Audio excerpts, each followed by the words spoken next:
Southeast as people talk about it.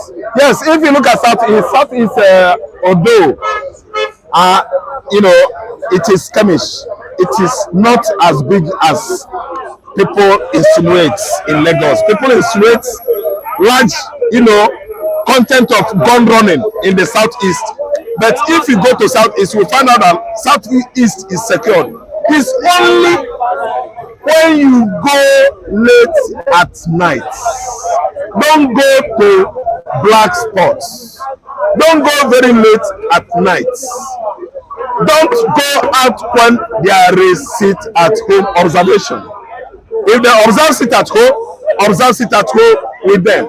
If you go all the time, if you are the type that crawl at night, you will definitely run into dangerous hands awaiting on the roads, in the bush, anywhere. See, this security in the Southeast is orchestrated by Hope Uzodinma's, snatching and making Ihediora's mandate in 2020, I think, 2019 election. I listen to me. It's what orchestrated killings, much killings in Imo State, Anambra, Enugu, whereby Igbo youths are not happy with what Hope Uzodinma did. And now Hope Uzodinma take that as a common plan or as an excuse to invite the military operation into the southeastern Nigeria. So that's what makes it looks as if insecurity is much in the southeast is because of the kind of political agenda, yes, championed by the politicians from Hope Uzodinma's camp in the southeastern Nigeria. They are the one that have only thought that Igbo youths are running guns, they are gun runners. That's why the whole security agencies in Nigeria are against Igbo youth in the southeast, caused by this kind of fake agenda by the wicked politicians in Imo State, especially from the camp of Hope Uzodinma. There is no much, I use the words much insecurity in the southeast. It's curtailed, it's checked at to a level. Not that no terrorists in the southeast, still they made it a daily business, daily routine, killing youths in the southeastern Nigeria. I'm an Igbo man. Igbo man can never ever be a terrorist. I'm telling you, I prove it to anybody. Igbo man is a Republican, Igbo man is a businessman, Igbo man is a capitalist. We do our normal businesses wherever we are. We transact our business. We are not terrorists. We know whom the terrorists are. They are the Fulani infiltrated federal government. They are the terrorists themselves. Fulani herdsmen terrorists is ranked number 4th in the world, if not 3rd.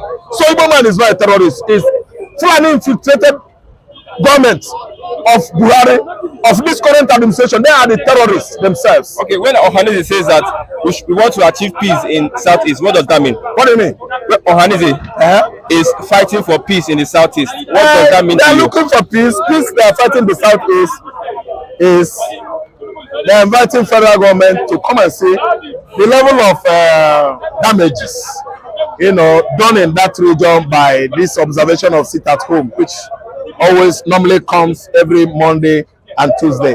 Do you understand?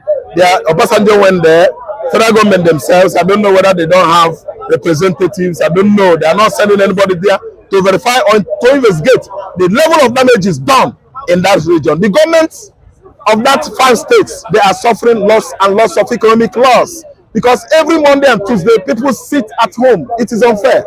So the reason why Ohanaeze is rallying round to make sure that there is peace there is because of sit at home.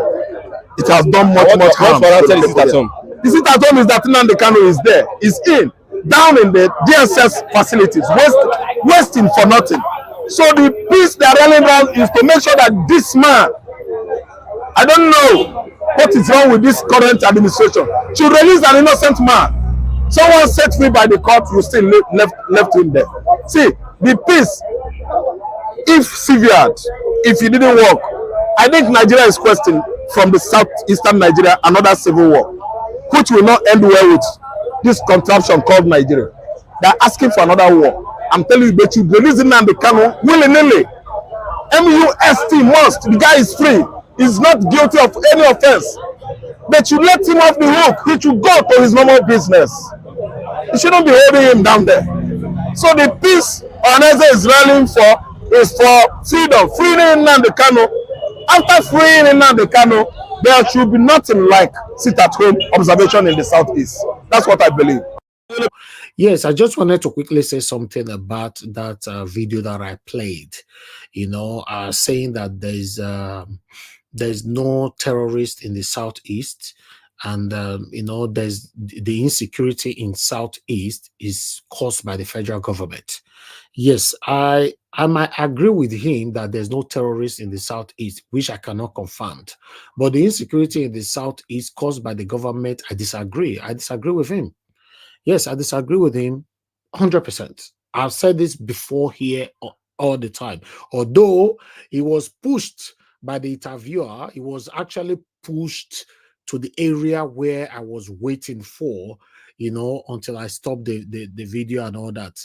Yes, you cannot say the insecurity in the southeast is caused by the government or the federal government when one person sitting in Finland, and you people calling him some of you, let me say, calling him your prime minister, passing orders that they should be sit at home Tuesday and Friday or whatever days it is. That is chaos that is caused by the Southeasterners themselves, some of the Southeasterners themselves. You can't just say, oh, okay, the insecurity. I've said this before. It's just like some people come to this platform before in the past, though for a while now I've not seen that, come here to say, oh, maybe there are circulated video where you see, say, person they speak fluent Igbo, they buy Percy. You'll see somebody will come here to defend it, say, no, those people are Nigerian government. Maybe they just go learn how to speak Igbo. What are you talking about? If a man buy Percy, say na a man. Stop beating around. If na Igbo man, say na Igbo man. If na Hausa man, say na Hausa man. If na Yoruba, say na Yoruba. We should not be hiding it. When it's beautiful, yes, some of us. This thing happen in all tribes. Don't get me wrong. It happens in all tribes. When it's beautiful, you see everybody hitting their chest. Yes, I be a Edo man, I be Igbo man. But when it's sour, you now see everybody will be denying. No, I'm not sure saying that Edo man do this thing. I'm not sure saying that Igbo man do this thing. What are you talking about? The insecurity problem we have in the Southeast, 80% of it is caused by some of the Southeasterners. We should say it how it is. Until this sit at home and all that stopped, the insecurity will continue. It's just like, yes, that's why I said I agree with him when it comes to saying the Southeasterners are terrorists. Yet I disagree. I disagree with that. Why do I disagree? You see, when you expose yourself, in this kind of insecurity issues, other satanic people we hide under your discretion, or rather your orders to do more harms. That is what is happening in the Southeast. So let's say it how it is. On this platform now, they talk about it be. I don't care who go like me, who go verse. I just talk about it be. But for you to talk about terrorists, I don't know where they read that one from, because we never hear that one. They say, oh, hope. Be like saying, hope Uzodinma. You get the way moderator, they call that hope Uzodinma. I don't forget the other name where they call them. They say the Southeasterners are terrorists. Can you just imagine? My people, see the picture we're doing on screen right now. See them.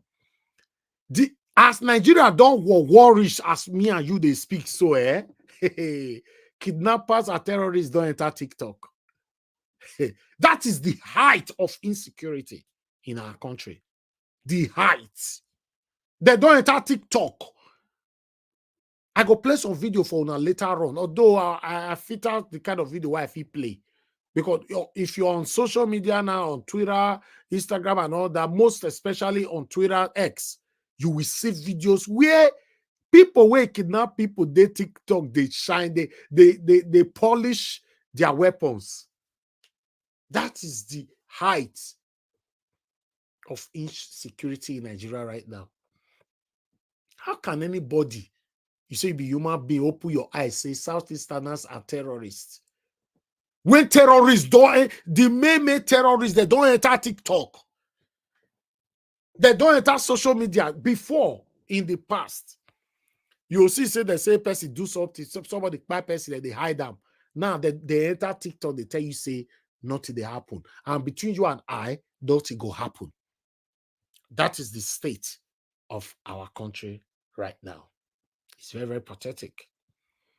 Very, very, very pathetic. So when you are describing or talking about terrorists, we know where they are.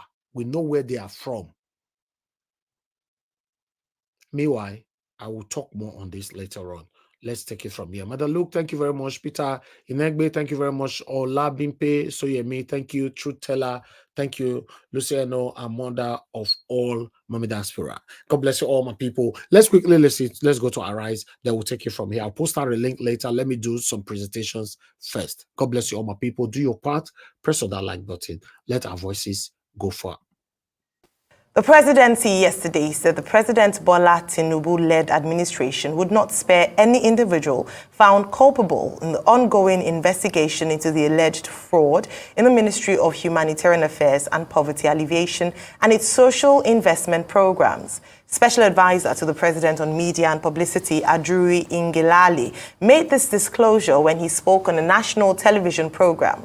Shedding more light on the ongoing probe, Ngelale said, and I quote, "The President has given full instruction to the EFCC chairman to not only conduct a thorough investigation while suspending the Minister of Humanitarian Affairs and Poverty Alleviation on January 7, President Tinubu had directed the chairman of EFCC to conduct a thorough investigation into all aspects of the financial transactions involving the Federal Ministry of Humanitarian Affairs and Poverty Alleviation, as well as one or more agencies thereunder."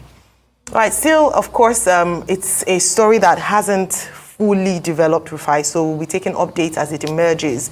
In this instance, the spokesperson of the presidency, Chief Ajuri Ngelale, has come out with updates to say that no one would be spared.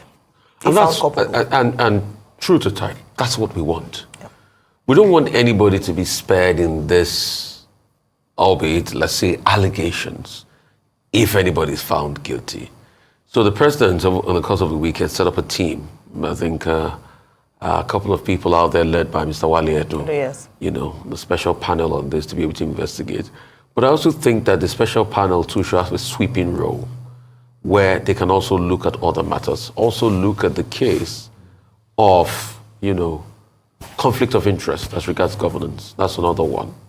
And probably their recommendations will lead to the writing of a white paper, and they're going to look into this critically. Also, we should have an office, sort of like the Ombudsman office, where people can whistle blow as regards corruption going on. I think it's time now to bring back the whistleblower policy. Because if it's not the person that did whistleblow, we will not know all of this is happening. And the whistleblowing happened because there was a rancor in the ministry. Hence, you're having the woman in charge of NCPIA. Yes, Halima Shehu. You know, talking about something and making allegations and counter-allegations. Yeah. So it's the time to bring back that whistleblower policy. But the thing about the whistleblower policy is that when people finally blow the whistle, the government keep their own part of the bargain to be able to recover these monies.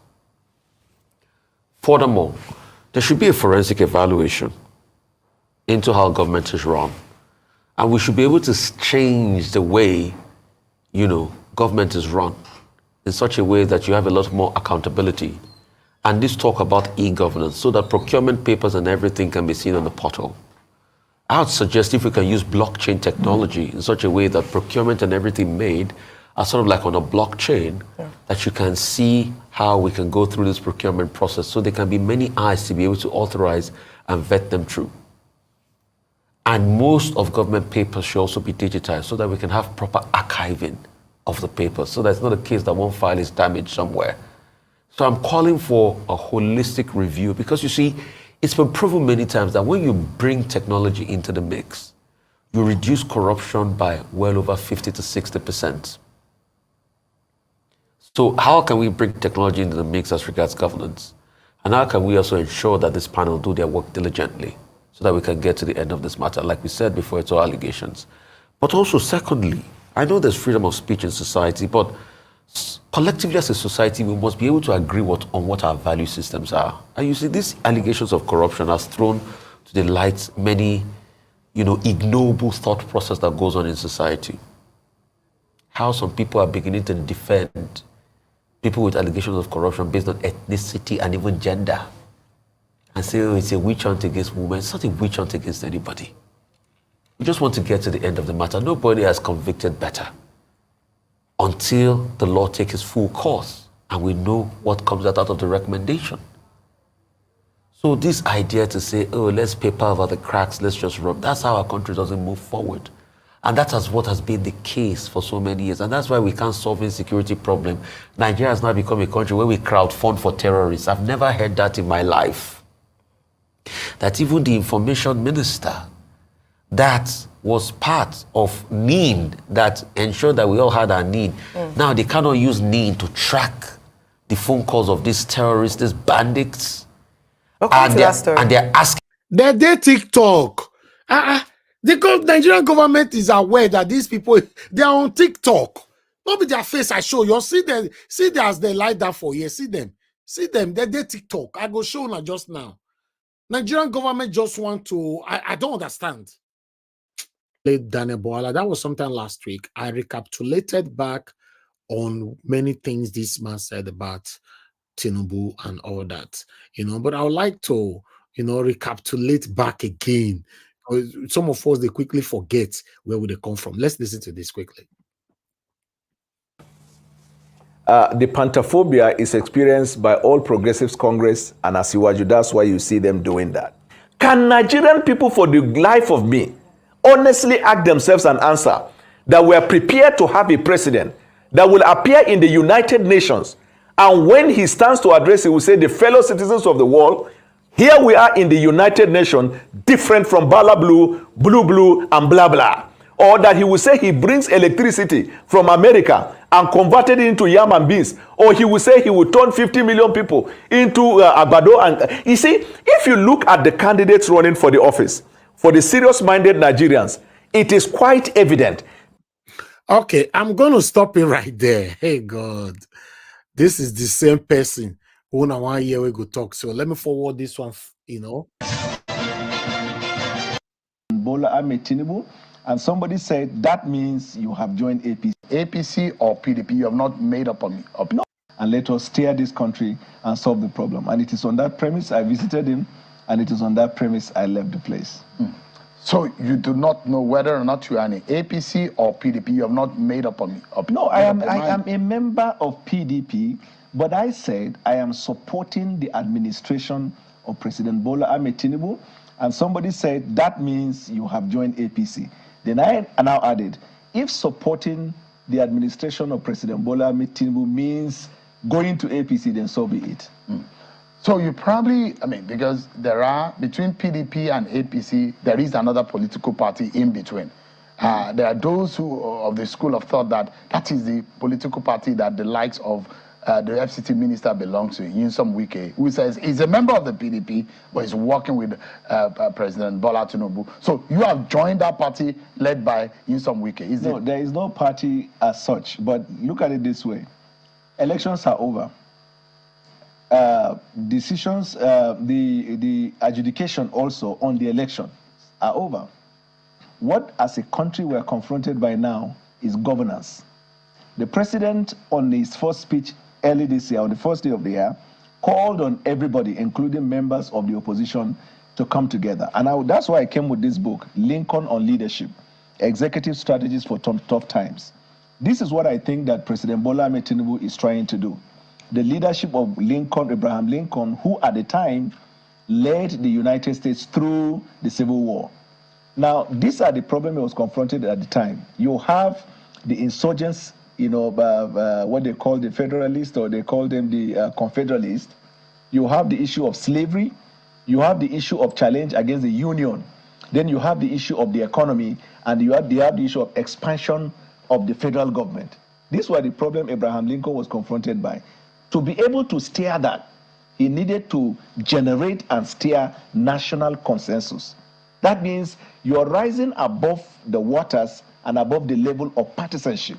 You are looking at government from the perspective that both public and private sector, inclusive of members of other political parties, to come together so we can join our hands and lead the country.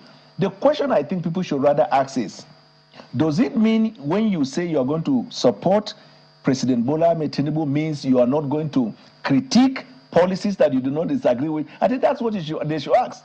He is, again, the president of the Federal Republic. He's the president of the opposition. He's the president of the media. And when I visited that, it generated the question, you know what I asked myself? Governors on the platform of People's Democratic Party sometimes but went to the presidency, met President Bola Tinubu, through their support to him and said they were going to support him. Nobody said they left the PDP. Nobody said that they don't have ideology.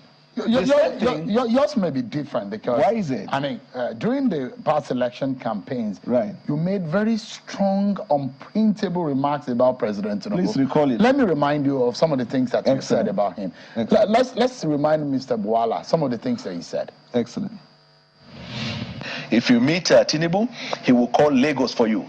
The dynamics in the north, in the west, and the rest of the places are not the same. You don't think a track record matter in these ways? I believe track record is much more fundamental, and both of them have not been able to establish a track record. For example, the Lagos of Tinubu, as early as at last year, mid last year, it was adjudged as the second worst city to live and work in.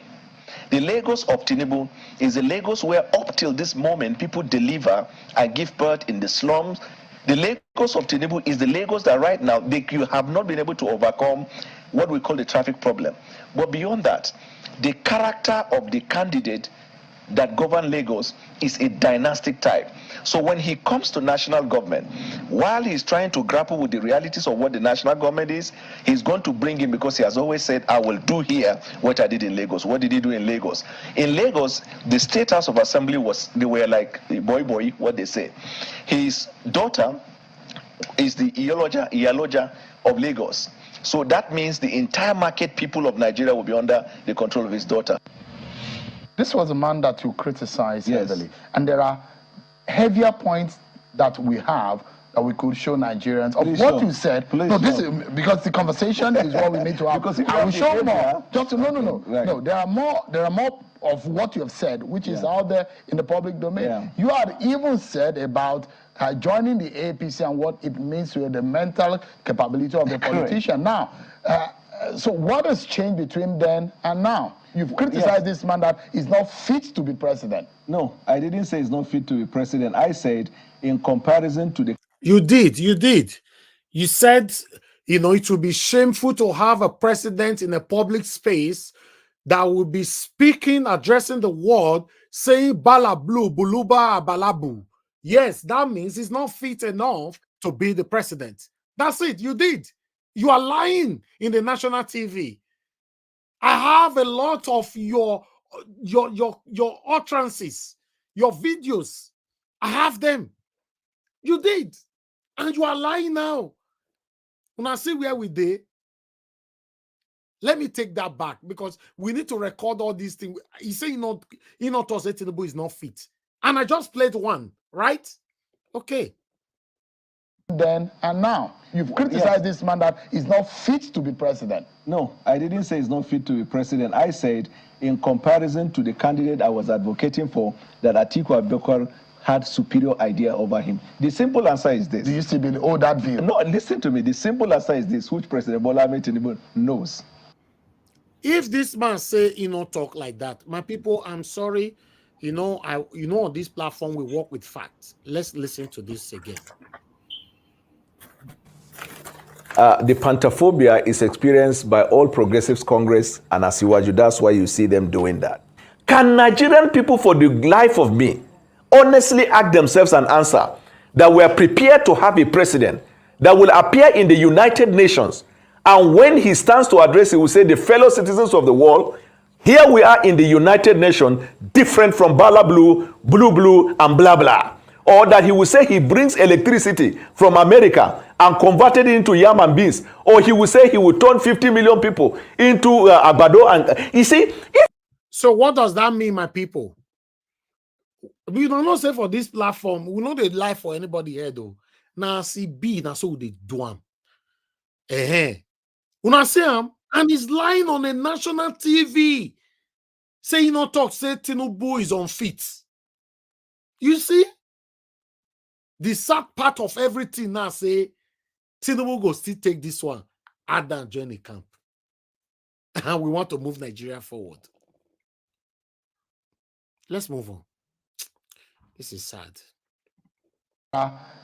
Heavier points that we have that we could show Nigerians of what you said. No, this is because the conversation is what we need to have. I will show more. Just no. Right. No, there are more of what you have said, which is out there in the public domain. Yeah. You had even said about joining the APC and what it means to the mental capability of the politician. Now, so what has changed between then and now? You've criticized this man that he's not fit to be president. No, I didn't say he's not fit to be president. I said in comparison to the candidate I was advocating for, that Atiku Abubakar had superior idea over him. The simple answer is this. Do you still hold that view? No, listen to me. The simple answer is this, which President Bwala Tinubu knows. During electioneering process, it is like a trade fair. You go as a salesman to market your candidate to the Nigerian people. And you market, you're saying this one is better than this one can serve a better purpose than this. During the salesmanship or during the trade fair, as often as people will call it. Now, what has changed is your question. What has changed is that then was politicking. You see, one of the things I don't like, I will state this again. I mentioned this part in the past. You hear this man now saying that during the electioneering process, it's like a trade fair. Make una take that word, unquote. It's like a trade fair. You come in to market, your candidates. So if your candidate is a killer, you are still going to market your candidate to Nigerians. If your candidate is a drug baron, you are still going to market your candidate to Nigeria. If your candidate is a kidnapper, you are still going to market your candidate to Nigerians. This is what this man is saying now. And what I mentioned or said in the past on this platform, for some people normally say, I better forget, election don't pass. Make we move on, we'll be friends. You can never be my friend. You cannot deceive gullible Nigerians. Some of them, is not their fault that they are gullible. You can't deceive them and give them something that will take their lives. In the process, it ends up taking more lives. But after you've installed this satanic set of people there, you come back after the election, say, now election, my people, make we move on. Move on to where? It is time we stop that statement. Whenever people are saying, nah, just election, election don't pass, make we become friends. Become what kind of friends? You saw the satanic individual to Nigerians. And after you succeeded, you come back to say, nah, election. You see what this man they talk now? Say electioneering process. During the electioneering process, it's like a trade fair. So we are here to trade you a satanism. It doesn't matter. Once they've succeeded, then let's move on. We are now one family. We are in big trouble in Nigeria. Let's move on. For that Atiku Abubakar had superior idea over him. The simple answer is this. Do you still hold that view? No, listen to me. The simple answer is this, which President Bwala Tinubu knows. During electioneering process, it is like a trade fair. You go as a salesman to market your candidate to the Nigerian people. And you market, you're saying this one is better than this one can serve a better purpose than this. During the salesmanship or during the trade fair, as often as people will call it. Now, what has changed is your question. What has changed is that then was politicking, political campaign process. Now it is governance.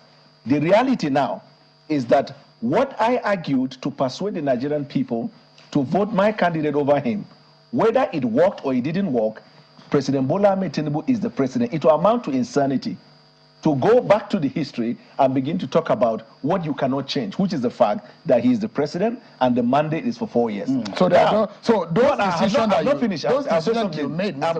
Daniel Bwala, of course, we know that we cannot change this. We've tried. We went to every process that you're supposed to go constitutionally. It didn't work. But what happened to your integrity? Yes, even though you can't change it, what happened? You can still stand with the truth by saying, okay, although I don't have the power to change it, but I'm still standing for the truth. But you're not doing that now. Trust me, my people, I be they respect this man. My God. Why could be say most politicians with me all the respect, they look up to, or rather, you know, I don't know, they change anyhow. I make somebody they asked me the other day, say, I will say our main man, what's his name again? Kenneth Kokono go change. I say, I mean, they hit chest too. I don't know what to call the apple again now. You know, you go pay me, sha. For me go cry for 7 days. For yes, Kenneth Koko go change. Come me no can understand again. I don't get it. What happened to our integrity? Eh? Do we still have self-worth? That self-worth that you will defend at all times to say, regardless of what, I can never belittle myself for a pot of soup. Do we still have that? Aye. Now, wow. Nigeria, Now, Nigeria spoil be the word does spoil. I don't know. Now, Nigeria spoil be the word does spoil. Or Nigeria don't change, or the words don't change. Me, I don't get it. Let's move on. We're not based on ideological or integrity issues. If I land, you will understand what I'm saying. So what you do as a salesman is to demarcate the suitability of the other product and market the suitability of your product. It's a fair play. It's a principle of fair play. It is like in the football. You play for Chelsea, you play for Arsenal. You do your best to support your club. When the match is ended, people shake their hands, people move, and they move to the other lives. Can you? Daniel Bwala, Shehu can allow you to be deceiving him there, but you can't deceive us here. Politics is not like a football. No, don't ever do that kind of comparison. Football is a fun game that everybody watch. There's no practices of satanism there. You kick the ball left to right. If you score, you celebrate. If you lose, you cry home. But there's no practices of satanism. Politics is where you present somebody to the people, telling the people that this person is best for you. Now, you know the person that you are presenting to the people is not good for the people, but you will still pretentiously present this person synthetically to the gullible Nigerians. Now, after politics, election, or whatever you people call it, you will not come back to say it was just a politics. Politics, the election don't finish now. Let's be friends. How? You see, this man is doing comparison with football and politics. How are they related? Can somebody tell me how? Politics, candidates, government is for the people. They decide, any decision they make can make or destroy the people. Football is for fun. How? How are they related? Where is that comparison coming from? Let's move on, my people. You play for Arsenal. You do your best to support your club. When the match is ended, people shake their hands, people move, and they move to the other lives. Can you imagine after Chelsea and Manchester United finish playing ball and the match is ended and they go to the street and they continue playing there? Does it make sense? That's the rules of politics. And so as a spokesman, that was my duty. And I did that. I dispensed or I exhibited the what I believe to be the quality to the best of my knowledge. But let me tell you what will surprise you and many Nigerians who are watching tonight. When I walked in to meet Mr. President, the first thing he said was, Daniel Bwala, it's nice to see you. I have been following your interviews and even your tweets about your opinion on issues of government. And I must say, I'm quoting, I must say, you are one of the most intelligent young men, very articulate and respectful in the conduct of your duty. Please sit down. Well, then, game over. So for anybody who wants to be a critic, that's why I talked about Lincoln on leadership.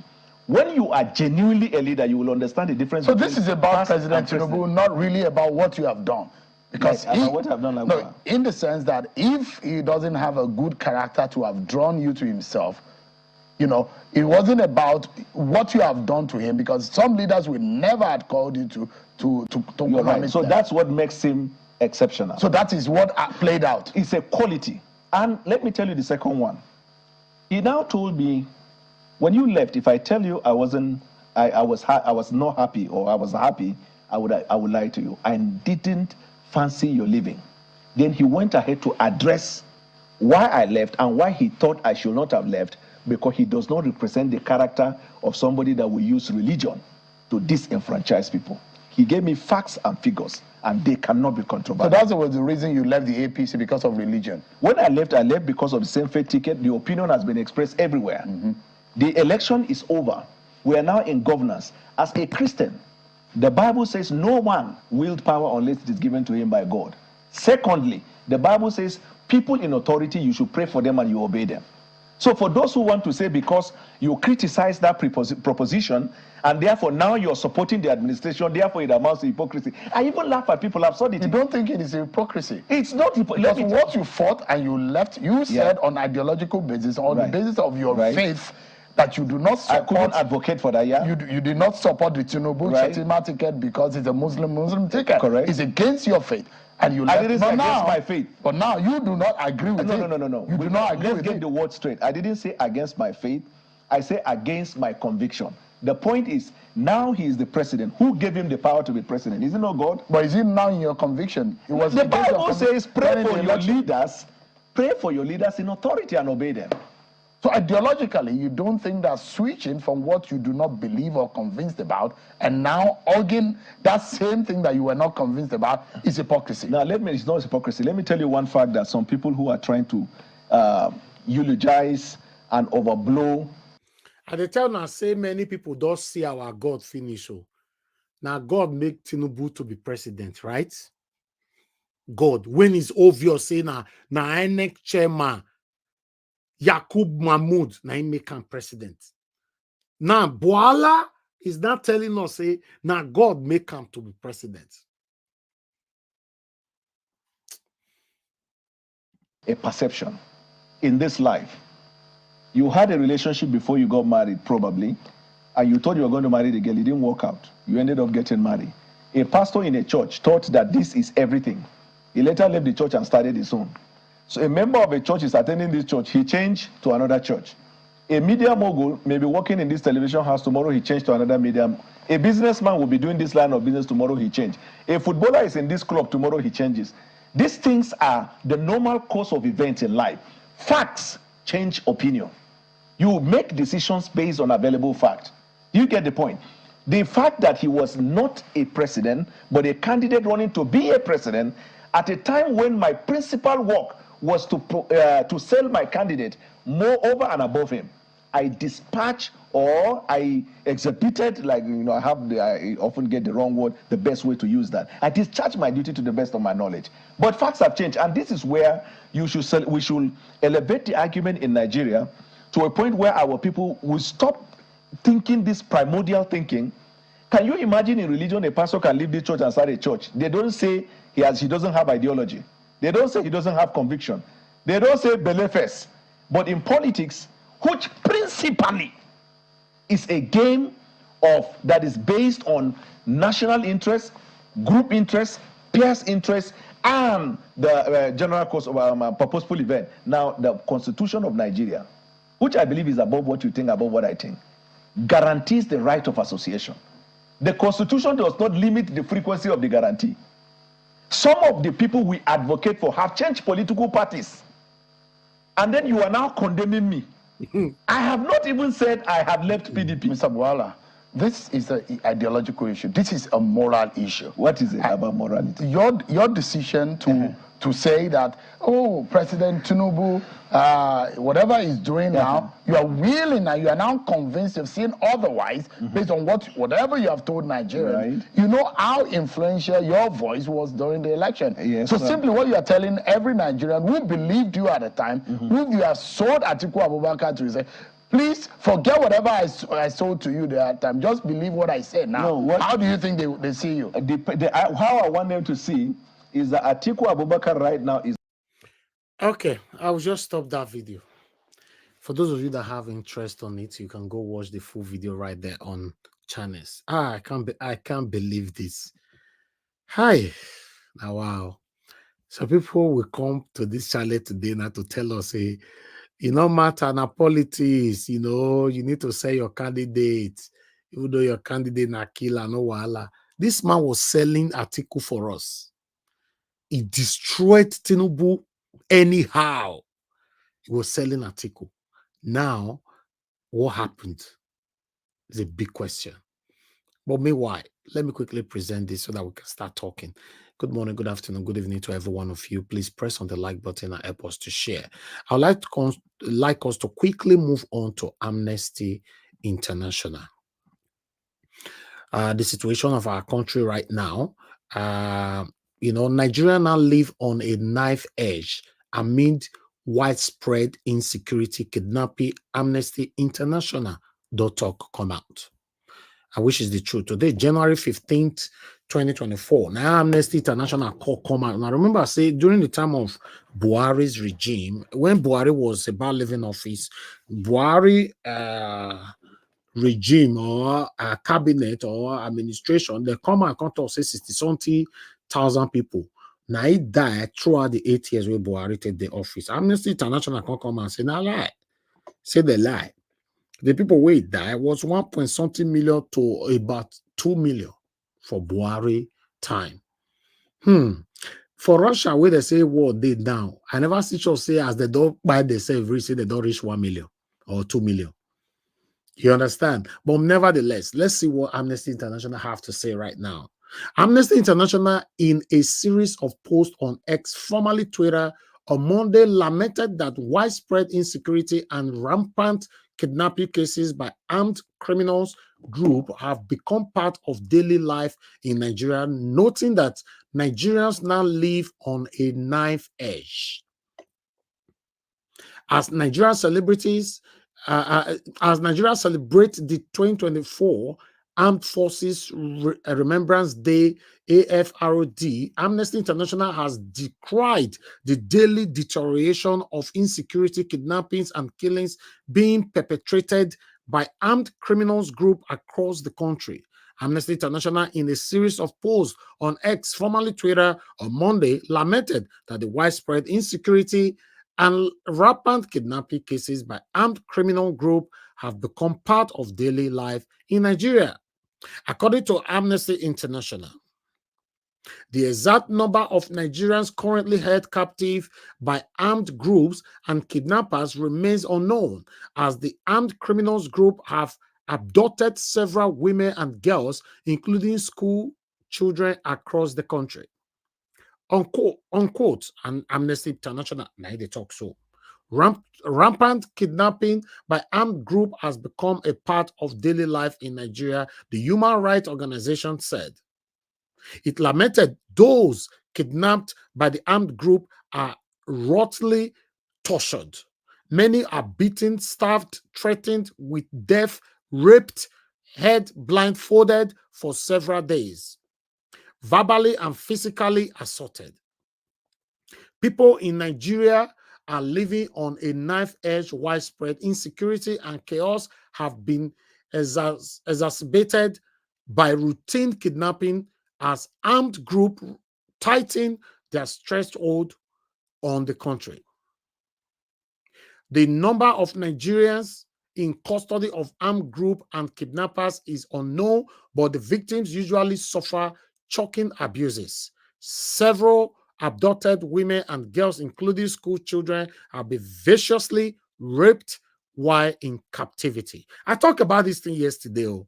You know, if you remember, some of you that listen to my monologue, I said these people, so before they buy them, this our guess. So only God know what that they do with them. I just talk on like that. Now that word ROAPE, now be one talk. Yes. Just see what people are passing through right now in our country. Then we still have one or two persons that will still either call into this show today or write on the comment section to defend this government. But meanwhile, I'd like us to move on, my people. I appreciate every one of you. Thank you very much for your time. Please bear with me. Let me quickly take this so that we can start talking, because I have a couple of people and some people as well on the backstage. I'll come back to you guys shortly. Let me do this quickly. I'd like us to go to X and bring more to you here. For you guys to know that even the people when they kidnap or the whatever they call them, if na terrorist or whatever, they don't enter Twitter. TikTok. They don't enter there. Now they did now. You know, this is some of them here. See them. See they don't TikTok. You know they look so TikTok. TikTok. That they look so. See them. See their handle. You don't now they see them. TikTok now they look so. They are not even hiding it anymore. You know, now check this video out. You know, let me show you this video. I think, okay, this is the video here. Watch this. Kawai ta turo shi da tuwo ya kamun. Na rance miki.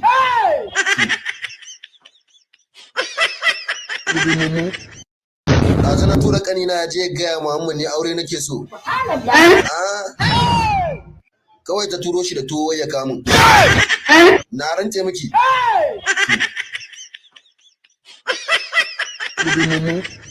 Ɗazu na tura ƙanina je gaya Muhammad ne aure. Very, very sad. Meanwhile, this our brother here have this to say about Uzodinma. Let's quickly listen to this, guys. Governor Hope Uzodinma. Good afternoon, everyone. As usual, my name is Ralph Wazurike. As you can see this afternoon, Governor Hope Uzodinma sent his men, OCDA, over the Capital Development Authority, to come and demolish my house. You can see. I have been on this house for the past 11 years now or more. Precisely in 2012. I have been here since 2012. Before Hope Uzodinma became the governor of Imo State, I came in here. I have been here for 11 years now, before he became a governor. Around 2016, some people came up to say that this place belonged to them. We went to court. They went through the back about a year ago or so, obtained judgment without any service to us. Jankara judgment, Oluwole judgment, without serving us. So immediately they obtained the judgment. We went to the Court of Appeal to question the veracity of the judgment they got, to ask the Court of Appeal to quash the judgment. Immediately we went to Court of Appeal. One Archbishop Lucius Ugoji started asking for my number. My lawyer told me that Archbishop Lucius Ugoji was asking for my number. I wanted to speak to him. I said, give him my number. He gave my number to that bishop. That bishop called me to say that he is interested in this place. I told him. Okay, I'll stop it right there. Thank you very much, my people. You know, that is all we have for you. Okay, see them for TikTok. See them. Now they see them from Kuma ka pini TikTok ba. Ba za ka pini da iPhone. Kuma ka pini sa na kullum ayaya zan fi ka. See them, TikTok. Before tele, kidnappers or terrorists, they hide themselves. They don't enter TikTok. Very soon on YouTube, they go open. That is the state of our country. That is the state of our country. Anyway, my people, now here, now we'll go draw the curtain concerning my presentation so that others can speak to us. Good morning, good afternoon, good evening to every one of you. I appreciate every one of you, my people. Thanks for your time with us. I would like to call on the first person. Before that, guys, press on the like button, press on the dollar sign. Somebody buy me a coffee today. You don't know why they talk since. I will appreciate that if I get a coffee from somebody. But meanwhile, guys, press on the like button. I would like to monitor that like button now. I know how they talk and press on the like button, but in most cases, I know they go check them again like before. But might go quickly check them, make I see them. I see how many likes we don't get. Currently, we have just 102 likes. We have about 400 people watching us across. Please, guys, help us to press on this like, remove it from that 102. You know, at least we should be staggering on at least 200 to 250. You know, if we have about 300 or something on Nigeria Watch alone. Press on that like button. It's very, very important for our voices to go far. Let me pick some calls quickly before I come back to the panel. Thank you very much, my brother. Bright Semota. Thanks for calling in, my brother. Talk to us. Good evening, Mr. Nanjawash, and good evening, fellow Nigerians. Thank you for having me this evening. Firstly, I want to ask a personal question, Mr. Nanjawash, because yesterday I couldn't call you, but I was following your program. I saw that you had a poll on your broadcast that if we are to support the merging or we are to disapprove the merging of the other political parties in Nigeria. Yeah. I wanted to ask, are you of the opinion that the parties should merge? No, no. Okay. No. Did you listen? If you watched the broadcast yesterday, did you listen to my monologue? No, I didn't finish it. I didn't finish the broadcast. Oh, you'd have listened to my own submission now. Later. Okay. You know why? Sorry to cut you. You know why I reflected to that? Because you brought the issue of Bwala this evening. You see the way he's jumping post now. He's moving the goalpost now to the other side. It is the same thing that will apply to any political party, whether being Labour, as Kwankwaso, or the other man coming together to say they want to come together now. What of what they have said among themselves during the political race? It is the same thing that Bwala is doing. He is trying to also merge with Tinubu. So if anybody should merge, it shows that our politician or our politics does not have a definition, because we who live abroad here, every political party has their stand. There are some that will say, oh, they are building on kind of there's the way we refer to them, and you hardly see somebody jumping. Or like in the United States now, you see somebody who is a Democrat. Then after election, he will now say he's now piling with the Republicans. It does not happen. It's just that the politicians in Nigeria, they use examples from outside Nigeria when it favors them. But the ones they are supposed to use, they will hide that one out of it. And the way they just talk, they do everything as if they live in a different world than we Nigerians will live in. Because you see the guy in China is asking him questions. Even the press, they don't have any force, because the press are supposed to checkmate these politicians. Then the judiciary will do their judgment. Then the police will execute anybody that is liable for anything. You see that nothing is working. Everybody is just playing by, just moving on and just moving on and just moving on. So for me, merging is as well as the same thing that Bwala is doing. Because if I see Peter Obi tomorrow saying he's taking out with Kwankwaso and the other likes, man, we are already on the other side of this dimension, because these people does not have anything to offer us. It's just for themselves, and you're already seeing the effects now. Thank you, my brother. The only thing, just give me a second. The only thing that you presented today that I was not surprised about is this TikTok matter. You know, last time I called you, I said, if you want to change Nigeria as we speak now, Mr. Elvis, is to shut down the internet. Because everybody is making money on the internet. Nobody is concerned about the state of the nation. Who cares? Go to TikTok and go and see what is happening. We are just here. We are talking about, like, go to TikTok now and go and see what is happening there. They are not concerned. They are not concerned. And the terrorists are already a part of it. So we are just going to still talk so that we get a lot of people on track before we start thinking of what to do. Because election in Nigeria, we should just forget about it. We should forget about it. Okay. Please try to go watch that video at the end when I was closing the broadcast and watch my submission. It will shock you. Thank you, my brother. God bless you. I go watch him. Thank you. Thank you. Yeah. All right, guys. Let me see if I'm picking another call quickly before I go back to the panel. Yes. Okay, there's nobody calling in right now. Let me go back to the panel. I appreciate everyone of you, man. That Ellen, I can see just coming in. Thank you, Victor, all the way. Ellen, Shukura, Adeswas, I get there, and many other. Willie, I can see you as well. God bless you all, my people. Thank you for your time with us. Let me call on the first person on the panel, which is Mr. Jonathan Kingsley. Mr. Jonathan Kingsley, good evening to you, sir. Thanks for joining us. Please, 8 minutes, we are going to walk. Thank you. Thank you very much, Mr. Elvis. I would on this one, I would try as much as possible just to be brief, hopefully, you know.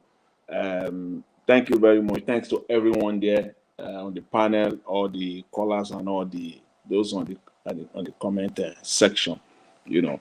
If you permit me, Mr. Elvis, I would like to start this on a rather funny note. You know?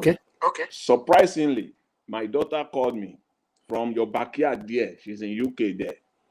My own daughter, who can't really speak, you know, Yoruba language so fluently like that, you know. She said, in Yoruba language, when they say Mogbe, she said Mogbe, I must say, she's a law student, a final year law student in the UK there. She said Mogbe, that is what is happening in Nigeria. He said they are crowdfunding for kidnappers. He said, what's going on? I said, are you sure? She now sent it to me where they are now doing crowdfunding to raise ransom money. I said, that is so strange. He said, Mugbe Ayemi in Yoruba language. When you say that, it's just like, oh my God. Oh my God. Where in the world that there will be crowdfunding to raise money to pay kidnappers openly? Which country does that? On social media, they now go, the people that they kidnapped, the one you showed yesterday. I didn't even know that they went that far. The people in Abuja, they went on social media. That's what we talked about. I talked about this crowdfunding yes, yesterday. I know we talked about, but I didn't know the crowdfunding that they are doing crowdfunding to raise money to get ransom openly. And we have government in a country that has law crowdfunding for kidnappers, and they allow that one to continue even for one minute. Nowhere in the world. So they might just well be publishing. So kidnappers now will just have to have their own website now. Just be collecting money. It is free now. This is so unbelievable. So unbelievable. I've never seen that anywhere in the world. Even now. My brother, these people don't get TikTok. People they follow them. They have 95% of Northerners following them as followers. The one I know is that people will raise money for people that are in danger, people that going through some difficulties. Then you can come out and raise money. To raise money to gather money together so that you can get money for ransom for kidnappers. then we have that country. See, anybody that is that's not is not a country at all. Call it whatever, any other thing. And we have a government, and they are crowdfunding to raise ransom to pay kidnappers. I just don't know where to put that. Maybe somebody will help us out here today. Nigerian government. Let me just quickly dwell on Sheung. I must say today is to Sheung. This, for me, this is your best interview. This is your best interview. You did what they do here on Naija Watch TV. And anytime I see that, I can take the whole minute, the whole time that I have to just talk on that, to appreciate that. Because that is, you did journalism today for the first time, Sheung. And in fact, if you continue to do that, if you just continue to walk that way, perhaps you might be on that trajectory of changing Nigerian politicians. Because one, they will be afraid to just come and speak anyhow. I'm very sure today, Bwala was surprised. He wasn't prepared for what Sheung threw at him at that interview. His mouth was shaking. He was shaking. He didn't know what to say. I thought that that guy is a smart guy. He confirmed today that he's so unintelligent. So unintelligent. I was sick. I just want you to get it off the broadcast. I don't even want to hear him talking again. I thought that guy used to be smart. I didn't know that guy is so unintelligent. He talks so senselessly. I hope he will hear himself talking. He's comparing Abraham Lincoln with Tinubu. Comparing Tinubu with Abraham Lincoln, rather. Give me a break, Daniel Bwala. Comparing Nigerian election with Chelsea and Arsenal. Comparing Nigerian politics, you think people are fools here? You think people are fools? The man is so crooked and so deceptive. And he confirmed today by himself that throughout the campaign, he lied. He said it himself. I'm not the one. Daniel Bwala said he lied. Daniel Bwala said he deceived people. He affirmed it. He said he lied, that he deliberately deceived people. That was what he said. I wish that as he was talking, there is a device that you will just be hearing some big slap on the right and on the left, that as he was speaking. He confirmed that he lied. He confirmed that he said it himself. He said he's politicking. To even now make matter worse, he said we should pray for that Christians we should pray for not that Nigerians should pray. The Christians, God mandate them to pray for their leaders.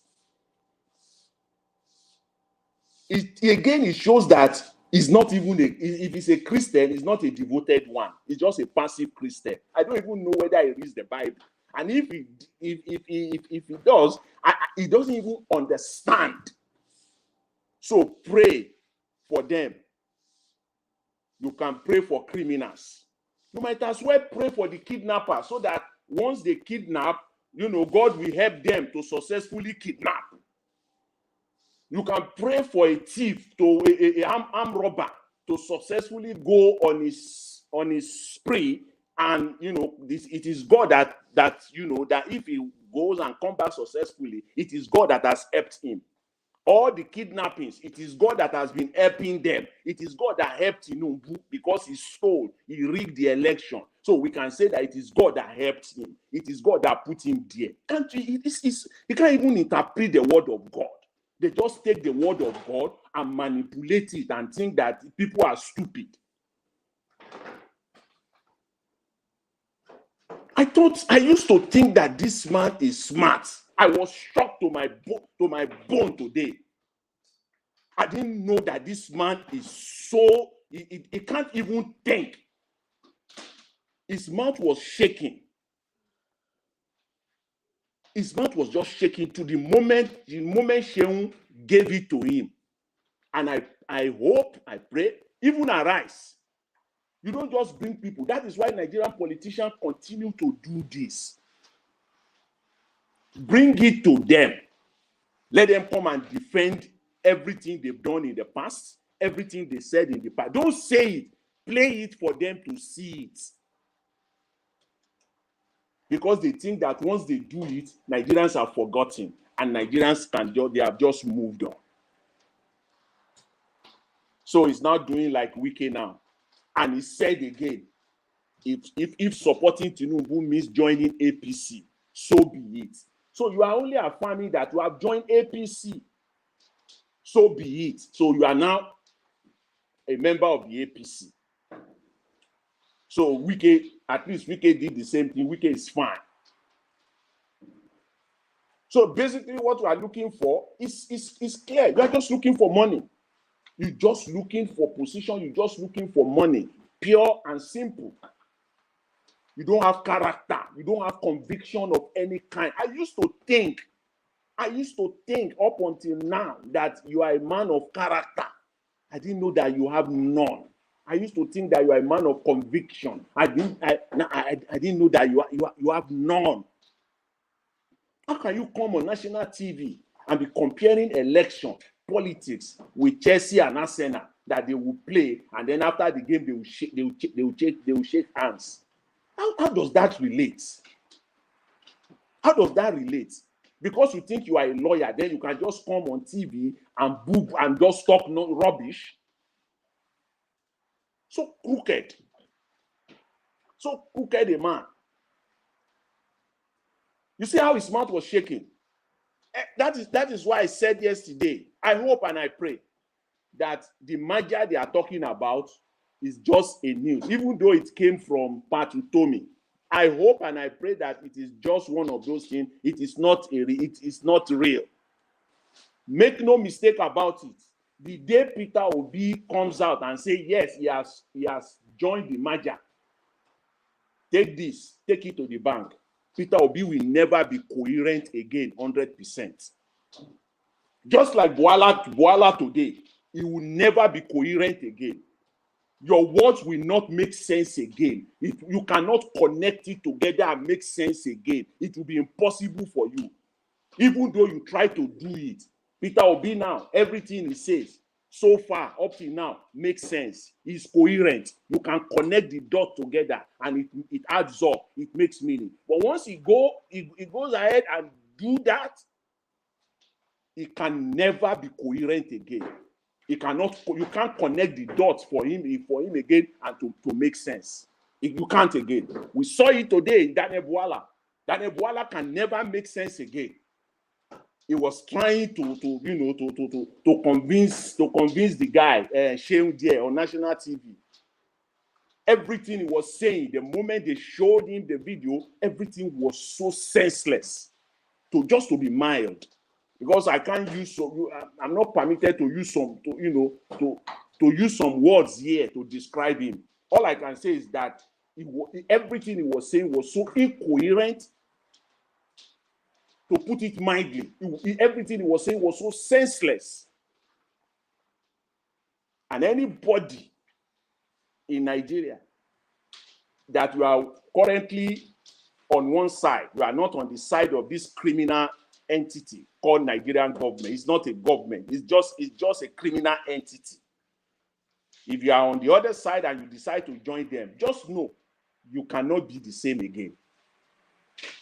You cannot be the same again. And I will end again on this. Nigerian government, a government for crying out loud, where they are crowdfunding to collect ransom to pay kidnappers. Who does that? Where? How did we get here as a country? And you have security. You have security agencies, and they are going online, crowdfunding. In fact, Mr. Elvis, I will say here today, if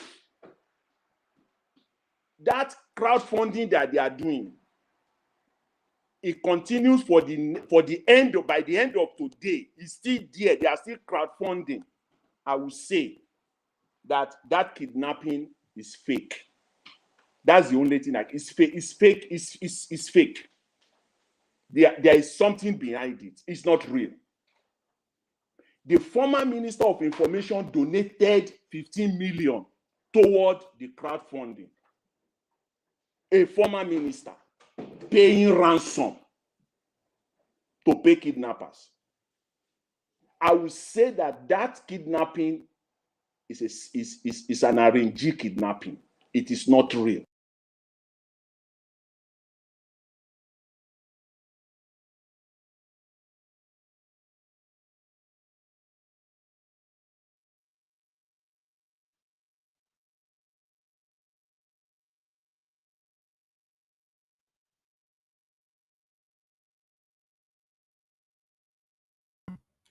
Mr. Jonathan, are you there?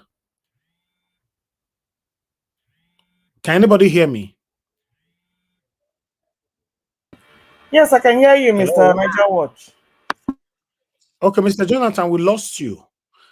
I don't know. The same thing happened to me. I don't know. But let me quickly pick this call. Mr. Jonathan will come back to you. Thank you very much, Madam Origin, for calling in. Good evening to you, man. Madam Origin, are you there? Hello. Yes, I'm here, Thank you, Mr. man. Good Niger evening to you, man. Watch. Talk to Thank us. you. Thank you. God bless you. Thank you, everyone, all the panelists. Thank you. I see Mr. Ferreira, Mr. CM, Mr. Jonathan, Madam Luke. Thank you for representing all the good women. There are many of us, and you are one of them, those that speak truth to power and not join the thieves. I greet you, Mr. Niger Watch. Mama Diaspora, I greet you. Just very quickly, thank you, Mr. Niger Watch, for today's presentation. I want to address one and only one person because it is very important that we bring some things clear to Mr. Bwala. Good thing he made this is one of the best interviews, and it is good that these are coming out. We now know the people that are at the helm of affairs. You know, Bwala went from he was in PDP, he went to APC. From APC, he went back to PDP. Now, from PDP again, he has gone to kiss the ring. That shows that Mother Origin, please hold on. Hold on, Mother Origin, 1 minute, please. Hold on. Mr. Ferrara, you have somebody with you. You want the person to show, because I want to put it on the screen. You want the person to show on the camera? Because if I put it on the screen now, the person, now let me see you now. Okay, that's fine. I want the person to show. Okay, no, I don't. Okay, you don't sort out, man. That's fine. Thank you. Go ahead, Madam Origin. God bless you, man. Mr. Elvis, sorry. Did I think that somebody's already talking, Mr. Jonathan. I'll come back to you. Somebody's already talking. Go ahead, Madam. Thank you. That has made Mr. Bwala a serial criminal. They should check how many times he has swapped from one to the other. And I bring another thing that he has said. You know, let me say this quickly. My mom used to say something because I heard learned a whole lot from him. He said, if it takes one person 10 years to practice madness, because they said they are not thieves, they are not kleptomaniacs, they are not psychopaths, maybe, which means they are learning. If it takes a man 10 years to practice madness, how many years will the man do the actual madness? For 63 years, we have seen these people, the likes of Bwala, doing this gimmick, doing this evil to the people of Nigeria. And they say they are not thieves, they are not psychopaths, psychophants, kleptomaniacs. Stealing, this man is anywhere he can steal. That's where he is going. And he had the audacity to call God's name. Let me get, he read scripture. Let me read one to him. This one says, is in Psalms 2. The kings of the earth set themselves, and the rulers take counsel together against God and against his anointed, saying, let us break their bonds in pieces and cast away their cords from us. So God provided these satanists that are causing ruckus in Nigeria, destroying lives. How dare you, Mr. Bwala? It is not the God of heaven. He's not the one. He's not the real God. You know the God you're talking about. The God of the world that hated humans. That is what you people are serving. And that the Bible said they has come to kill, to steal, to destroy. You are swapping from the PDAPC, the criminal gang that has made this nation and has devoured it. So please, don't tell Christians, I mean the real Christians, you know, even as we are speaking, there are some that call themselves Christians, the pastorpreneurs, you know them, you all belong to one, you go to the same meeting, the foreign Nigeria. We should stop deceiving us. We know the truth. And we know the people of Nigeria are waiting for the man with righteous indignation. And you people will see. Wait and see. I really see here, Mr. Niger Watch. God bless you for giving me opportunity to speak. Thank you, God, you will never lose your reward. Please keep this candlelight on. We must keep talking. We must keep educating ourselves. What we are here, someone came one day, and this is very serious. So please, all of you that come here to say we talk. This place is a place where we educate ourselves. We expose lies. We speak truth to ourselves. And we speak truth to power. So that is what this place is all about. Exactly. If you come and call and you say that means you're not doing anything. We are doing something. Or there are some people that about 10 to, if it's 5,000, 6,000 that listen, they have a purpose. They come here to glean, to know what to do. So if you're still asking what to do, that means you don't know what you're doing. You go and plan go and start planning something. I have said it. When you come here, don't stop telling yourself there is nothing I can do. Tell yourself I must do something. This thing is a state of emergency. These criminals are not going to go until we do something. God bless you all. Thank you, ma. God bless you. Thank you.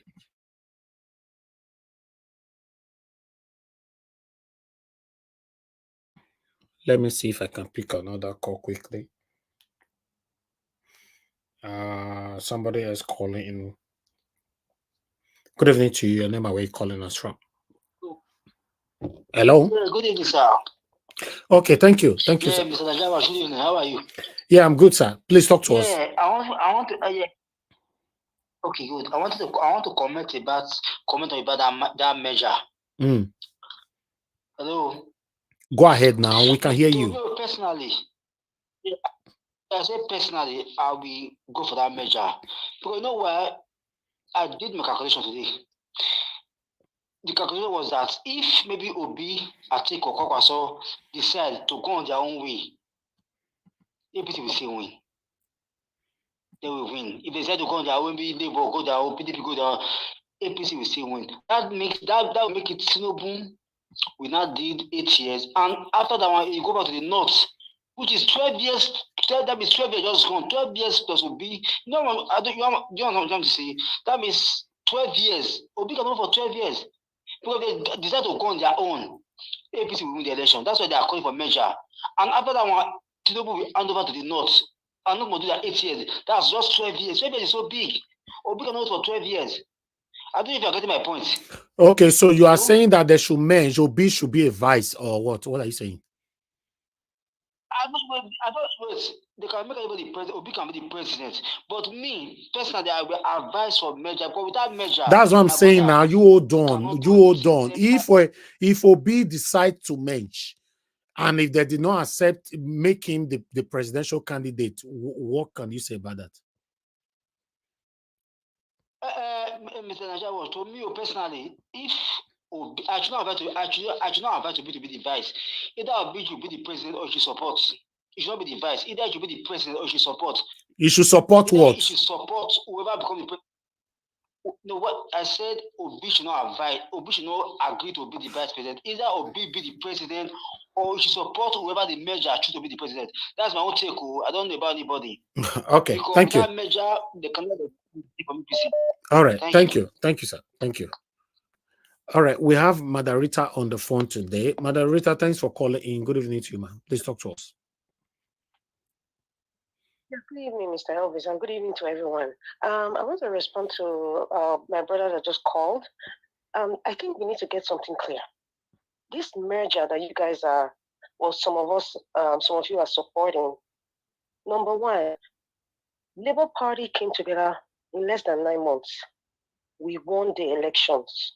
I'm not saying it because I support Peter Obi. We won by the numbers. We won. So merging with any other party would not make any difference in the scheme of winning because we have the numbers. Number two, even with this so-called merger, and I'm believing Peter Obi will not merge. I'm just going to have faith in him that he will not merge. But even with this so-called merger, it will still not make a difference. We have the likes of the operation in Aso Rock and also the likes of, what's his name? Yakubu. So you guys need to, merging is not the problem right now. That is not our problem. That is not even the solution. I just gave you 2 instances. Number one, we have the number, we have the popularity, and we have the technical know-how, we have the logistics. What is the snag of what we are experiencing right now is the administration, the INEC, and the fraudulent man at Bodino. So merging is not what we are supposed to be talking about. Thank you very much. Thank you, Madarita. Thank you. All right. I will support Madarita on that. If you want Peter Obi to merge, I want to know why. If the reason why you want Peter Obi to merge with PDP and NNPP to gain more votes, Peter Obi won the 2023 presidential election single-handedly. So merging now, what's your reason? Are you asking them to merge because you think they will have more power or they can fight? Or I don't understand. For those of you that want this merger, please, I want you to be clear. In case you call in, let us know why. Because obviously you are not going to say that so that they can win in terms of numbers, like Madarita just said. No, the numbers is already there. It will be one. They didn't give it to him. Okay, now merging now, what for? That's what I want to know. Thank you very much, my people. Let's move on. Before we move on, somebody's calling again. I have something to present to you guys. Ginger Breadman, thanks for calling in, my brother. Please talk to us. Good evening to you. Elvis, good morning, sir. Thank you very much. Talk to us. Good morning, sir. Good morning, sir. Thank you. Yeah. Thank you very much. I support the merging. You know why I support the merging? We know that Peter Obi won the election without merging. Just less than 10 months of campaigning. He will win the election. But the reason why I support the merging is that it will give us a fighting chance to take power away from the APC. Because it has to be brutal. It has to be brutal. Obedient has not shown us that they have the capacity to be brutal. So we need people that have that capacity to be brutal so that we can go head on head with these people. That is why I support the merging. I'm not supporting the merging that Obi cannot win the election on his own. He has already won the election. But we need people that have the capacity to go, the other way route where these people usually go. And that is why I support the merging. That is my point. Okay. Thank you. Thank you, sir. Thank you. Wow. Okay, let's move on. Let me go to the panel. Before I come back to the panel, my people, let me present this. The reason why I want to present this because of people like Bwala. supporting, you know, somebody satanic, you support the person, and at the end of the day, you come back to say it's just a politics. But what we get by supporting anyhow, anybody you like, is this. Another kidnapping happened again, and a girl was murdered. Not the one I presented yesterday with the father and 6 children, 6 daughters, and one was murdered. Another one happened again yesterday, and the girl have already been murdered. Please watch this before I take the article.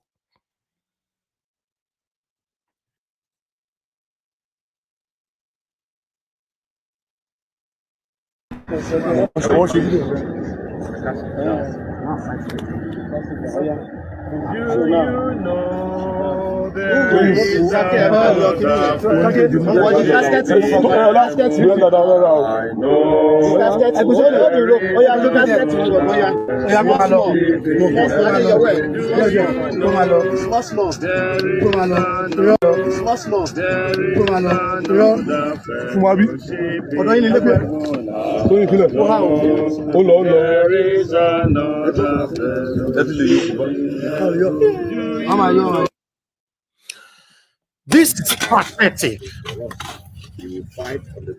This is pathetic. Now, this is the girl there. That's her symbolists. She was kidnapped yesterday and murdered and killed yesterday.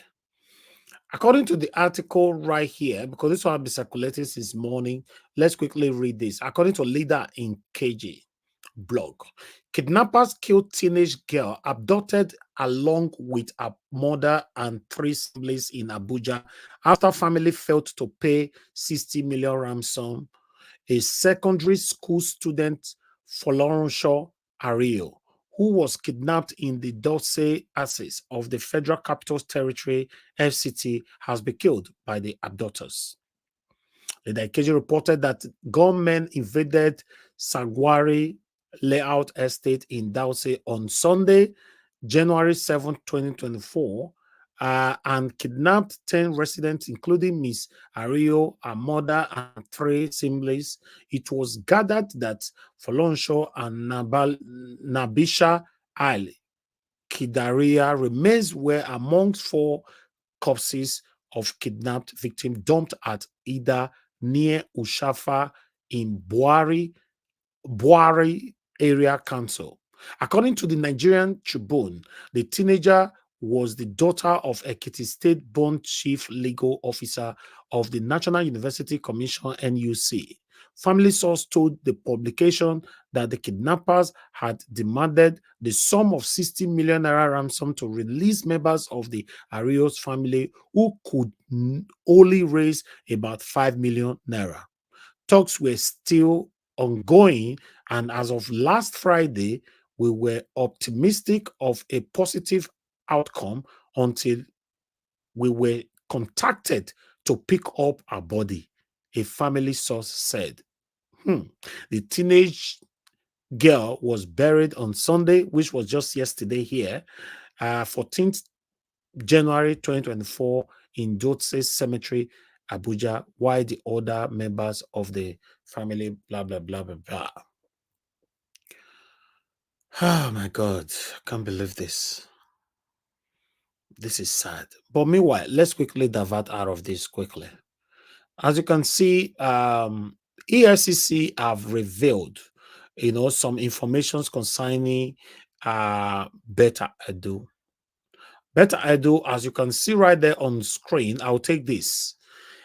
Asset Beta Edu, suspended humanitarian affairs minister, acquired since becoming disaster minister. You see, just when they don't put them, according to this report, ownership, everything we Beta Edu gets will be our own. Where EFCC don't display right now. Ownership of an estate at Linda Shaunka Road, Asokoro extension worth 750 million naira. Plaza at El Rufai Crescent, Gusape, Asokoro extension worth 1.4 billion naira. One filling station along Abuja Kuba Expressway worth 1.2 billion naira. Ownership of 4 estates at Metropolitan Estate Abuja worth 350 million naira. 6 plots of land in Airport Road Abuja worth 300 million naira. 4 estate at airport and worth 530 million naira. 2 estates in federal housing estate Calabar across River State worth 190 million naira. 1 Dillion station in Calabar Metropolis worth 430 million naira. Cash discovered by EFCC 2.7 billion naira in Zenith Bank, 725 million in First Bank, 388 million in Polaris Bank, 2.2 million in dollars in Zenith Bank, 557,000 pounds in Zenith Bank, 13,000 euro in Zenith Bank, and $6,500 in Polaris Bank.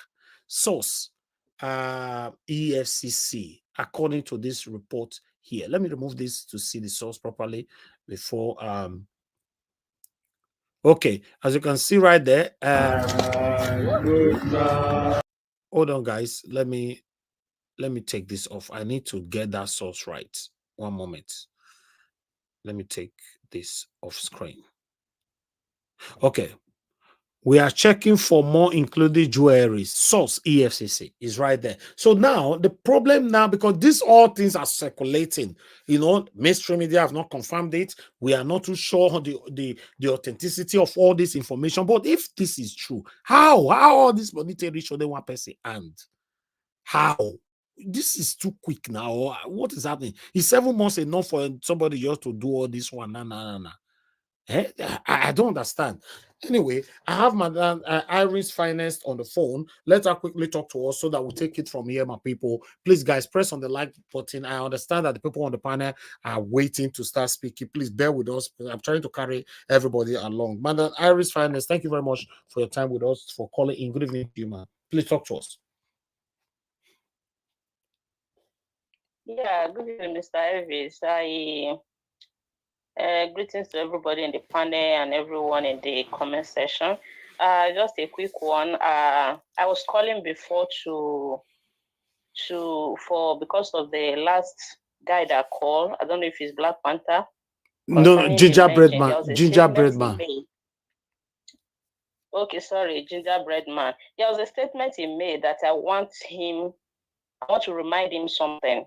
When Peter Obi, after the election, when everything that was happening was going on, when people were insisting on hitting the streets or do certain things, Peter Obi make it clear that he don't want to get to the seat of power the way others are doing. He wants to do his own in a clean way, in a legal way, and you know, whatever way you explain it, meaning that he don't want to do the same thing others are doing. So I don't know what gingerbread man is talking about, people that can go the other way around.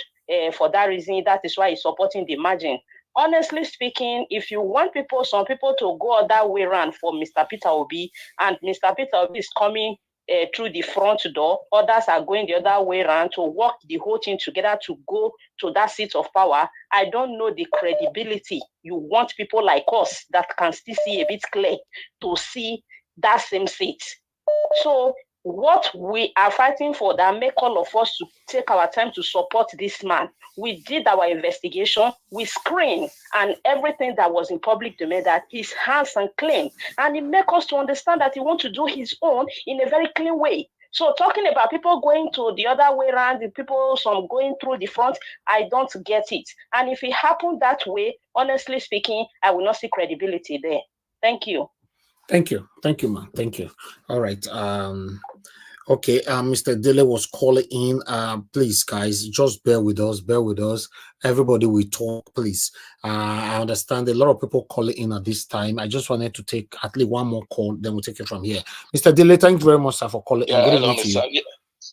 Please, 2 minutes. Thank you for taking my call. Yes, I'll be quick. Thanks. I salute the panel and all the commenters on Niger Watch. This is regarding the merger. I think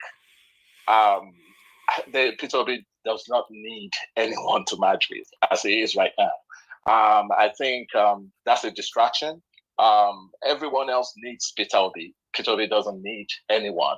And Peter Obi can win and defeat Tinubu in an election without merging with any of these guys. Peter Obi right now is probably the only politician in Nigeria that is seen as clean and one that can actually change the country. So there's no need to merge with anyone. There's no need to join. If Peter Obi decides to form a new party right now, I can assure you that would be probably the most popular party in Nigeria. Even if it starts from the scratch, if things are not working out with Labour Party and he decides to form his own party or even join another party, an unknown party, that would probably be the most popular party in Nigeria that everyone will flock to, because we don't have a government, we don't have a system right now, and he's the one that can build a system from the bottom to the top. So I mean, that's just my contribution. Thanks very much. All right, bye. Thank you, Mr. Dele. God bless you, sir. Okay, callers, please bear with me. I'm done right now with you. I'll come back to you guys again later on. Let me go to the panel. Guys, when I see that video of that young girl, why I show you now, and I show another one yesterday, I don't show another one today. This is the result of you playing politics with human lives. When you know somebody is not the right person to be the president, but you still support the person, and at the end of the day, you come back to us to tell us, oh, not just politics. This is the result. As we talk right now, kidnapping have become a lucrative business in Nigeria right now. Right now. It's very pathetic. Let me call on the next person. Mr. Jonathan, your call, it be as you get at that time, your submission, because your network failed, but we'll come back to you, sir, so that you can talk properly later on. But let me quickly move on to the next person to hear another person's voice. Madam Luke, thank you very much. You're the second of the panel today. Good evening to you, man. Please, I'd like you to talk to us in 8 minutes. Good evening, Sir Elvis. Good evening, Mommy Diaspora, members of the moderating panel, the viewers, commentators, panelists. I salute you once again today. Boy, Mr. Elvis, you have given us a mouthful today. Oh God, I don't even know where to start in my notebook. But I will start with Madam Reader. This is a mouthful. I'm telling you, 8 minutes is not even going to do it. But I will try my best. For the Madam Richard, thank you for your submission. I want to say it again. This merger, you are right. Merging is not the problem. Merging is not the problem. The problem is how to get to Aso Rock. That's the problem. And Peter Obi has not come out to tell us that he's merging. Nobody wants for the final time, nobody wants a merger. This is only coming up now because Pat Utami has spilled the beans. Obi Smart has been quiet. He has not said a thing. So everything we're doing now is speculation. And as for going to get a new party to win these Agbadorian criminals, you guys must be, really, really living in Bwala Blue land, because it's not going to happen. And like the other gentleman caller said, you need to align with people who can fight, because Obi is not rugged. But for you to win that election, you need some rugged people on your side. Either you bring Showore, I don't know if that one ever won a state in this early election. You have to match them at their own game. So the measure is only coming up because it has come from their camp. And Obi has not said anything about it. So until then, no need to go further about that one. Mr. Jonathan, I salute you. For one thing you said, and I have stopped paying attention to all this kidnapping. They brought another one today again. I had a very good session with my family members yesterday. You see how Nigerian matter has occupied your whole life. Even when I'm at work anywhere, all I talk about is Nigerian matters. If I'm having family time, it's Nigerian matters. You said something that is very important. This thing is a scam. And I'm going to tell you why. We have to be very careful. First of all, this man that had the 5 daughters, we have examined this whole thing. Do you notice the exorbitant amount of money they're calling? Where are you? Do you know to transport that money, you need billions of van with this worthless naira? Where are you going to get that money from that you cannot be seen and raise that in 24 hours? So now they're doing crowdfunding to scam the public. Did you notice that girl was already on the ground before they? Where do you carry somebody from, right? No forensics, no hospital. You don't know the manner in which she died. You just put her in the ground with you wrap her with white paper, white cloth, and put her in the ground. We have to be very, very careful. Myself and my siblings, we discussed this thing yesterday. Totally. Where are you going to get 65 million? 110 million from who? If you like, you crowdfund from now till tomorrow, you cannot get that money. And then when you're transporting it from where? You will need billions and billions of vans to transport that money. This is not, we're not in the era of Ghana must go back. And you know how bad it is now that when you're going to withdraw money, you can't withdraw more than 20,000. So this thing does not make sense to me. It does not make sense to me. So while we're busy sympathizing and all this, another one has come again. Before we say Jack Robinson, they don't tie her in white cloth. She's on the ground. No forensics. How did this person die? I will tell you what they are doing. Now, any relative that dies of any sickness, they will say it's kidnapper. They will carry that body, hide it for some time, raise some money, wrap the body, and put it on the ground. This is what these people are doing. You think about it. You think about it. Where are you going to see the exorbitant amount of money? We're not talking 5 million. Who has that kind of money in Nigeria at this time but politicians? This is a bloody scam. I did not believe the one of Chibok, and I'm not believing this one now. You see anything that has to do with that northern Nigeria? I don't believe it. As for those TikTok videos, anybody can post all those things. Even ISIS was doing the same thing.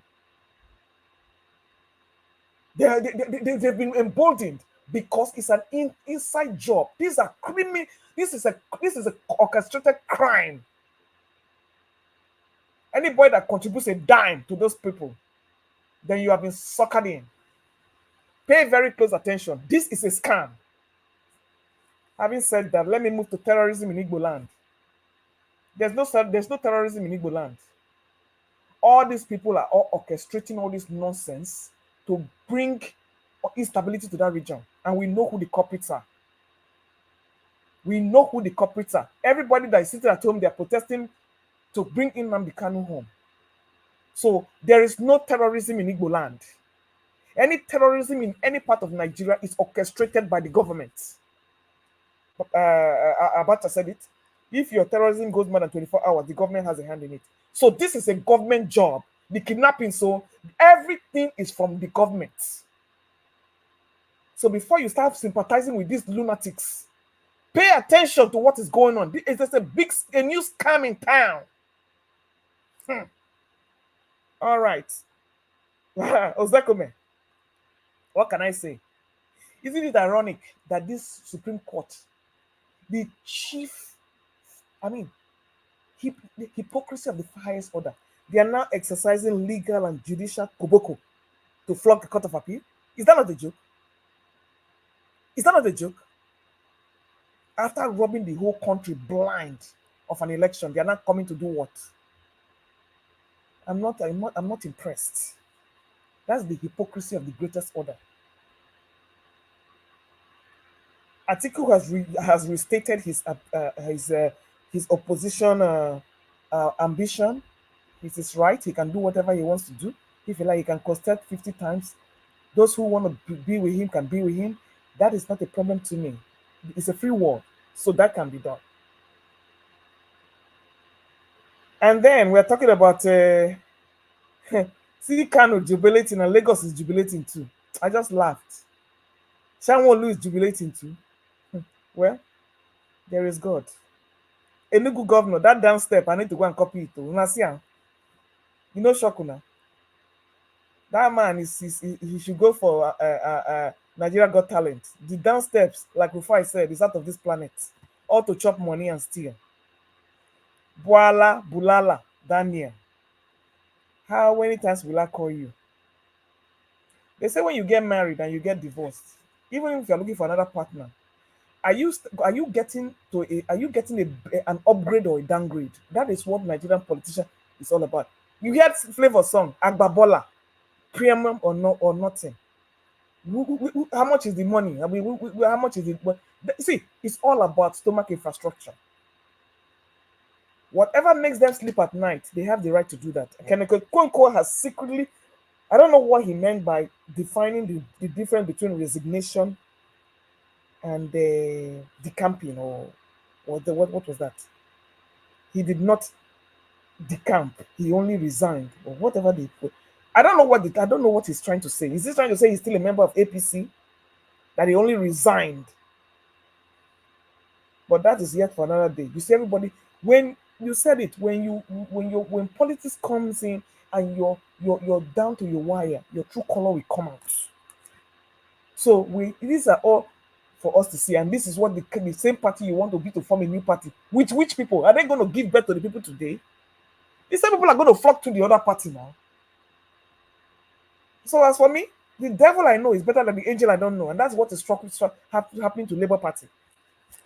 There are too many angels that have thorns. They give you rose and with a full of thorns. So we're watching to see what's going to happen moving forward. Politics is like football. Yeah, for real. You can switch sides at any time. But Bwala has a way of bringing images to your head. First of all, he said that Nigeria is like a plane, and as far as Tinubu is there, all we have to do is look for a safe landing. Like I said, Bwala, you're entitled to your opinion. We are all in this together, and it's like we need to go for the better camp and match these APC people weapon for weapon, rigging for rigging, however they want to do it, because good boy will not get you to the Aso Rock. We know that. Obi can win elections. We have demonstrated that. Getting to Aso Rock is another ball game. You need to change your strategy. All right. Better I do. This is the final nail on the coffin. For them to dig this woman out, you know she's trying to spill the beans, and they will nail her. She cannot, after they get her, she cannot even point fingers at anybody else. That's the same thing they did to Desian Allison. And then the fire was saying it's not a witch hunt. Yes, this is the witch hunt. I don't know if any of you ever remember what happened to Adenike Grange. When that lady cried at the top of her voice that those money they put in her account were not her own. She don't even know where that money came from. Let me tell you, when it comes to EFCC, they can frame you, they can do, and you cannot defend yourself. It's better I do innocent? No, she's not. But this is all a smoke screen. She has stepped on the wrong toes. People don't like what she's doing because she's going to take them down a rabbit hole, and they're going to sacrifice her to cover themselves. That's all that is about. So she need to pay. If you swim with sharks, especially if you're bleeding, get ready to whatever happens to you, you can take it. Uzodinma versus Wazirike. Okay. Igbo people, over to you. They are demolishing your land, your property in Lagos. They are demolishing your property in Igbo land. This is a lose-lose situation. Where do you go from here? Where do you go from here? Where you have people like Uzodinma demolishing people's property in Igbo land. Edo State governor demolishing people's property in Edo State. Where do you get justice? Where do you get justice? So please, my people, better do is going. Thank you very much. Thank you very much, Madam Luke. God bless you. Thanks for your submission. All right, let me quickly move on to the next person, so that the next person here is Mr. Ferreira. Mr. Ferreira, are you ready to speak now, sir? We can't hear you. We can't hear you. Yes, I'm ready. Okay, good evening. Yes, so thank you very much, Mr. Elvis. God continue to bless you. You're doing a great job. You're the voice of the people, of their pain, of their suffering. All the other media we have, they are the voice of the politicians. You keep this up, continue to expand, continue to make it big so that you can be all over Nigeria to voice the views of the people, the masses, the people, instead of all these ruiners that are destroying our country. Sometimes when I hear Nigerians speak, I think that Nigerians don't understand the gravity of the problem we are in. Or they do, they sometimes misinterpret it. What do I mean by that? My people, politics is not a game. Politics is not Arsenal versus Manchester United. Politics is not the winner takes all. Politics is not I win or I compete, or you belong to this group, I belong to that group. Politics is your life. Politics is the life of your children. Politics is everything you came to this world to do, because it determines how you live in this world, and it will determine how your children will live in this world, and how the children yet unborn will live in this world and the space that God has created them into. So anybody that comes here and tell you politics is a game, that person doesn't know anything. I don't like to castigate people, but they are misinforming. Now, the Nigerian problem, a lot of Nigerians still think this is a party problem. This party versus that party. Big mistake. This is not a party problem. Yes, we want to get to the source of power so that we can adjust the abnormalities we live through. But the current problem as we see it, this impunity, this madness, this failure of every system is not a party problem or a political problem that can be solved. Why do I say that? Currently, we have a system that is a graduate system, not just because Tinubu won. No, this has been going on for years, since 1999. It is you who can do bring your all your omotal, all your area boys, steal the vote, snatch it, and know that can win. Me and you compete. You play with the rules of engagement, which was why Obi lost, because he didn't play according to the rules of engagement of this current game. Now, what we are saying, some of us who understand how we got to this stage, is that this current system of the graduate system of election needs to go. This who has the most thug or who can steal it the most. That's what just 2% of us Nigerians are saying that are educated or enlightened. Then there's this 8% of Nigerians that don't see anything wrong with this graduate system, as long as they can win or as long as they prepare better for the next one.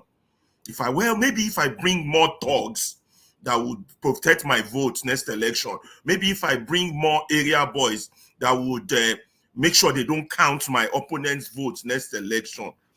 We are saying this is the wrong direction.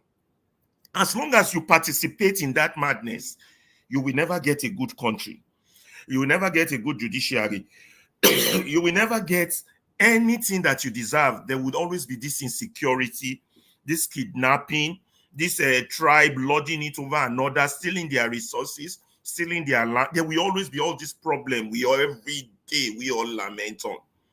So what needs to change is the system. So what do we have on ground? Those who think that this bad system needs to go, I would say maybe the obedient, I won't even say Obi, I would say the Showore followers, I would say the Kanu Namdi people. Then those who think the system should continue the way it is, I would say every Nigerian politician from 1999 till present, military officers, APC, PDP, and all the other smaller party, all of them with no proper ideology other than this, let's go compete in this graduate system, and once we win, this is time for us to chop. So how do we deal with this? How do we get to power? We have to buy the beast. We have to change the system. That's why I told you all that the last time when everybody was saying we will wait for what Obi will say, we will wait for what. This is not about Obi. This is about you and me. What would you say? What would you do? This is why I participate in all these talk shows, to share my own opinion. Maybe somebody will hear and listen. Look, the likes of Party told me, let me describe him a little bit in my own way. Good man, intelligent man, good heart, wants the best. What have they done since 1999? Form mergers, they set up the APC. only to discover this year that, this thing, although he has left them earlier, this thing we have set up is not in the direction we want it to go. And I think Obi falls into the same shoes as Pat Itomi. I might be wrong. That's up for debate. So where are we now is that, yes, there's a need for merger, but the merger has to be different from what you guys are talking about. It's not, yes, you see, the people like Atiku and that Kwanzozo man or whatever his name is, and once they merge with someone like Obi, they will use Obi, even give Obi position number 1. And once they get to government, the game will continue. They would still play the system of Bajwe. That's my own belief. But what we should all be working towards is how. And that was why I felt bad that when Obi made his submission, he said he was going to try again. Obi should not have said that. Obi should have said, okay, now that God has put me in this position, I will start a movement that would try to bring down this system of Bajwe that we operate, so that if we change that system, then good can befall that nation. But I'm not blaming the man. He has tried. He has brought us to this stage. He's a good man.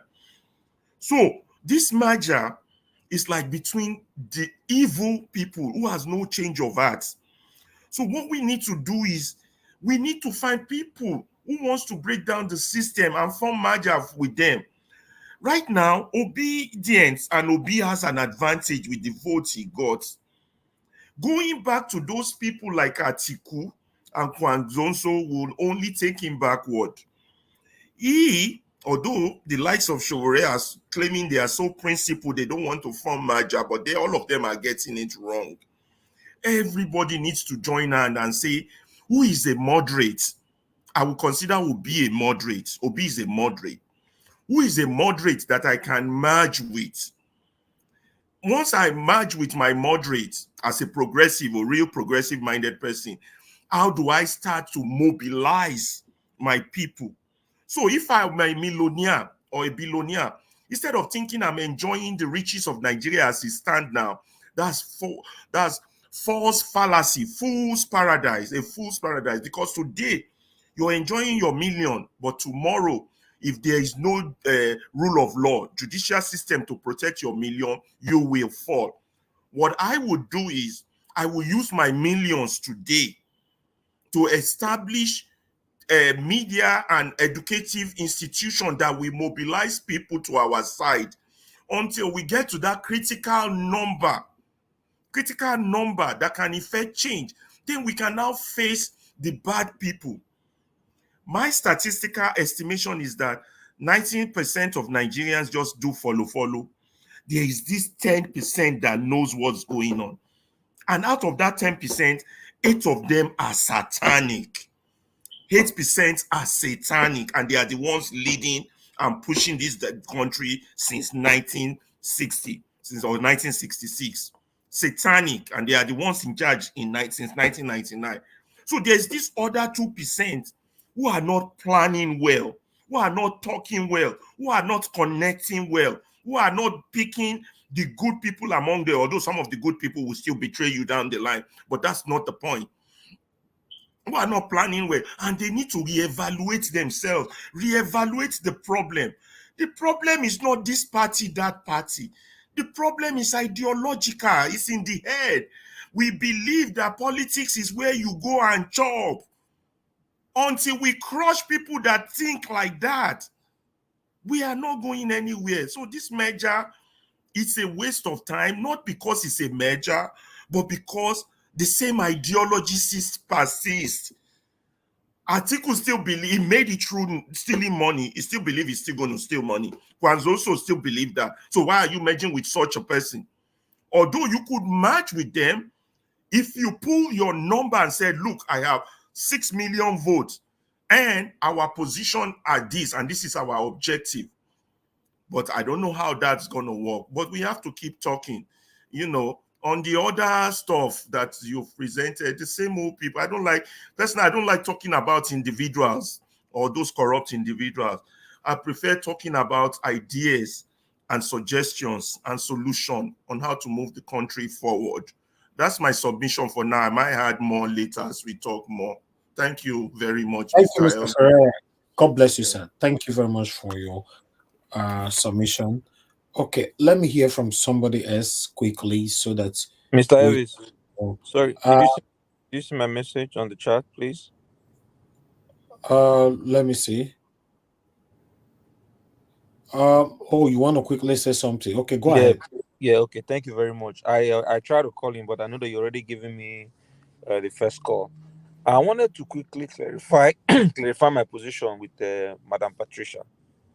You know, it was the same. Not Madam Patricia. That was Madam Rita, not Madam Patricia. No, Madam Patricia called it to respond. Not Madam Rita. Madam Patricia called it to respond to Ginger. No, Madam Patricia did not call in. That was Madam Rita, Oga. Okay, was it Madam Rita? Sorry. Yes.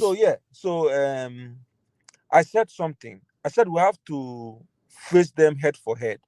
So it was the same Mr. Peter Obi that said that Nigeria is like a place where lunatics have taken over the asylum.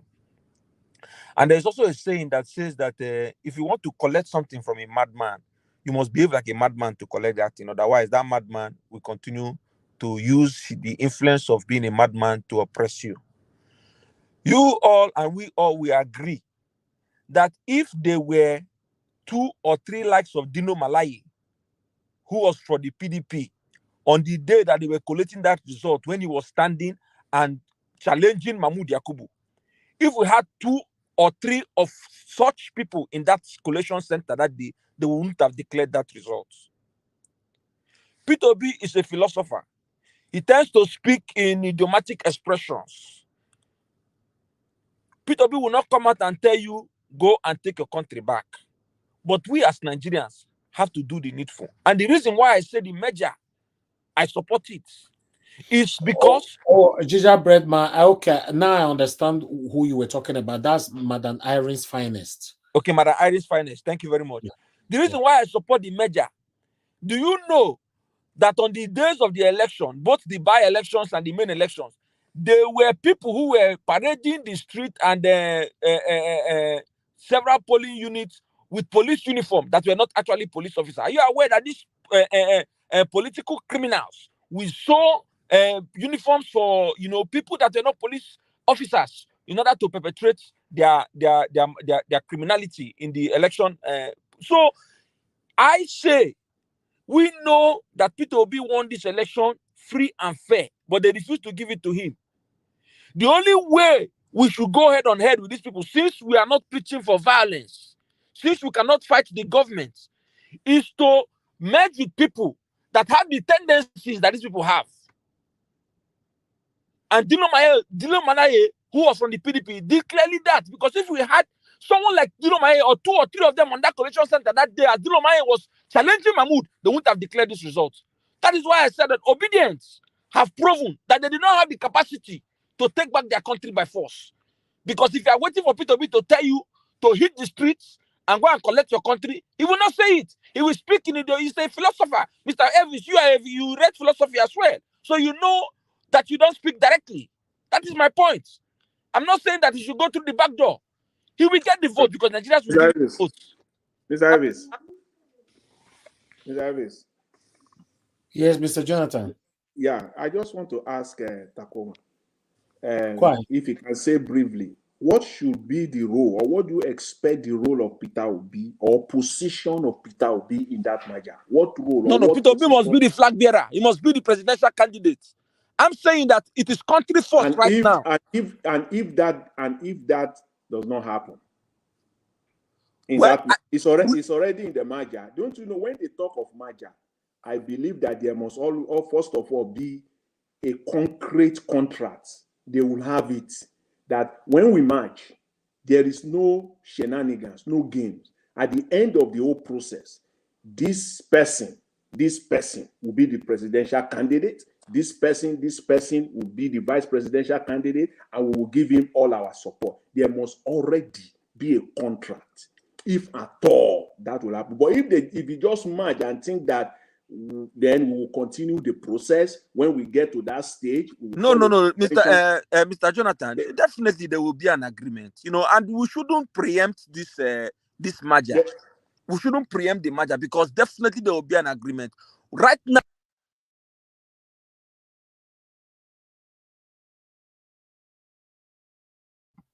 Okay, Gingerbread man, we lost you. Your network is bad. Please let me move on. Thank you, sir. Thank you. I need to move on now. Please don't unmute yourself. I've muted you. We can't be waiting for a bad network while others are waiting. Thank you very much for your time.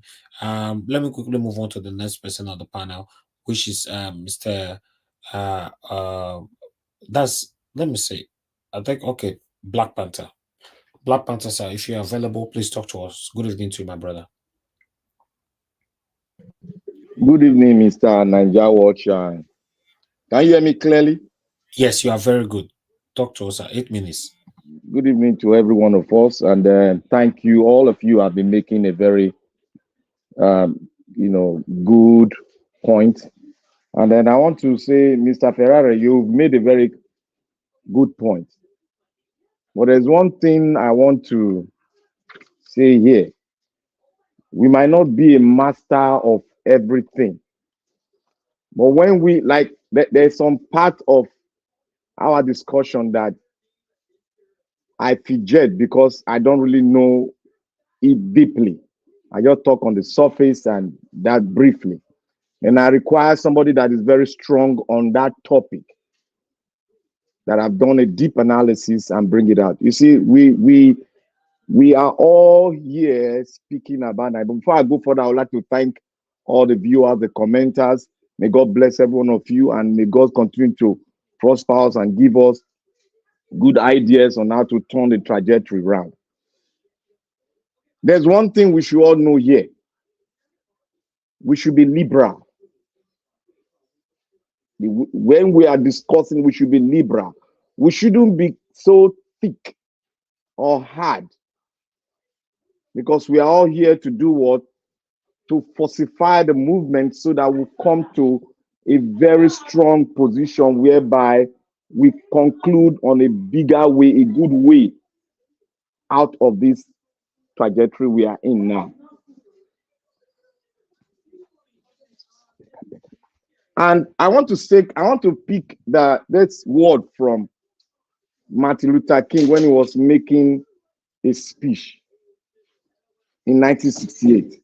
And what I normally do, I go and listen to people's speech and juxtapose it with what is happening now in the world and try to merge it and bring a purified solution, which is under probability. It's not really defined, but it's under probability, whether it will work or whether they will take it or not to take it. Now, Martin Luther King said, I'm going to pick some of his words. I want us to put it in our heart. He said, we have nothing to fear but fear itself. The nation is sick, confusion everywhere. I know the only way, the only thing when it is darker enough, then we'll be able to see the star. But I know when it is darker enough, then in that darkness, we'll be able to see the star shining. I make another statement. I said, in search of good governance, revolution will now become absolute necessity for the survival of man.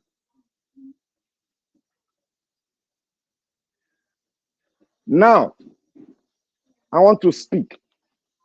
You see, many of us, some of us have investment in Nigeria. But there's one thing I want all of us to know, that if you want to change the state of a nation in whose foundation is not well laid down, the altar of fear should be taken off, because fear is something you cannot take out. Should be, fear is something you cannot, take out of every human being. But we should be able to go headlong with fear so that we could defeat fear itself. Now, I said one thing. I didn't know that Martin Luther King himself said this. I said that Nigeria will go darker and more darker, that we have not seen anything yet. The darker it will become, then there will be a light, a candle of light that will light up somewhere that every one of us that in that darkness will see and will follow it.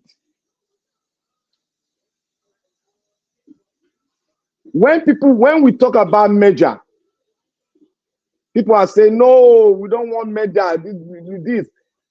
My brother Takoma said one thing, that Peter Obi will never speak directly. He speaks like a philosopher. He will speak, and what he will hide the word, the main word behind the word. And that is why he may mention that we need critical thinkers, that Nigeria lack critical thinkers. You need to think in his word and get the meaning of what he's saying so that you can be able to rise. Now the question is, can you change a nation that is going left by just going there to vote?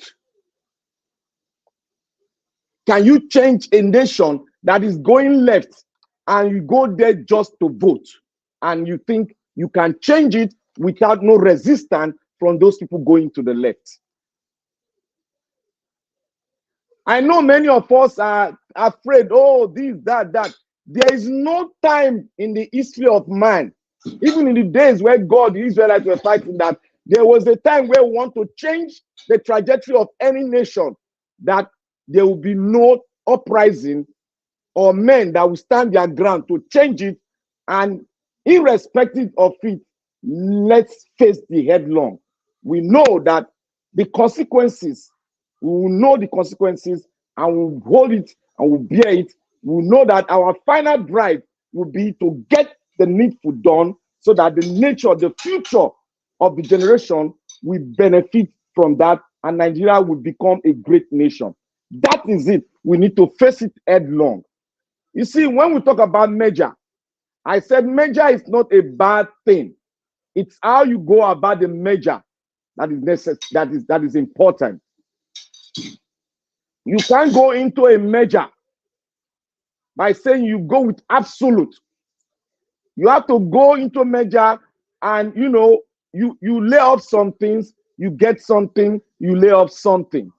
But going into that merger, you have to sink it into that the aim and objective of this merger is to get Nigeria foundation laid concretely so that we can have a nation called Nigeria. And the question is Nigeria a nation? You and I, Peter Obi, knows that Nigeria is not yet a nation. And everything that Peter Obi wants to achieve, he knows that he has to go through the constitutional means, which does not support what he's preaching, but he has to do it, and he has to make a change in the constitution, or rather still go for a new constitution, which is not inevitable, which is not easy. But if he's the head of the government, he can persuade and he can achieve that.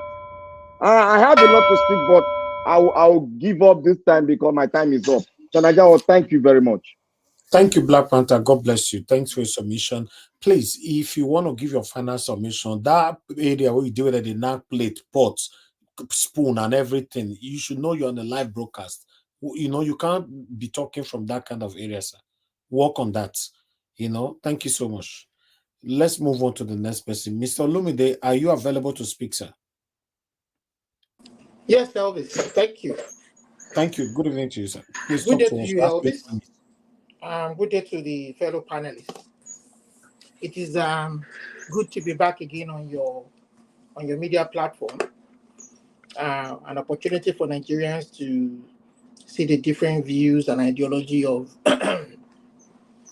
of your panelists. Thank you again. I want to start off from where I want to start off with Madam Luke's position. So, Madam Luke, see, this is a very, very credible media platform, and we need to be careful of our submission and utterances. Please, I mean, I'm sure Elvis doesn't want any harm to come to his platform or to his reputation. We need to be very mindful. You understand? And especially in the area when you made a submission that the Chibok kidnapping was a scam, and that the kidnapping that happened recently that somebody lost their life was a scam. Please, don't say that. Please, I beg of you, do not say that. Excuse me, Okay? sorry. That is very insensitive to the plight of the people. Olumide, wait. I only gave my opinion. Please don't drag everything into Please this. don't come with that kind of opinion. That is very insensitive to the plight of the people who underwent that experience. I gave you These reasons. girls were married off. I gave you reasons. Did These you do girls were married off. Madam Luke, you might have a point. Somebody has a right to pick some of the loopholes in your point. I asked you, did you do an autopsy on those girls? Without who they are? Without these girls were married off by force, underage girls. They were Christians. Indigenous people who were Christians. That is how they fool you all. That's how they fool you all. Please don't come with that submission on this platform. Madam, relax now. What can you say? That means they fool every one of us. Wicked people everywhere. Everything they did. Yes, they did. I'm a female. I'm a female. Yes, they did. People lost their lives. Relax. Let him find loopholes and adjust it. They could just come here, going to talk nonsense. Liberal in everything we are doing here. I made my statement. We should be liberal. There is room for adjustment. Please stop that nonsense. Excuse me, the international media carried this. Listen to me. The international media reported this. This is the last time you will call my submission useless. This is the very last time. I'm on camera. Don't come here with that kind of submission anymore. No, Mr. Lumude, you don't have right to say anybody saying this. Elvis, this is yes. No, hold on, please. Hold on. How can you call it a scam? Mr. Lumude, you can disagree. You can't use the word nonsense. It's very unprofessional. You can't use that here. When you were sorry, Elvis, please. See. No, you can't insult anybody here. This is not your living room now. I'm not insulting anybody. I am saying that what she did. No, you can't say she's saying nonsense. Like somebody you can bully. You need to stop that shit. You are wrong by saying it is nonsense. I will not allow you. I'm on camera. I'm not hiding from you. I will not allow you. Mother, look, please. I will come. Please, off your camera. I will come on camera myself. Thank you. I will come on camera myself. You don't come on here to say that. Mr. Olumide, continue like this. Of those girls who underwent that experience. Olumide, hold on now. Rora now. If you continue, I will have to stop you from giving submission right now. Let me speak, please. I've said it over and over on this platform. Everybody have right to agree or disagree. You cannot practice any kind of insult on my platform. You can't say somebody say nonsense. Are you the one feeding her? If she says something that is not aligning to your own ideology or what you believed on, then you can correct her like Black Panther came in. Black Panther came in a professional manner, saying that on this platform, anybody can counter anybody and all that. That is how you're supposed to go about it. How can you say she's saying nonsense and you use the word 3 times? Okay, I apologize on this platform, please. I apologize again, Elvis. Go ahead, thank you. I apologize. It's just that sometimes when I hear some words, they kind of rile me up. But I apologize. Once you hear her like that, it's your right. Just disagree that Madam, look, what you said is totally wrong. I disagree 100%. That is fine. People disagree with me on this platform. Till today, some of those girls, we've not even seen some of those girls till today, and their parents are crying. Some of them are even dead, So, but anyway, that's fine. We are all, should be will be Nigerians, no wahala. So I want to agree with Manuel that this Nigeria is in a very critical situation at this point in their time. And this is the time for majority of organizations in that country, both ethnic organizations, professional organizations, to come together. Because this is not child's play. The way this thing is swinging, this is not time to be talking about election. This is not time for election. The Nigeria is not. A zoo is even better than what that is a better description than what they are undergoing right now. It is a jungle where every man is going to be for Every man is already for himself. It's a jungle already. The security forces have been infiltrated under the guise of rehabilitating repentant Boko Haram members, repentant terrorists that have killed troops that serve the country. They have made women widows, children orphan of troops that serve the country. And yet they have rehabilitated them into the Nigerian security forces. You guys in Nigeria, you don't know what is coming. When Yoruba Nation has been shouting for over 3 years. When they started this stuff over 3 years. Everybody think it was just a joke. These guys are not serious. They're selfish. This was all they complained about. Now everything is coming to light. It's coming to fruition. We were against Tinubu's presidential ambition because we thought Tinubu had influence. He was one of the Yoruba elites. And we wanted him to use his influence to fight for a Yoruba nation. We wanted Obasanjo to be part of it. But at the end of the day, they would rather go for the current status quo because they wanted power. Power for the sake of power. Power to capture resources. So I'm not surprised about Bwala and Bwala switching parties. It's not a new thing in Nigeria. And there's no politics of ideology. So for me, anybody being surprised at what Bwala did we're just fooling ourselves. We're fooling ourselves. This is the time, if Tinubu is serious, this is the time to call a conference of all the ethnic groups and all credible organizations in that country, stakeholders, indigenous ethnic nationalities, and let's sit down and talk. There's no security. Security agencies have been infiltrated. See, these guys are not even ready. They're not ready to protect you guys' lives. They're not ready. These deaths will go on daily, unfortunately. But maybe we'll get to a point when everybody will realize these people are better harmed than even our security agencies. They are better armed, they are better equipped. We know they are foreigners. Some of them are in the armed forces. Majority of them are in the armed forces. They've infiltrated every security agency.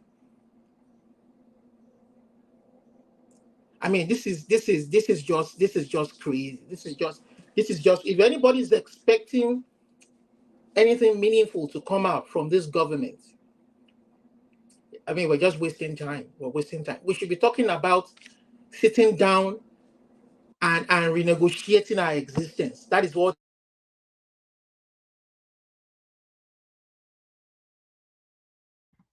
Okay, Mr. Olumide, we lost you there. I'll come back to you.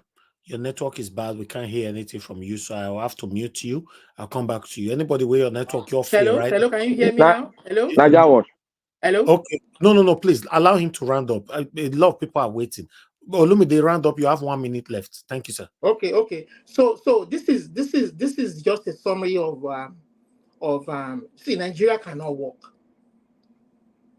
Nigeria cannot work. It can't work anymore, especially when some people feel that they have more interest in the country than the whole of the people living in Nigeria.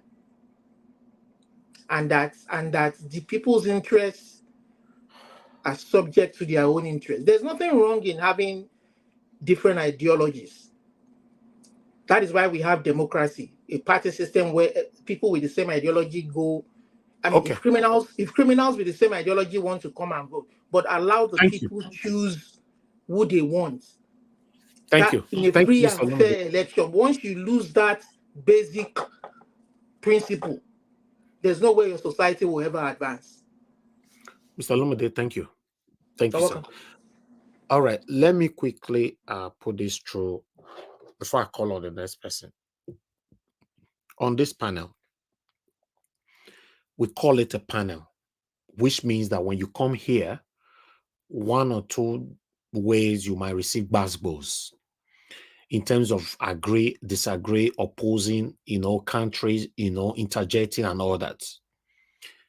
One thing that is prohibited on our platform, 100%, not 99, 100% is insults. Insults. I don't take it. And I want everybody to understand that rules protect you, protect me, and protect us. It protects my callers, it protects my commenters, it protects my panelists, and anybody, as long as you're here. When somebody leaves their opinion, that is their opinionism.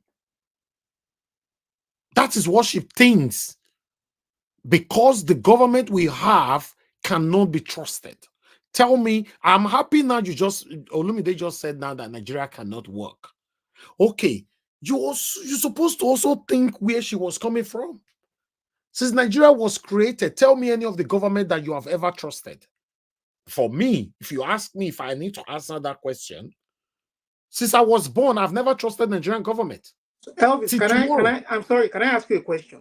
Do you believe that the Chibok kidnapping was a scam? You can't ask me that now. Now, too, they talk that way. I'm not interested on that. I'm not interested on that. There are certain submissions. Elvis, I give me like 15 seconds. I have something to say. No. Don't ask me that question now. Too. Now, that's our opinion. You can say no, Mr. Sure. Go ahead. You can just come in. Okay. Let me say this first, please. You can come in by saying, "Oh, Madam, look, you thought it was a scam." I don't believe it was a scam. That was reality. Simple. If it was the United Kingdom, for example, when somebody's saying, I don't trust, it was a scam, I can doubt you. Tell me. It's only in Nigeria you see 1,000 people will die. Nigerian government will come up by telling us that, saying that 70 people now die. Until you now scrutinize them and put it to their face, they will now extend it from 70 and now admit 150. And whereas now 1,000 people died. Have this government or the previous government ever been truthful to you? For somebody to come out to say that it was a scam because she grew up knowing that everything about the Nigerian government or the government that ruled us in the past and present, all of them are scams. Thank you. Mr. Najao, can I add something to your talk? I'll go contrary to that. You see, every one of us as a human being, we have this filtering senses. We can filter things. So when we get things, that's why I made mention of it. I was driving towards that, but I said we should be liberal and we should not say what we don't know. We all know that Nigeria is a scam, but we have the capacity to filter our information and get the right information. Where we have lost human beings, where families are crying, we should not use that word scam. The appropriate word we can use for that. It's not that we know Nigeria is bad. It's not everything that comes out there that is a scam. Did you see the dead body? Very clear. Did you see identification? Did you see the body? We should get it very clear. This is human life. Families are crying. You should not add to their problem by saying it's a scam. Elvis, let me come in, please. Hold on. Please. Let me come in, Black Panther. You see, when you see families are crying, it's pathetic. Yes, we all have feelings.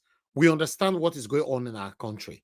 But we should also understand that we've seen this government putting families together, crying for nothing before. We see this government or the past government or any of the satanic rulers in Nigeria putting bishops together, you understand, to scam you. We see this same government putting women together naked to scam you. We see this. So a lot of things have happened with these people. So for me, anybody that gives their opinion, the best you can do is to disagree.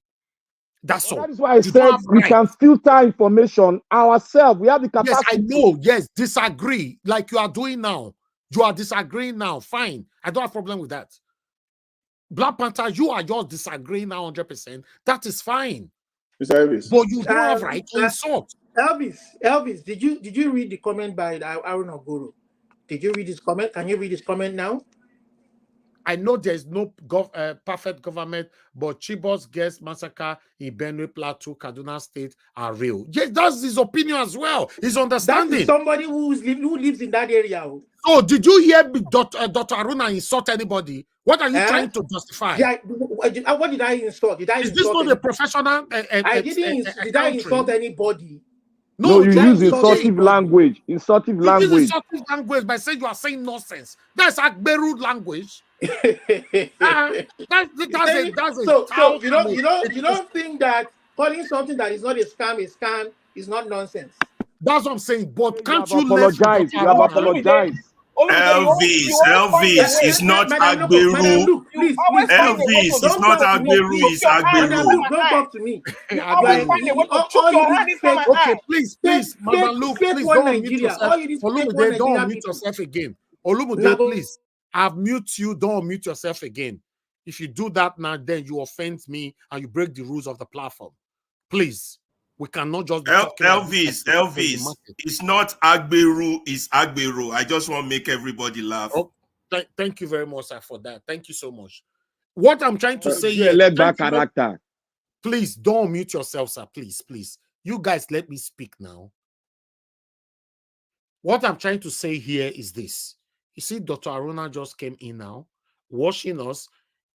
There's need for him to come in, and he came in. Read his comment, professional. You can see, saying, elderly man, they talk right now. You can see that this kind of comment, you can learn from it. You know, I know there is no perfect government, but Chibok's girls Elvis, please, I told you before, don't talk. Be on backstage. Go on backstage if I remove you from the panel because you are too rude, Olumide. I just told you don't mute yourself. Good, please don't come today. Next time you can come if you want to. I don't. Nobody to push me. In this life, I've said this so many times. If you argue to win, you go nowhere. Your argument is rubbish because you want to win it. Argue to learn. There's a comment on the screen right now you need to learn from. You are refusing to learn from it. You want to make your own be super. I've said it. That is why we call it a panel. Oga CMF talk now. 1 or 2 persons might not agree with him. You cannot insult him. Just say, Oga CM, your submission, and I totally disagree with you. You cannot say, oh, Oga CM, your submission just now was absolutely nonsense. Are you feeding anybody on this platform? People who take their time to come in here to give submission, if they are giving the wrong information and all that, correct them. Me, myself, that anchoring this show, I've told you guys several times that now where my sense reach, now they talk rich. I learn from everybody on this platform. And people correct me all the time here as well. People, they call into this show, say, Mr. Niger Watch, I disagree with you. Did you ever hear why I say, get out, you are talking nonsense? How are we going to learn? I just said just now, please, no interject, you did again. You can't do that here. Even though you are doing it on another platform, we have rules here. Please, it must be followed. Nobody come here with supernatural sense. If person talks something, you don't like it, disagree, correct the person, give your own opinion, and let's move on to the next person. Simple. Thank you very much, Dr. Aruna Guru, for coming in. God bless you, sir. I'd like to call on the next person, please. Thank you. Mr. Jonathan wanted to say something earlier on. You wanted to interject quickly before I move on to our CM. Mr. Jonathan, please, quickly. Thank you, Mr. Elvis. I just want to, for me personally, that the issue, this argument about the Chibok girls, I believe that those girls and their families, they are victims of evil machination. They are just victims of evil that, people that carry out evil. They are victims. Because why? I know the likes of Black Panther and even Olumide himself on this panel. If I'm not sure of Olumide, but for Black Panther, I know he has submitted several times that the Chibok girls kidnapping was carried out to destroy Jonathan's government. It was executed in order to weaken him so that they would have reasons to bring his government down. So when you look at it from that angle, you will know that it is not real. Okay. That the kidnapping itself is not real, though there are victims involved. Families are involved. However, the underneath it, underlining that kidnapping itself is not real because it has an agenda, which is to bring down the government of Jonathan. Thank you. Thank you. Okay, now this is a country where they go kidnap 50. Government go come out, come tell us, say they kidnap 10. So if a Nigerian now comes out now to say it's a scam, you will not be blaming the person. Government will not get single truth for their mouth. Since Nigeria was created, Nigerian government now lie they be. Okay, amongst the 50 where they kidnap, if kidnappers kill 30, the same satanic government will come and tell us, say they kill 2. Now, which one do you want me to believe? This is the problem. Now, they go kidnap 20 girls. Instead of us all to be talking about the 20 girls, find out to rescue them, people will be finding out to make money from these 20 girls. In case you're not aware, Abacha say any insurgency that lasted more than 24 hours, I mean, not be Abacha talking, that lasted more than 24 hours, know that the government is involved. Somebody can correct me if not. Like, now Abacha talking, right? I understand say Abacha get you for body, but that quote, now huge quote. This kidnapping lucrative business where you all newly start so for Nigeria, are you telling me that say these people they all get mind on their own, they do something, they show their face everywhere? There are people behind them. It doesn't mean these things are not really happening, but the facts, the figures, it's not realistic. It's the truth. If anybody pass message here, you don't like it or it's not right, correct the person. If now me, correct me. I come to this platform every day to learn from everybody, both commenters, callers, my panelists, everybody. Let's learn from each other. Nobody should come here and say, now you be Odunga. Nobody's better than this platform. Thank you. Black Panther, do you want to say something quickly? Yes. Just to correct Mr. Jonathan. You see, Mr. Jonathan, everything that happened has an intention. And when that intention is accomplished, does not the word scam is not appropriate for that thing. When I said, yes, they use it to juxtapose or to bring somebody government down, does not mean that it did not happen real time because it was for a purpose. So kidnapping is for a purpose. And when you use it as an harm, it happened. It's real because it's for a purpose, and that purpose was accomplished, and lives were lost. All right. You know, I can see your comment on the comment section. No, you know, say on this platform, if you push me, I go play your voice. So that's what they do here. A lot of people don't lie over what they talk. I go play you back right now. You didn't say, what an errant nonsense. You used the word nonsense 3 times. The last 2, maybe the first one might be what an errant nonsense, but the last 2 was says you cannot come here and be spilling nonsense. So you were not attacking directly. So if you that's me now, I'll carry you back, make the world listen to you. Now, so what they do for you. We're not the life of people head. Augustine, hold on, Augustine, please. Gingerbread man, you cannot take over this show. You don't call in, you don't join the panel, you they call in again now. You know, other people are here. What happened. I was talking. But I know, but you other people need to speak. Go ahead now. Let me just, I just want 30 seconds. 30 seconds. Yes.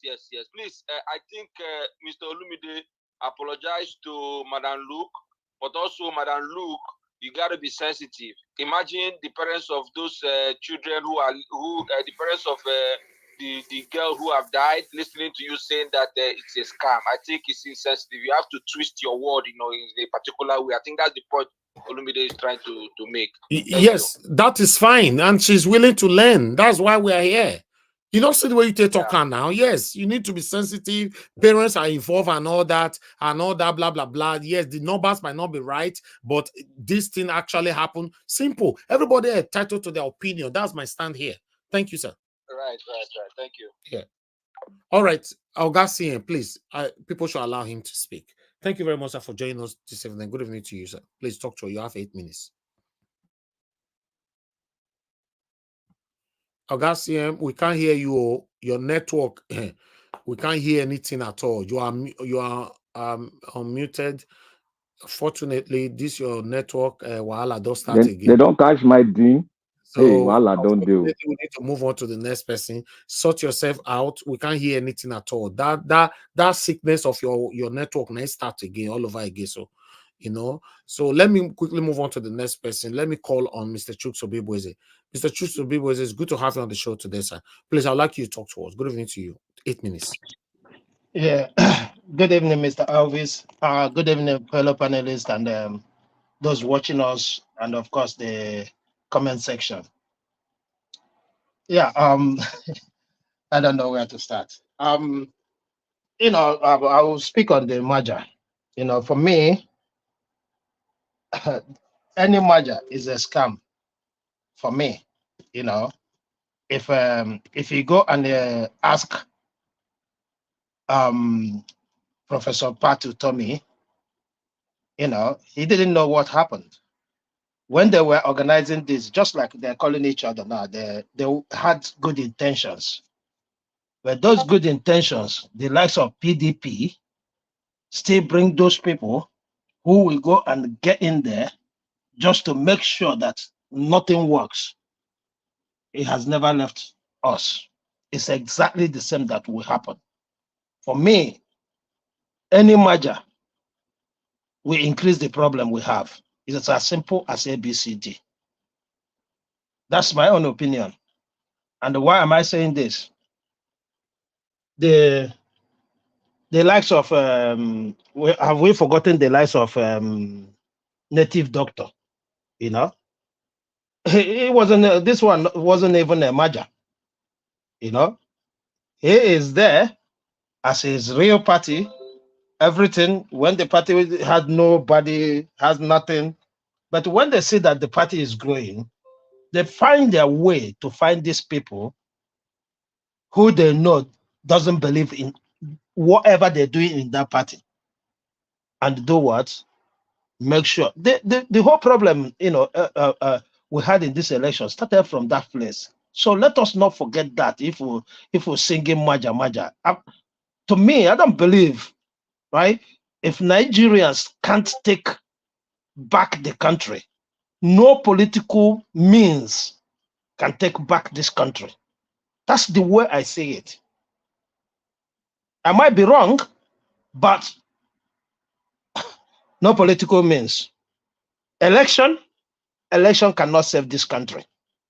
That's my own opinion. Elections can save this country.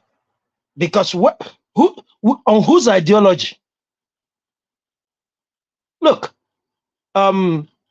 there's one man they interviewed.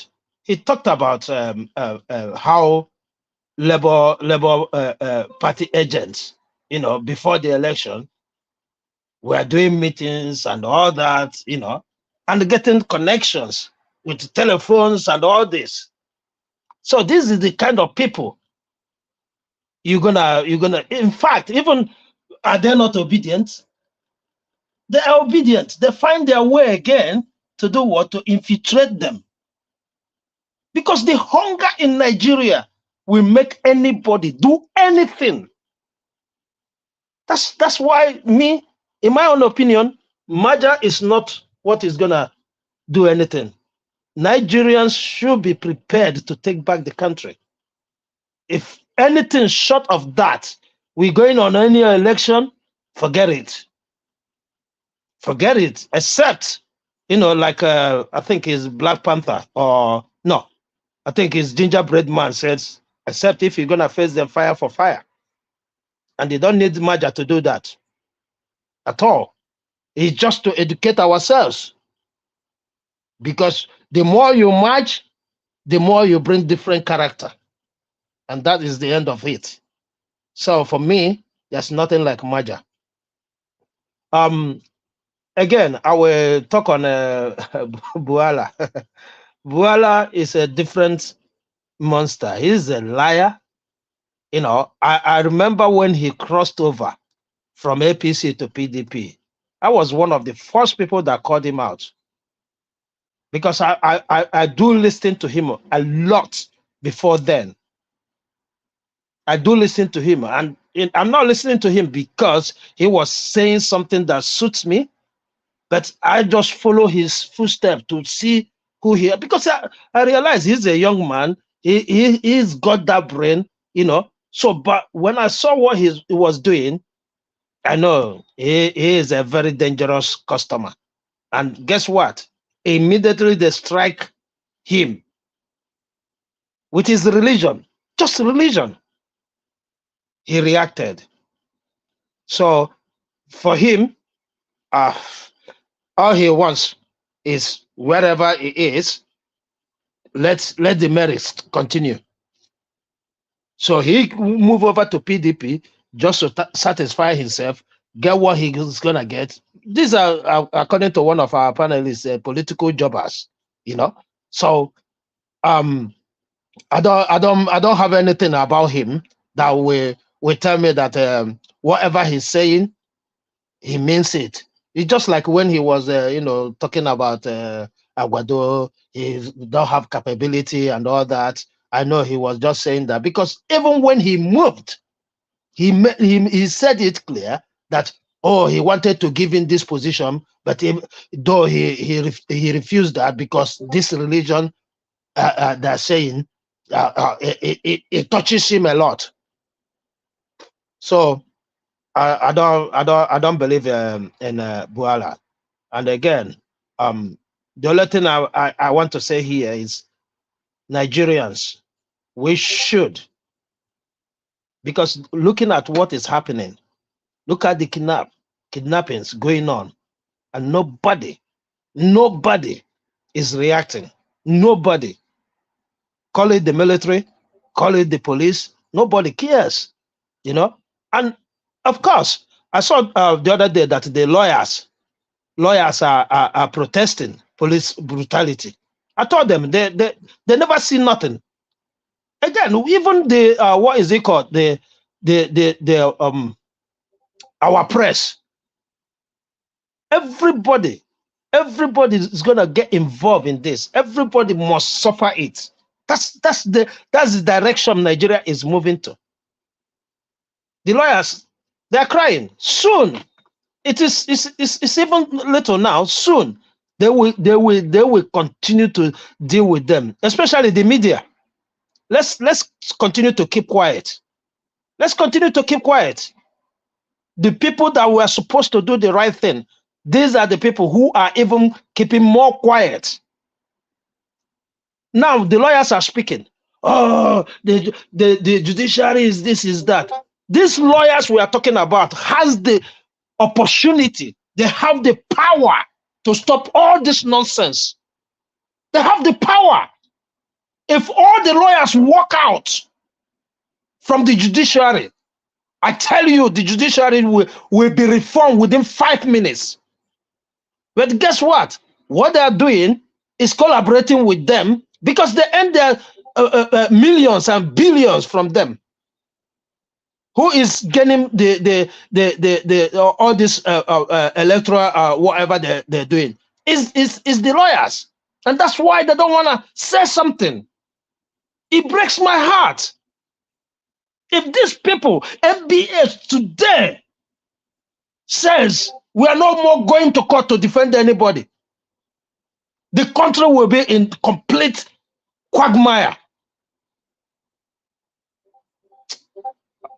It's spending me. It's spending me. I don't know where to start. I don't know where to start because all these things we are counting as problem. None of them is problem. None of them is a problem. But the people, the institutions that are there to deal with all those problems, they are the ones that are even benefiting from those problems. Mr. Elvis, I think I'm gonna leave it here. It hurts, you know. It hurts. The amount of people you shown how they go into people's houses and break into estates and keep picking people and doing whatever they want. I don't blame somebody who says is a scam, though. Like a gingerbread man called and said, because he took that out of my mouth. That's what I wanted to say. I don't know the true situation, but I guess families are involved in this, and they are suffering from one thing or the other because of the situation. Thank you, Mr. Elvis. Thank you, Mr. Chuks Obiboeze. God bless you, sir. Thanks for your wonderful submission. All right. I can see that Olumide, you are still very angry. Even you went to the comment section. You need to be calming down. To be honest, you I need to beg, be. Mr. Najawash, I plead, Una no dey let bring person talk. Olumide back. Person will dey talk. Now you jump in. Let person feel. If you want to bring Olumide back, let me finish what I'm saying. This platform, person when they talk, now you jump in. Let me finish, then you come in. So we can't bring Olumide back now. Tell by the way, body they hot now. You carry and come here. I don't need explosion on this panel this evening. Make body calm down first. Thank you very much. Augustine, we can hear you now. Talk to us. You have 8 minutes. Good evening to you. Okay, thank you, Niger Watch. Good evening, everybody. All protocols duly observed. Actually, I should have intervened like when others were doing, but I felt too many cook spoils the broth. Ever since I set out to maybe on my debate, the day I discovered this quote, I left on the private chat. I had it from an English MP called David Davis, representing somewhere in Yorkshire. He's a conservative. At the time, he wanted to be the Prime Minister of UK. He contested with David Cameron in the primaries, but lost. He said he always quote this lady, an English writer called Evelyn Beatrice Hall, born 28 September 1868, somewhere in Kent in England, and then died on 13th April 1956, somewhere in East Essex, England. The lady said, "I disapprove of what you say, but I will defend to the death your right to say it." So because of that, I disapprove of what Madam Luke may say, but I will defend she has every right under the sun to say it. It's as simple as that. So that is what debate is. That's why they say majority, minority will have their say. But when it comes to voting, majority will have their way. But because you gave those minority the right to say whatever they want to say, they can't feel cheated. In the end, they've said their own. Okay, let's put it to vote. If the majority win, the majority has had their way. So I think that should be our guiding principle. It's quite a enlightening debate we are having, very spirited. So as per Nigerian government, the moment somebody believes that it is the more you look, the less you see, that says it all. I don't go. Somebody can see more, but me, the more I look, the less I see. So, but that is by the way. So, what I want to talk on is this kidnapping. I remember. Okay, now that will link me to the. Let me say this: terrorism in the southeast. That's a lie. It's a farce. One thing with Nigeria is that when I say P2B made mention of something. He said the West are developing. They have intangible assets. What? It's not crude oil. It's not gold. Although gold you can mine your gold and sell. We know. You can sell your uranium. Yes, very expensive. Lithium, very expensive. Gold, silver, anything. Bronze, everything. Or crude oil, gas. He said that there's one intangible asset that the West are using, and that is their key. It's called rule of law. That is called rule of law. It is not for nothing that the police will arrest you in England. Rather than slap you, they tell you, "Sir, do you know why we arrested you? This. Please, can you sign here for me, sir?" Ha! Sir. That's what they call you, sir. Because even at that data, you still have the right. That's what they call rule of law. They regard you as a human being. They could be racist. They could deny you something. Drama is it doesn't mean. But it's the system that they believe you're a human being. They listen to you. Most of us in the black country, in the black world, Africa, but particularly Nigeria. Let me leave other Africans. We don't regard it. We feel that might is right. That is not. So when you come to why am I driving this to something in the southeast? Yes, once upon a time, everywhere was calm. All of a sudden, there's now insecurity. People are told if you are coming home, be careful. If you want to conduct ceremony here, be careful. They say it's unknown government. They can come and shoot in the air, scatter everything and go away. If you are unlucky, they can shoot you. These are insecurity. Nobody, I say, these are classical facts. Nobody can dispute that. All it takes to do is for you to go and listen to the people there. They will tell you, yes. But to every problem, what makes us human is our ability to find solution to it. And in trying to find solution to it, we explore so many avenues. Probably as we are exploring thousands, all of them are leading to maybe 2 or 3 or 4, or most of them are leading to one. Or you do what they call elimination series, which is what is going on now in African Nations Cup holding in Cote d'Ivoire. One person will be the winner. But I think there are 16 teams, or is it 20, 24, to about 24 teams, if I'm not mistaken. But one person will be the winner. So they're trying to eliminate this, eliminate this. After first 3 matches, about half of the country will leave. Then you start to knock each other out until one person. So when they are exploring these things, so many people said, there's a chap called Nnamdi Kanu. Release him. Already you've tried him in your own court. Because whoever you talk, hey, we are doing this. My governor Soludo said they went into a bush. They saw cars, SUV, snatched from people. How is that related to what Nnamdi Kanu is doing? He said when they now overpowered those people and retrieved those cars, people started coming. Oh, car number so this registration is my own. No, I've been telling people that they snatched it. I'm going to give testimony. Soludo said many.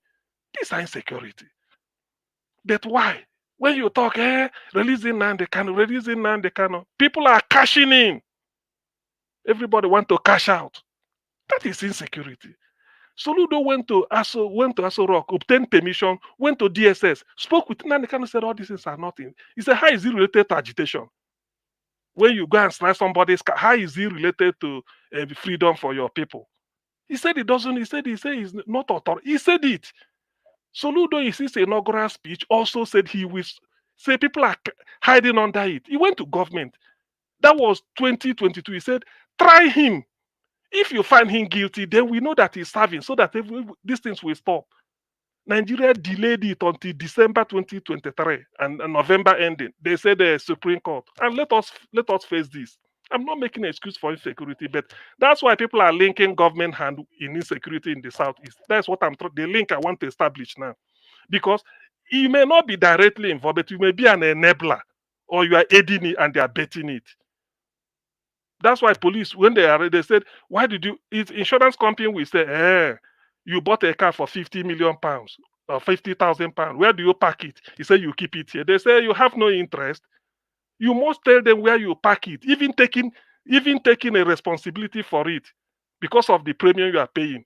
They said, how can you invest your money on 100,000 car and you are leaving it carelessly? You should be after your heart. So by you not parking it very well, you're enabling thieves or car snatchers to come and see it. It is not for nothing. When you are learning driving in this country, they say don't leave your prized possession in the car where any prying eye could see it. Put it in the boot and lock it, because you don't know the one that contains gold. Stealing comes by this. So why I'm making these analogies is that they've now asked the government, you took him extraordinary rendition. You've tried him in the High Court before Justice Binta Yako. They found him not guilty. Let him go. Discharged or acquitted. Federal government said no. Amended those charges.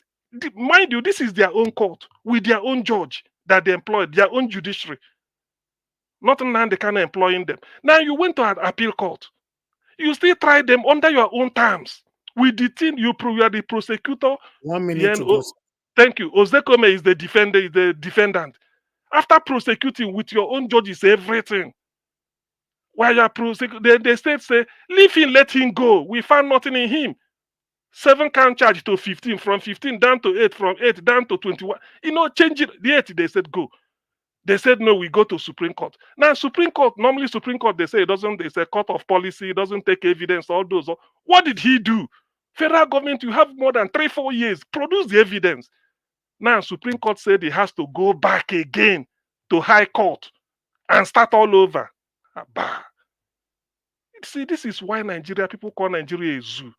Now, this is what is failing. Everybody will now cash in. Hey, we are annoyed. I'm assuming only that I don't have the proclivity for that type of whatever violence. The word otherwise, Nigeria is zoo is not right. Sorry. I say so. I withdraw that. So, but this is why people do not reckon with Nigeria. They say that Nigeria is not a place where rule of law prevails. If I have the proclivity for this, I could have joined because I'm annoyed. How can you try somebody from High Court free to appeal court? You are appealing, free. When you get to Supreme Court, you say go and start all over again. Where has it been done? I want somebody to tell me. I can stake a prize if somebody is willing. Tell me a Nigerian living or dead that have been so handled. And they told you this is the chap that is causing the problem. People are just cashing in, even criminals. You don't know who to hold. Everybody is annoyed. I'm annoyed too, but I don't have that tendency to do what they are doing. So to that extent, that's why people are linking insecurity in the South to the federal government. You've tried him. What are you still waiting for? You want him to repeat the whole process again? For what? Already we wanted political situation. Ohane Zendi approached Buhari. He said he washed his hands off. Let the law take its course. Thinking that the law will. But the judges said, look, he's free. Leave him, let him go. And you refuse, you are holding him. So insecurity in the northeast, northwest, maybe north central, south, anywhere could be different thing, could be different cause. But that of in the southeast is linked to this thing and the country because you are holding him unjustly. And a lot of criminals are cashing in on it. You see them, everybody can just come in and then do anything and start to pretend. And said, because if you release the guy, he goes away. Let me now see who will now, because he will make a broadcast. He will say, then people will now say, what do you mean? Can you be more Catholic than the Pope? But Augustine, don't you think the same criminals we are talking about, which is still the Easterners, the Southeasterners, why can't they just go and cash out their criminality in Abuja? Telling people to sit at home on Tuesday and Friday, is it nice? Why should it be nice? Why should it be nice? You don't cut your nose the way they say to spite your face. See, Niger Watch, what you said. Abuja is an opportunity. Southeast is opportunity. That's what they call low-hanging fruit. Which one do you go for? I'm not saying you are. For me, I think Nigerians are cowards. Let's put it like that. You can't be fighting in your backyard. And somebody will arrest they Abuja. Of course. When you read your election, they Abuja. Or everybody that is oppressing you, they Abuja. You they fight for backyard. Of course, that is why somebody like me, as much as I'm annoyed, I can't indulge in anything than to say the way I'm saying it now. Yes, ideally the thing should have been to carry your distance to Abuja, but before you know it, maybe because of their power. In fact, they are doing it because of their daily bread. That's why they are cashing on all those things to take money and steal this thing and steal all this, which is not good. In the Southeast, and they are blaming it on the federal government. It's not the federal government. Hey, they should why hold what is his name? Ekpa, hold him responsible for what is happening in Southeast. You see, listen, you are still coming to my point. When I say the vacuum, everybody is cashing in. Cashing in, you don't just those people there. Somebody can be in Colombia or Brazil giving order. They're all cashing in.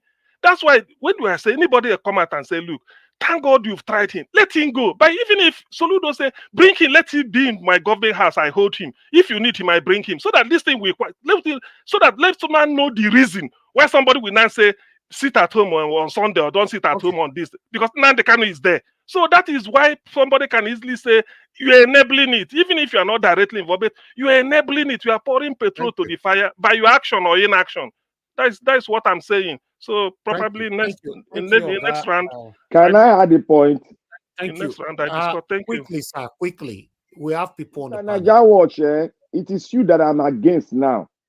Okay. You see, if you follow the Eastern movement, how it started, you will understand what Mr. Dean is saying, Mr. CM. You see, the reason why they said sit at home. Now only one thing. I understand him. Every 99.9% of Oga CM submission is perfect. I'm only saying when he talk about that the criminals are not cashing out on because of now the Kanu is still there. And I said, yeah, the criminals, why can't they just go and cash out in Abuja? I know what I'm saying. So if you're against me, they cannot cash out in Abuja, because if they cash out in Abuja, that has changed all course. So you are supporting the sit at home in Southeast? The sit at home in Southeast was not done because of what they are doing now. It was done because when Kanu was going to court, they asked every Igbo man to sit at home to witness, go to the court premises to witness it. That was the purpose. Anybody here. We are talking about what they are doing now. A sit at home is a continuous thing right now in Southeast. Are you in support of that? Doing now, you cannot put it on the Igbo generality. They are doing what is called cash out. Me don't understand you, Black Panther. Who is the? Now you know they understand us. No, who others sit at home? The person ordering the sit at home, they do your own cash out through the boys. Now me they talk. Who order it? Why can't you just answer question? Mr. Nigeria Watch, it is understanding. Who order sit at home? The person that answers sit at home is Samuel Ekpa. The person not get name. Samuel Ekpa. And they go straight to the point. So Samuel Ekpa, yeah, for my word, not be Samuel Ekpa. Why are you not saying not the Igbo people, not the this and not that? Why are you beating around? Your tone brings to the understanding of what you really have in mind. Your tone. See, when you keep on clamoring at the Easter, disturbing their own people, these people are just people. There are some bad eggs among every tribe that want to take advantage of situation every time. Yeah, it happens on all our tribes. Yes, I know, but we have the their leader Samuel Ekpa, who is passing rules that they must sit at home. Are you not aware of that? Cash out now. That is the master of cash out. So we should stop saying that. Why do you have a leader in Abuja that is telling us to go and be killing anybody? Okay, Mr. Nigeria, let me ask you a question. Why are you saying now that the people cashing out, they should go to Abuja? Why are you saying that? Okay, that means you are supporting the sit at home, because the reason why I am not supporting sit at home. Sit at home to continue. I am not supporting sit at home. I only support sit at home when Kanu was going to court. That was a good deal. Black Panther, you just asked me a question, and the answer is direct. The reason why I'm telling them they should go to Abuja, they should leave the innocent Easterners and Southeasterners alone. Go to Abuja and fight there. But the criminals, how can you tell a criminal that is cashing out to leave the people alone? Okay, and I'm asking for the 4th time. Are you not supporting the sit at home because you are dancing around? Yeah, you are not supporting it. But the way me I'm understanding is that the criminals among the Eastern Bloc are using that as a means of earning resources for themselves. Okay, that's what I'm saying now. Those people... We cannot evaluate that and say they should come to Abuja. Hold on. Black Panther, I believe that everybody listening to me now, except the one that want to be satanically corny. Everybody understand me. I don't understand you. I'm saying now, you know the leader who is authorizing, who is ordering the sit at home, and wish you were beating around till I forced you to mention the name Samuel Ekpa. So are you not telling me that what Samuel Ekpa is doing sit at home is right? See, what Samuel Ekpa is doing now, after everything, is wrong. The main purpose of sit at home, Mr. CM have explained it. Now you ask a question that they should go to Abuja and do that same thing to confront the people. Then I am not saying that if they should do that thing, they are not changing the course of things, and they are not bringing about the whole onslaught of the Nigerian nation upon the generator of the Eastern people, which is not all of them that believe in that cause. That stuff is doing. Okay, Black Panther, let's end this here, because I will categorize this argument on I must win. But for me, I don't want to win. But I want to put this You clear know, again. no be I Please, must win. I'm my understanding. I they tell you. Okay, sir. Okay, that's fine. Let's move on. But let me put this on before I call on the next person. My take here is that which can never ever change forever and ever in Jesus' name is that whatever order coming from Samuel Ekpa or anybody and making life difficult for the same Southeasterners in the name of Nnamdi Kanu must be released, I will never support it. Because the same Southeasterners you are forcing to sit at home, you are not providing food for them. They need to go on their daily, to make their daily bread. You are suffocating them. You are oppressing them. You are killing them. In the name saying Nnamdi Kanu must be released. For me, I'm against it now and forever. If you know you are not a coward, go to Abuja. Now there they put Nnamdi Kanu. If you want to make life difficult for anybody because Nnamdi Kanu is in prison, make the life difficult for the people who catch Nnamdi Kanu, not the innocent people that is looking for their daily bread in the Southeast. That is my submission on that. Let me pick this call. Ginger Bread Man, I'm not sure. I believe it be like saying, "Now me and you get this media today, Abi." Go ahead. Mr. Elvis, I want to help both of you out. If you ask a criminal to go and rob, to go and carry out an operation, and you give him a facility with maximum security and a facility with medium security, that criminal will go to the facility with medium security. So the reason why these criminals are choosing to cash out in the East is that the security in the East is not as solid as that one in Abuja. Thank you. To go to Abuja is to go and commit a sentence to Okay, that means the sit at home in the Southeast should continue, right? I'm not saying that. I'm answering. No, just answer my question now. I know. But what are you saying? Since they cannot go to Abuja, the sit at home in the Southeast is a straight question. I don't know why when I the drive round. It should continue. It should not continue. It should not continue. Okay. The government, they want the sit at home to stop. They should release Nnamdi Kanu. Okay, they don't release Nnamdi Kanu. The sit at home should continue, right? Criminal elements will continue to use it to no, just answer now. You said if they want the sit at home to stop, they should release Nnamdi Kanu. Now, I'm saying that if they don't release Nnamdi Kanu, should the sit at home continue? Let me give you a no, I don't need. Please, let me move on. I'm sorry, sir. I'm sorry to cut the phone on you. Please. Thank you, Mr. Innocent, for calling in. Talk to us. Oh, yes, dear. Yes. Thank you very much, Mr. Elvis. You have hit the nail, right at the head. Okay. What you said, it makes sense to any human being alive. Now, Nnamdi Kanu is held in Abuja. Now, this please, Mr. Innocent, hold on. Mr. Innocent, hold on. These guys are trying to attack us right here. Please.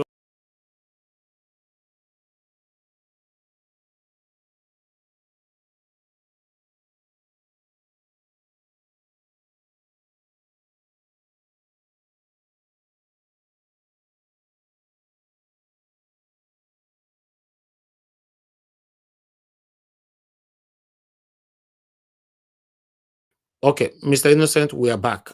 We are back. Go ahead, sir. Okay. Start afresh, sir. Thank you very much. Thank you. Okay, thank you very much. Yes. What I was saying that, I listened to you. You made so much sense with what you just said. You were trying to let, a Black Panther to understand. And I believe, all the people in your panel too should pay attention to exactly what you said. And this has been my own thinking, my own, way of doing. Nnamdi Kanu is held in Abuja by somebody else. Now, why would people who says they want Biafra, they want Nnamdi Kanu to be released, now will tell their own people that if you come out on a Monday, you will be killed. We want you to stay home on every Monday until Nnamdi Kanu is released. What else are you doing to release Nnamdi Kanu? Nothing. Nothing. If Nnamdi Kanu is to be held for a century, what you are doing to the Southeasterners will do it for a century. Exactly. That's what they are telling me on this platform. That as long as Nnamdi Kanu is there, sit at home will continue. Exactly. What sense is it? What inch since Nnamdi have been doing that to sit at home? They started. how you know, we check, you know, progress by inch. Can they tell anybody since they started this thing, look at how much we have moved towards releasing Nnamdi Kanu? If they have it, they should provide it for everybody to see, so that people who are supporting or who are sympathetic to them will be saying, okay, now they have moved 2 inches. Let's keep saying the next time we move another 2 inches until eventually Nnamdi Kanu will be released. They have not even moved the peg. Now, thank you, Mr. Okpara. Own people, they are making their own people die, killing their own people for what? Nothing. Thank you, Mr. Okpara. Honestly speaking, to me, it pains my heart. Thank you. It pains my heart so much. Thank you, sir. Thank you very much for your submission. Thank you. Let me put this clear, my people. You see, for me, I get platform. And I can categorically hit my chest that I don't use this platform fight on Nnamdi Kanu tele. Since from the day they go kidnap him from Kenya. In fact, before that, I use this platform fight for Nnamdi Kanu where they go, they want go, because I believe said that raid where they raid the house that time, they want just go take a life that time. I cried out on this platform then. But truth is truth. You cannot come here to tell me why some of you are turning around, driving around the roundabout and all that, telling us that, oh, like Gingerbread Man was saying just now, as long as Nnamdi Kanu is there, the sit at home will continue. Well, what are you talking about? So, Mr. Okpara that just called now is saying, if Nnamdi Kanu is there for the next century, innocent people will be suffering for it in the Southeast. Are you guys kidding me? In the same Southeast where Nnamdi Kanu come from. That's what I don't understand. Innocent people are suffering, and these innocent people, no people will put Nnamdi Kanu for prison. Augustine, go ahead. You want to say something quickly? Please unmute yourself. Unmute yourself.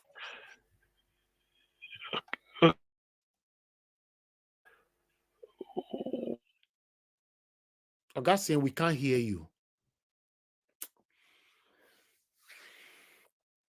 Unmute yourself. Can't you see it from your screen that you are okay, muted? Yeah. Sorry. Thank you very much, Niger Watch. It's unmuted now. Just quickly, let me add this. You see, actually, why this has been a saga, this and that, the kind of something is this. You know, recently the Supreme Court tell him, go and enforce your right in the court. Because your house, when you are enjoying your what is it called, bail, Nigeria, nobody has the right to invade your premises. It's a breach of your fundamental human right. Go and sort of seek redress or something like that. Now, being rendition, the extraordinary rendition from Kenya, Supreme Court condemned it, before, and then warned Nigerian government of their image. Now, which again they told him that he has the right to go and seek redress, but we are still holding him. Will he be in detention and be seeking redress? You see, that is the complexity in it. Let me tell you the truth. Nobody is happy. Nobody is happy. I've condemned the idea that maybe if you tell people to sit at home, like we know how it started. Somebody saying that if you hold him for 1 million years, why must you hold somebody against the court? Is that so? Do you know that this issue of Nnamdi Kanu is no longer indictment on the Nnamdi Kanu, but an indictment on the Nigeria as a country itself? But Augustine, what you are saying, everybody will support no, I'm saying, including myself. But what we are saying is that I don't like why it. I don't is like how home continue. See, not even the sit at home, not everybody obeys it because people are annoyed. Even not everybody. It's no longer. They let people go walk. No, listen. Not every. I mean, you can monitor the day they set it. Not the fear they let people. It can't be everybody now. It can't be 100% compliance. People that are obeying it before I stopped. But what people are now saying is that, like the person who called, why must you hold somebody against the wish of the court? Is that not a country? Even he has gone to Supreme Court. Nnamdi Kanu will be the first person in history to be tried from High Court to Court of Appeal, reach to Supreme Court, then you start from High Court again. Where is he done? That is why people are now saying, what you see, you take. But we are not happy about it. It's an insult. The Southeasterners should suffer for what you see. No. I'm telling federal government now, if they complain that federal government in Southeast. No. And but they are the enablers. Now they will be the people to tell you that Southeast is not secured. But they are the enablers. That's why I use the word enabler. You're enabling it. Leave the person because you have to separate the wheat from the chaff. Everybody is cashing. I told the people that are stealing cars, park in the bush, collecting money from people. That is insecurity. People are not secure. So when Soludo called them, he said, "How can you be saying you are cashing cars?" He went to Nnamdi Kanu and said, "Look at the cars." He showed him the picture. Nnamdi Kanu said, "No. How can stealing car from your fellow citizen be fighting for freedom?" Federal government releasing so that we now see that we don't automatic. Even the person that called, even the person that phoned, if I ask him now, if you release Nnamdi Kanu today, you now know that you are, whatever criminal you are dealing with is a normal criminal of maybe pickpocket or this or that, because you have no basis again to hide. That's what we are saying. Thank you. Thank you very much. I would like to move on to the next person because it looks like this case we might not go anywhere. If I have to look for the submission of Oga CM, for me, yes, 100% they should release Nnamdi Kanu. Everybody, every good person that have a heart is supporting that. Nnamdi Kanu should be released. My concern is different from releasing Nnamdi Kanu. Now, whatever you are doing in the Southeast, the Southeasterners are still the ones suffering it. Now, I've been asking this question on this panel, although we're not going to ever get them because most of the people, in this where this matter concerned, they are the kind of people that will argue forever and win it. My question is, the seat at home in the Southeast are making life difficult for the Southeasterners. Is it right? That is all. For me, nobody is supporting Nnamdi Kanu must be there. Is it right? Or it is not. Sorry, it is not right. It is not. So that's all. I Okay, condemn it because when I say it's not right, do you know why I say it's not right? When you say sit at home in the East, this is practical. Big businesses that have branches all over the country, all other branches except in the Southeast will be making money. The woman where they sell tomato on the table, nothing for him for that day. Do you see it? But anybody that has branch in Lagos, Abuja, Kano, Zaria, anywhere, Calabar, they are making money from different branches. Southeast closed, but the poor people that are selling blowing wheelbarrow. Okay, let me leave that. So you understand. Other person need to speak. I have somebody on the phone. Mr. Okpara, you calling back again, please? You have only 30 seconds. Go straight to the point. Oh, okay, sir. Thank you very much. Yes. What Mr. CM is saying is that someone that called in was saying that if Nnamdi Kanu is held for century, I'm not in support of Nnamdi Kanu being held for century. Neither am I in support of what he has just said, that the court has asked him to go and refile and they are not letting him to go and reapply for judgment again. Now, like you said, Mr. Elvis, the same thing that I'm saying. Regardless of what is going on, the Easterners should not be punished by the Easterners. They should not punish their own people. They should not kill their own people, because what they're expecting to happen to Nnamdi Kanu is not happening. So you can look at it in any way that you like. The Easterners are losing both ways.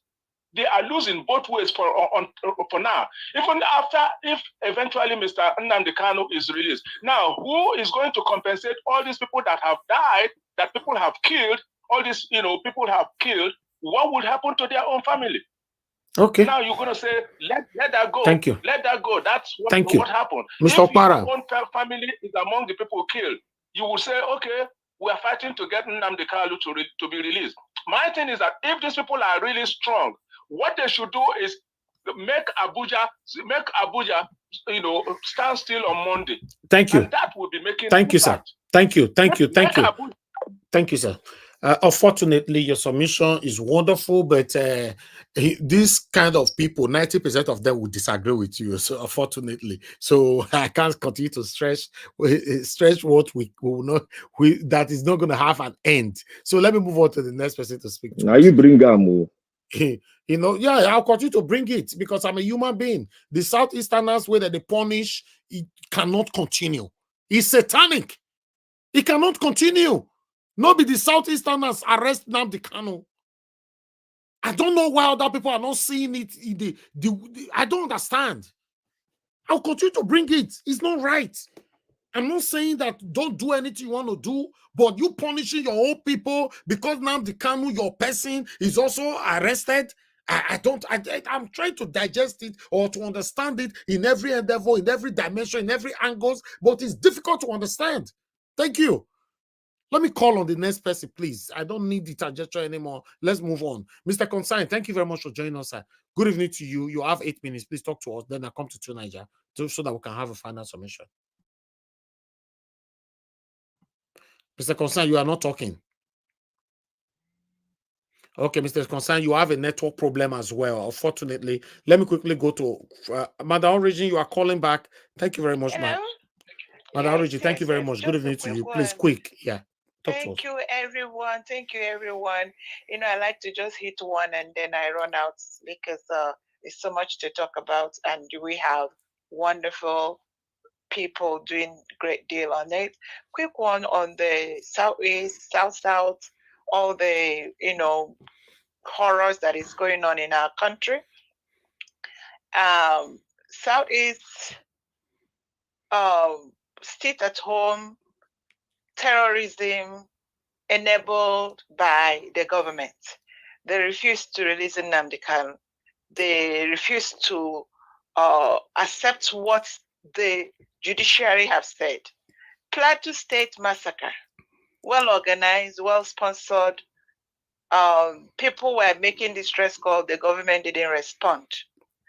Borno, Kano, army, all the in quotes mistaken bombing and destroying lives, all points to the government. Government terrorizing its people. The people voted, they stole the mandate. People are impoverished. When are we going to declare this country, declare it that the government is a terrorist to its own people? When are we going to spill that out? Because as far as I'm concerned, everything is boiling down to one, it's pointing on the same thing. Whether we call the kidnappers, look at the level of kidnapping in a space of how many months? When are we going to hit the nail at the head? I said, this is where the problem. Can we tell this government we are the people of Nigeria are being destroyed by its government? This needs to stop. That is what I'm asking. Thank you. Maybe someone has the answer. Thank you so much. Thank you, ma. God bless you. Okay, before I come back to the next person, I would like to, Mr. Pansat, we are looking forward to the day we understand this whole thing, since you said you will explain that. But meanwhile, Cassava Junction, you're saying you don't write this thing many times, and many other people don't feel write them on this platform. Okay, according to your write-up, you said Nigeria will stop saying go to Abuja because Abuja is not part of Biafra. My concern now, we are part of Biafra, we're not part of Biafra, is that people we arrest Nnamdi Kanu, are they part of Biafra? That's one question, which I know they are not, right? Now, you are demanding for Nnamdi Kanu to be released. The people you are punishing now, are they the one that arrested Nnamdi Kanu? Hey, God, which kind of Bwala be this one? Now, Engineer Francis, you said instead of sit at home in the southeast, why not march in Abuja every Monday? Simple. Now they Nnamdi Kanu day. Now they the people where they try to get their attention day. Now the innocent people that are suffering in the southeast. So many of them support them. Hey, Wahala day Nigeria. Hey, Wahala day. While I have another person right there, Kalu David say, Elvis, it is not your business. Hey, God. Kai, we need to work on ourselves, man. It is not your business. We will fight our fight with Nigeria. You guys don't know the history, Nigeria and Igbos. I don't care to know the history. If you want to show me, fine. But what I care about now is the Southeasterners, that the Southeasterners are suffering. Simple. Nnamdi Kanu must be released. It's my stand. 100% I want that. But why? I don't understand. Why are you punishing the innocent people for Nnamdi Kanu to be released? Mr. Chris, thank you, sir. Good evening to you. Please talk to us. Thank you. Hello, good evening, Mr. Nanjawatch. Good evening, everybody in the panel and in the economic session. My name is Chris. I'm calling from Dublin. Can you hear me? Yes, sir. Go ahead. Good evening, Mr. Nanjawatch. I think we really have to look at this issue of sit at home holistically. Yeah, because what's the appropriate thing to do, like you have said, is to kind of go to Abuja and protest because that's where the seat of power is, and that's where Nnamdi Kanu is being held.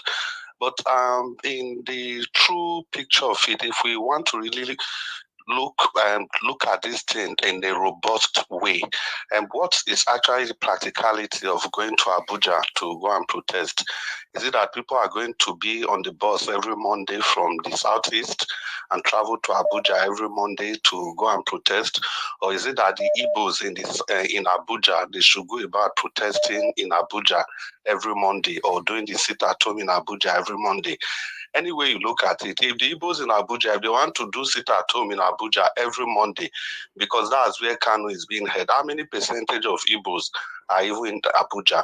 In the other way, if they want to move from the southeast every Monday to go to Abuja to go and protest, don't we think that this criminal government we have in place, are they not going to stop those buses? Is that not going to cause another form of chaos?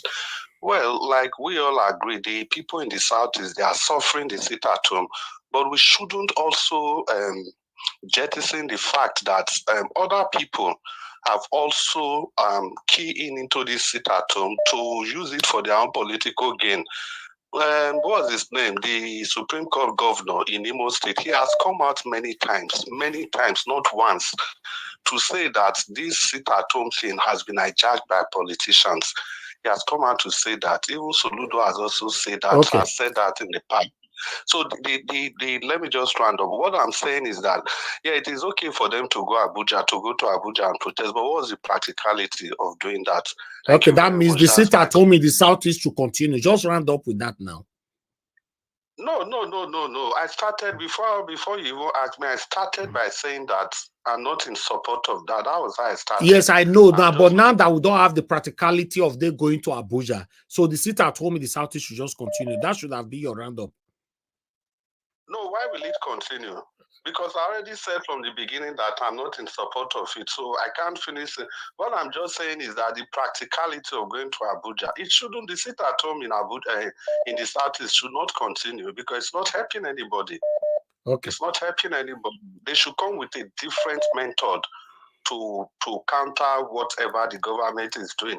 They should come with another method so that the arrest of Nnamdi Kanu will continue to be in the lips of everybody. Sit at home is not the best solution. They should come with a better method, yeah. Thank you, sir. Thank you very much. Before I pick another call, I'd like to respond to Jesus is my father. Let me look for that, your comment first. I'll put it on the screen.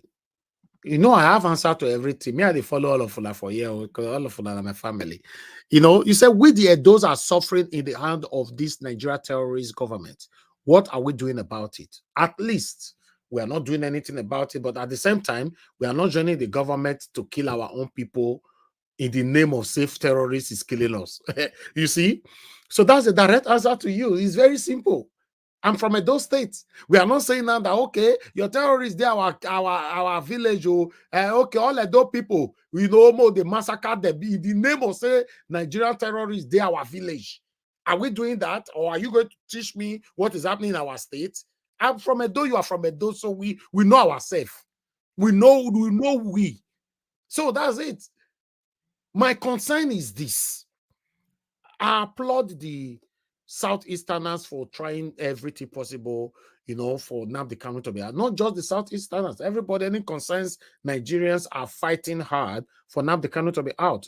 Although we have satanic people that don't want him to be out forever. Yes, that is the problem we have. But a lot of Nigerians want Nnamdi Kanu to be out. That's Southeasterner or anywhere you come from. But the truth now, what I'm saying, I do not hear my English. Why is the Southeasterners being punished? Because a Southeasterner is in prison. Simple. You know, I'm not blabbing.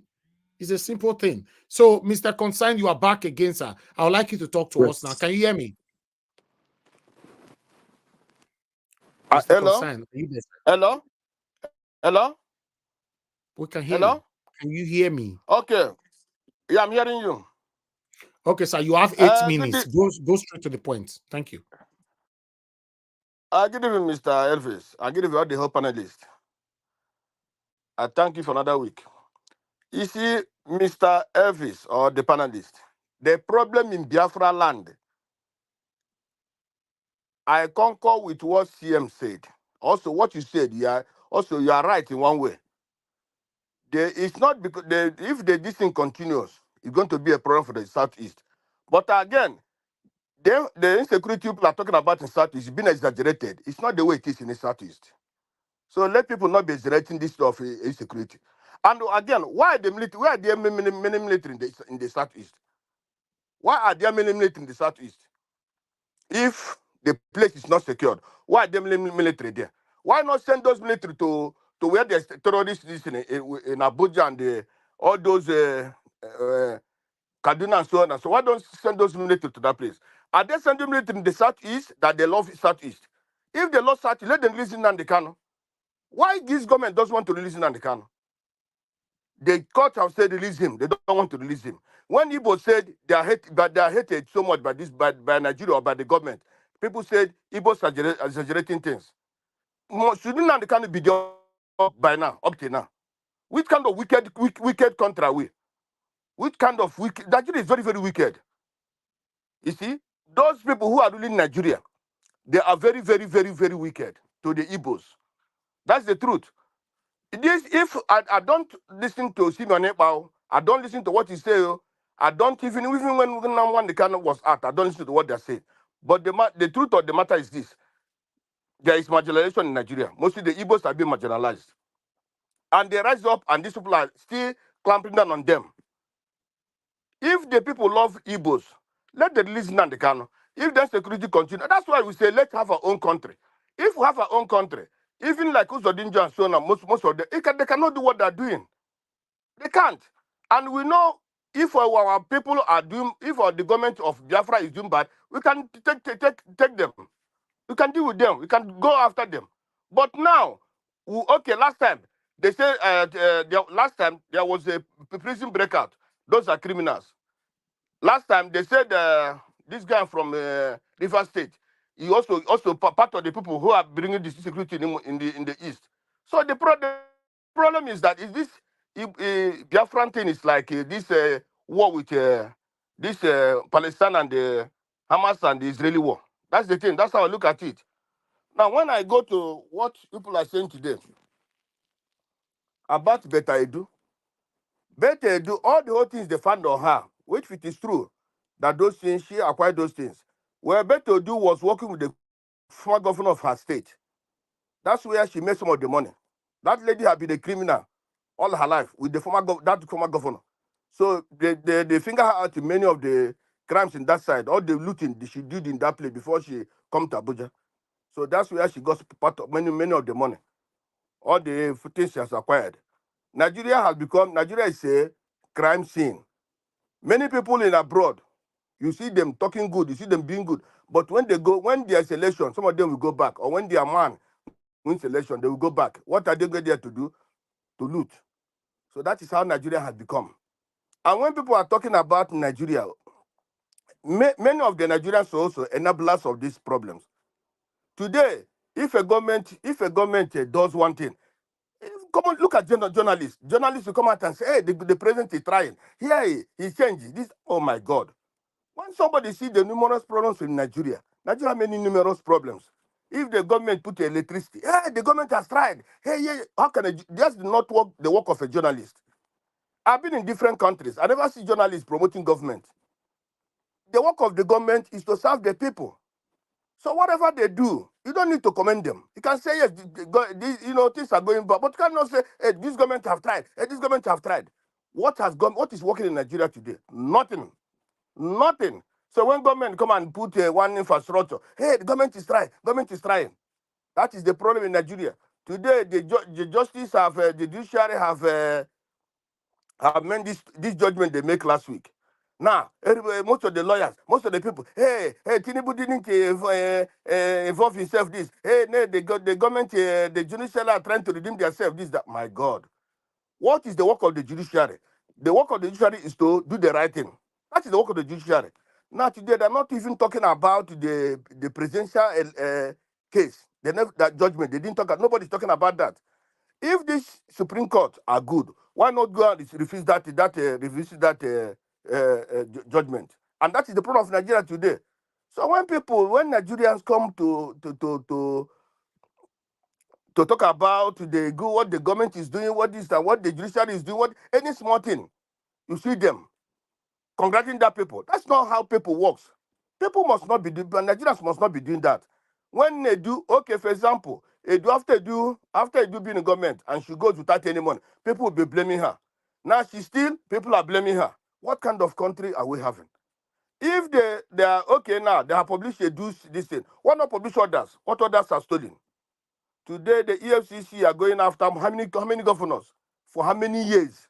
Those governors have stolen those money. Now, it's only today, this time now, they are going to bring out those cases. Because they want all those cases for the people to go to an NPC. That's the only reason they're bringing up those cases. For them to transfer to APC. Oh, is it oh my God. Round up 1 minute, sir. Round up 1 minute. 1 minute. Yeah. Okay. Yeah. The issue of this kidnapping. Who is the leader of the terrorist? Is the vice president. Now the money of the country is being used to renovate the house of the vice president again. Vice president, was he poor when he come to that place? It's the money that the people supposed to use and eat. That's what they're using now to go and give to the big terrorists you have in Nigeria.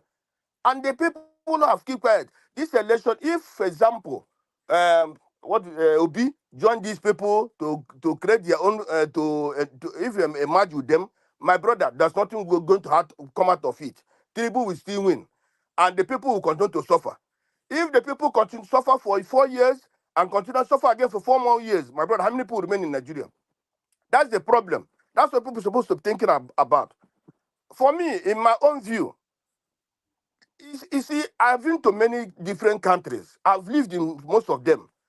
Even a country is 10 million and they're able to take care of themselves, it's better than being 1 billion and people are dying every day. Nigerian name is bad in everywhere. What are we gaining? We are gaining nothing. Nothing. Nothing is working in Nigeria. Is it the way we continue to go after this man now? No, we don't know who is going to come in again to rule Nigeria. Maybe it's going to be Guru Maharaji. Then if that one come, okay, let's assume Tinubu makes the country good. Then the next man who's going to come from the north anywhere, he goes back the way of Buhari. Then who lose? That's the problem Nigeria is thinking about. We are not loved. Nobody is loved in Nigeria. If Nigeria is a country of hatred, people hate each other. So when there is too much hatred in a country, it's difficult to move ahead. When there is corruption in a country, it's difficult for that country to move ahead.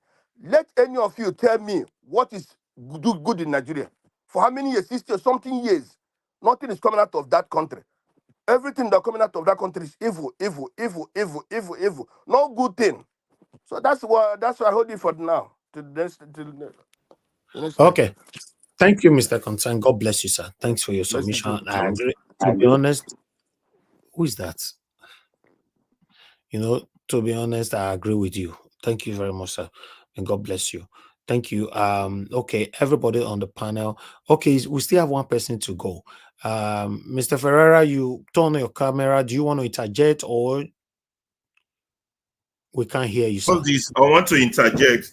Me, I was just thinking as all of you were shouting on this sit at home, sit at. I mean, I wish we were all doing sit at home against this government so we can get them out. All of us just sit for home for specific days, but to try to get them out. That's what I was thinking, but we'll see. No, Mr. Ferreira, on that, I will support you 100%. If everybody were united, the whole Nigeria, everybody don't go anywhere anymore. Me, I will support that. In the whole Nigeria.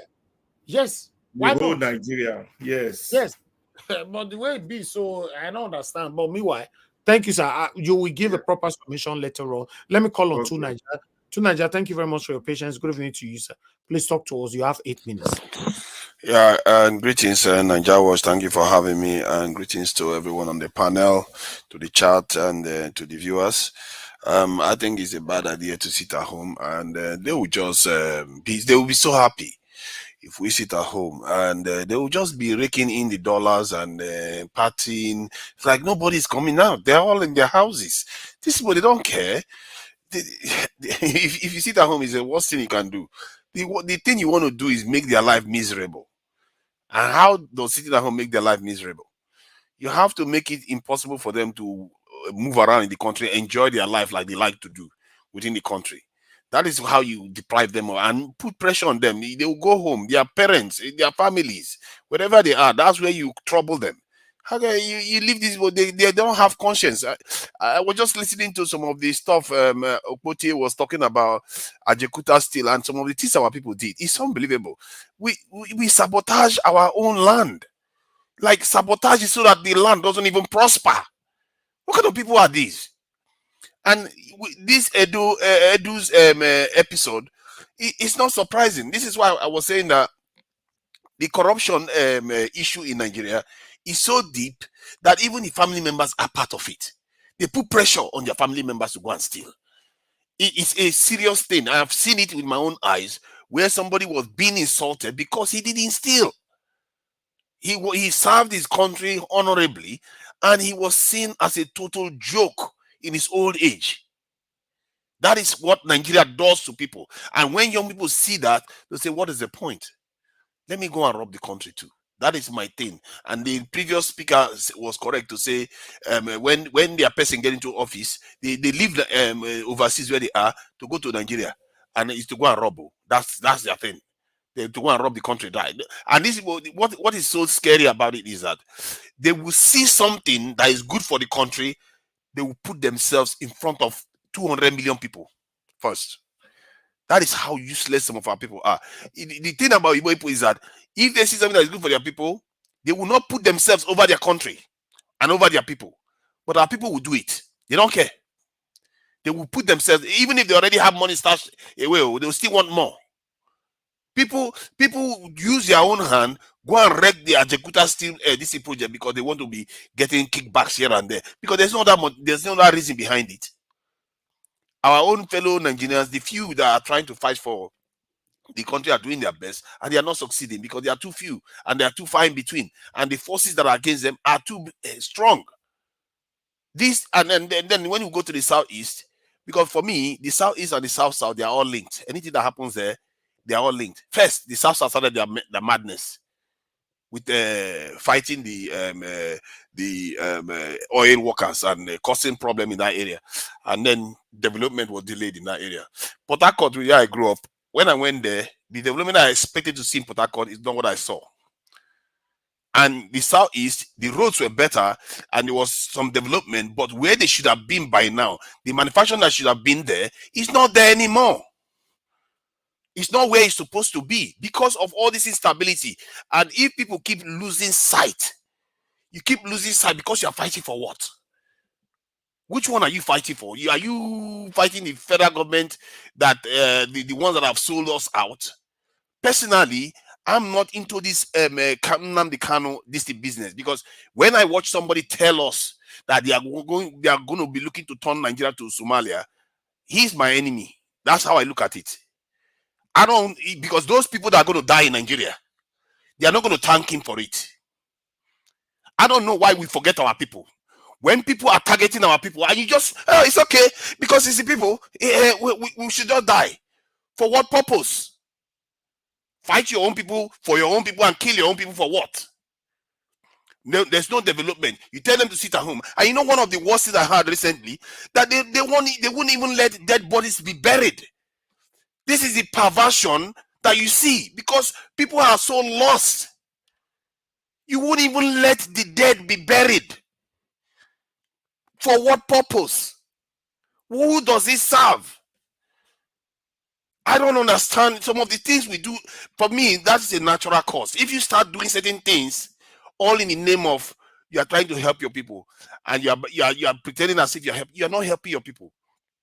This is not the fight. If you win, if you beat Nigerian government to pop, like you go to Aso Rock and you pound Nigerian government to smithereens, it's not going to solve any problem in the southeast. There is a reason why the whole African continent is not functional. How can we not focus? You remove all the Fulani in the whole Africa, the problem is still there. Is that going to stop the greed? No, it's not going to stop it. I don't know. Personally, do I look at them? They are all crazy. Federal government is crazy. The people, most of them are crazy. Nnamdi Kanu is crazy because they are all killing our people. All of them. None of them have anything to offer to the people other than distractions and telling us that, oh, our fellow please, can I interject him? That is the nonsense they all do all the time. I'm sick and tired of it. And this is why you can't go around saying Nnamdi Kanu is crazy and killing all. You can't go around they're all saying killing our people. They're all killing our people. They're all killing our people. Yeah, you go again. Take your time about Nnamdi Kanu. Take your time about Nnamdi Kanu. Stop insulting that man. You know what? See, stop. The people that have died in the southeast, maybe you don't care for them. Stop that. Nigeria is already Somalia. You're not condemning the government that care about the people that have lost their lives in the southeast. You claim to care, but you don't really care. Because if you do care, you're not going to want somebody to go and cause problem in that area like that. What did he do to you? Because he caused loss of life and instability and how many people did Nnamdi Kanu kill? That you're lying against the man. You have evidence that the man killed anybody. Hold on. Nnamdi Kanu has advocated violence. How can you see somebody advocating violence and violence is happening on the street? They say it's not part of it. It's your government not advocating violence by killing our own people. What did I just say? Why Both can't of you them are killing our people. We have a decorum here, Mr. Tunaja. You people don't see clearly. You don't see your enemies. Mr. Tunaja, Anybody that's hold on. killing your people, they are your enemy. Tunaja, hold on. You are not talking to. You are not talking. Wait, Mr. Oga, please hold on. People, they are your enemy. Please hold on, Tunaja. Let me direct things here, Mr. Tunaja. When you are speaking on issue, and when you are speaking, you are going out of the line. Somebody want to redirect you. You don't continually force your word on those people. See, I'm tired of the madness. You cannot be tired. The Nigerian madness is crazy. These people, both sides are crazy. Okay, can I interject you now? Some people just fall for it. Can I interject you now? Both sides are being played. Stop Can you give me time to interject you? If you're tired, Mr. you will Ferreira, condemn the government. Mr. Ferreira, hold on. I'm tired of watching my words. Both of them are causing problems. You tell people to sit at home, the economy is not growing, you're impoverishing your people, and then you also advise them, hold on now. See, hold on. Is your government not impoverishing its people? Let me finish my point. Government you're currently supporting, not impoverishing the people. I was patient here. See, let me finish my point. When you say things that are contrary to common sense, that's when people interject. Can you just let me talk? Mr. Naija, can you come in that and direct Naija very well? Hold because on. it's using some, Let me using have my some words. It's using some words that are. Wait, I will stop you. Naija, you want us to mess up this place? We'll do it. What's wrong with you? Hold on. Enough. You hold on. You hold on. Your time of talking rubbish is up. All right. All right. Hello. Everybody. You're blocking me from talking now. Everybody mute yourself. Thank you very much. I understand that this happened once in a while. I'm here. I'm listening to everybody, but you cannot expect me, to. I can't die for una matter. I beg. Una not give me headache every day. Na headache I dey carry come for this platform. So make myself still get space. Me still relax. But meanwhile, Tunaja, round up in 2 minutes because the reason why I'm giving you this is not fair. You gave the other guy 9 minutes. I no. My time. After I round up, I will interject him. Please now, please. Tunaja, you talk for 6 minutes. I'm here. You will be talking now in case you are not out. In case you be hold on, please. In case you people don't know that I followed everything on this platform, you think I'm here to joke? That is 9 minutes 47 seconds right now. They only interjected you for 2 minutes 42 seconds. I'm here. Okay, I will check the video because I don't know what I said that was took 6 here, minutes. 2 minutes. I will confirm it. 42 seconds. Now I take the fight. I did here, and you since I gave you time to start talking, it's not 10 minutes. It's on the screen because I know I put up on screen. I'm not the time everybody. I'm not here to argue. When I say something, people should take it. I say things how it is. You know, so that 2 minutes something where they come in. Now you want to talk. So talk for 2 minutes, then I move on to the next person. Thank you, sir. So my point is that if somebody keeps telling you that their solution is to impoverish your people and watch your people die, and especially most of these people were overseas when they were advocating some of all these things, they don't have any part. Look at what Peter Obi was able to do. Peter Obi had a part. He didn't impoverish the people. He gave the people a lot more power to the center than they've ever had for a very, very long time. These people they come around to mislead, they use our own Nigerians against our own people. They use our foreign government, use them against our own people. If foreign government come right now and give these people weapons to fight fellow Nigerians, they will do it. These are the same mistakes our forefathers made, and they are still doing it repeatedly over and over again. And this is a problem for our people. And this is one of the things I see in our people. It's like we have been doused with petrol, and all you people need to do is come and pour fire, and we are all just going to start tearing each other to pieces. And that is senseless. And this is why I curse both sides, because these people have created this environment for our people. Anybody that is a leader in Nigeria, I curse all of them, because they put this problem on our people. If our leadership, this is what they've got to bestow for us, there is a problem. You should curse all of them. Because the Oyibo will come today, they will give Samuel Ekpa. If they give Samuel Ekpa weapons, he will be fighting the entire Nigeria. He will cause more problem than Boko Haram has been able to cause. If you go to some sections of Nigeria, they will do the same thing. What kind of senseless people are these? What kind of leadership have we got? We keep advocating that let's tear ourselves to pieces. Don't we have perspective of history? Don't we know what is happening? If we kill each other to the brim, we finish each other off. Where does that get us? And that is the crux of it. Comes to the crux of the matter. If we kill each other, where does it get us? Is it going to make us any better? No, it's just going to make us more vulnerable. It tells you that direction is wrong, and all these leaders that tell you to travel in that direction, they are lying to you, or they are blind. They are just as blind as our forefathers were. At least those ones, they didn't have the hindsight of being enslaved. They didn't have the hindsight of being colonized. We do, and yet we are still making the same mistake. What kind of behavior is this? That's why Asari Dokubo, Nnamdi Kanu, the federal government of Nigeria, all these elites that are stealing us dry, all these people that are just misleading the nation. God, I say plague on both of their houses, all of them. They are all failures, and they've misled our people instead of them to be uniting our people to be a stronger people, so that we can go out in the world with our heads held high. What have these people given us? They've not given us anything. They've not given us anything other than hell. Can I interject, please? You deserve an Oscar award for your acting. Can I leave him? Let him finish acting. Can I interject? Let him finish acting. Tell me if I'm lying. What have they given us other than this chaos? All right. Thank you. Thank you, Tunaja. Thank you. You want to interject Black Panther quickly? You have only 1 minute. Yes, let me interject him. You see what Tunaja? Let me say one thing here.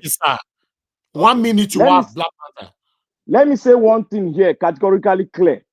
No Nigerian will stand here and say, let's crush them all, let's crush them, let's crush everybody. No Nigeria will come out here to say that. And secondly, to Niger, I quote him, you have said, let them take him, let them leave him in that set. That is Nnamdi Kanu. You said it before. You don't like him, you have a threat on him. That one is clear. And I say, thirdly, to Niger, I stand and stand before you today. Black Panther, I hail from Benin and Medo. You are not a Nigerian. You see, there's some key factors that is there. I will continue to unfold it because The way you acted here today is like a person that has been paid to act like this. There's something called composure when you are giving a point. You don't have composure, and you acted contrary to what you are today. Now, All that right, is to thank you, tell my thank you, people out thank you. there Your 1 to be minute very is up. careful. Thank you. Yeah. Lapata, your 1 Thank you. minute is up, please. We must Okay. respect those rules, please. Mr. No, Elvis. sir, no. Excuse me, sir. I've not called you. Please mute yourself. Mute yourself, Mr. please. Elvis. Mute yourself, sir. Anybody that is calling me, mute yourself. I've not called you. Thank you. Mr. Chris, please talk to us. Thank you. You have only 1 minute, sir. Go ahead. Yeah, good evening, Mr. Nanjawas. Good evening, everybody in the panel. Thank you for picking my call the second time. You know, I'm just kind of taken aback by Niger's submission. It's very clear Niger is acting, because just listen to what he's saying. He's just being completely ambivalent. He's just trying to put up a front so that people will think he's pro-Nigeria. No, Nigeria, you are pro-establishment. We have to keep repeating it. You can't come here and think you can use this panel to deceive the whole world of what your true intentions are. It is crystal clear that you don't mean well for the people. You only mean well for the people in power, the people that are oppressing the people. No matter how you try to disguise, your disguise or your mask will always be unveiled. Good evening. Thank you, sir. Thank you. All right. Mr. Constant, go ahead, Nasa. Yeah, okay. Sorry for my intervention. First of all, Mr. Constant, go ahead. Okay. 1 minute you have, sir. 1 minute. Mr. Constant, Okay. 1 minute now you get to. Go ahead. Already eating the minute now. Let me start. Niger started first by saying what the Southeasterners were doing, South were doing first was not good. What the South was doing that was good. The oil is coming from them, and they are not using the impact on them. So why must you criticize them? Why they are not criticizing the Fulanis that are killing people without any justification? Why? Which kind of human being are you? Now you go about the Southeast. If the Southeast are suffering, leave us to suffer. Leave us to suffer. Don't stop. This is not the first time you're saying this. You called Flip Television one time where those boys were discussing. You said now the kind was there in jail. Now you're saying it again. What kind of human being are you? Leave us to die. Let the Southeast die. And what you don't know about what Nnamdi Kanu never said, Nigeria will be that. He said if what is happening in Nigeria is not checked, Nigeria one day will be like Somalia better than Nigeria. Is Somalia not like Nigeria today? Is South Africa not like Nigeria today? What is good is coming out from Nigeria. My friend, you should respect yourself. Stop here coming to criticize the Southeasterners. Thank you. I have to mute you, sir, please, because I know, say, for this platform, none of them they like to follow rules. Thank you. Thank you, sir. 1 minute I give you. If you look the time, you don't reach 55 seconds, you stop. Go ahead. Mr. Chuksobibo, talk to us. 1 minute you have. Thank you. Yeah, one thing I want to correct Niger about is about the South. You know, the South never starts anything, right, before they kill Kensel or Wiwa. So if you are getting your fast, get it right. They were, I mean, you know how that place was. He was fighting for cleaning up of Ogoni land, and he got killed. And you said they messed up everywhere. I mean, please, to Niger, I beg you this year, just listen to the cries of the people. It doesn't matter. I mean, this establishment you are supporting, I don't know what you gain from them. You know, call the people who are making Nigerians restless and poor. Call them out and let's stop all this nonsense, please. Thank you. Thank you, sir. God bless you. Thanks for keeping to your time. All right, everybody on the panel have given their submission. My 1 minute. Okay, go ahead, sir. Your 1 minute starts now. Thank you. Yes. Niger is definitely gaining something from the establishment. They're paying his bills in England where he's staying, because that's why he can stay on the internet 24/7 and talk rubbish. Anyway, Niger, let me tell you that statement you made. Excuse me, Mr. Ferrara. Mr. Ferrara, you can't say somebody is talking rubbish. Okay, please. I have taken it back, but I say he's talking things that are not true. Better. Which is making false statement that Nnamdi Kanu killed people. If you don't have fact, don't come here on a public medium and say it. just because you want to support your paymasters who are feeding you. This type of position is wrong. You can't go in around saying things that don't, that is untrue. So that's funny enough, you win the Oscar award for good acting. You did it. Like you win. You're acting, hypocritical acting. All right. Thank you. Augustine, you want to take your 1 minute as well, because I'm giving the final submission right now. Augustine, not the environment. I don't mute. Sorry. Okay, Thank you. 1 minute now. 1 minute. Yes, my own 1 minute is to say this. Like everybody said, there are some of us, when I known the trajectory, like my boss Pansat will say, of somebody's view, just talking about you, Nigeria. I know your view on all this Nnamdi Kanu issue and all these things. Number one, you said on electricity, Nnamdi Kanu is responsible for the death of 40,000 people. Today, don't give me the evidence. Publish it anywhere and then refer me. Even people here like to see the evidence you've not given. Secondly, Niger Watch, because of this issue, you will go and look for the tape of Theophilus Danjuma, Taraba State University graduation convocation ceremony, either 2019 or 20-something, where he said, they collude. If you don't defend yourself, they will all kill you. They will all buy every one of you. What they are planning is to make Nigeria to look like Somalia. I'm not making it up. Niger Watch, if you listen to it, if it's I can bring the video here. Write the name on the private chat when you finish. I'll bring the video. Don't problem. I think he said the name of the person where you're talking just now, right on there. I'll bring it. Okay.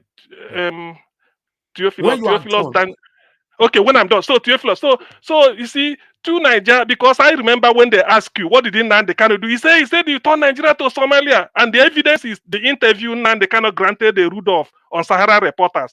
What Nnamdi Kanu said there is exactly what Theophilus Danjuma is referring to Nigeria to becoming a Somalia, and that is what is happening now. Okay. Whereby the people in authority, former Minister of Information, like they said, is paying for ransom. What does that tell you? Is it not Somalia?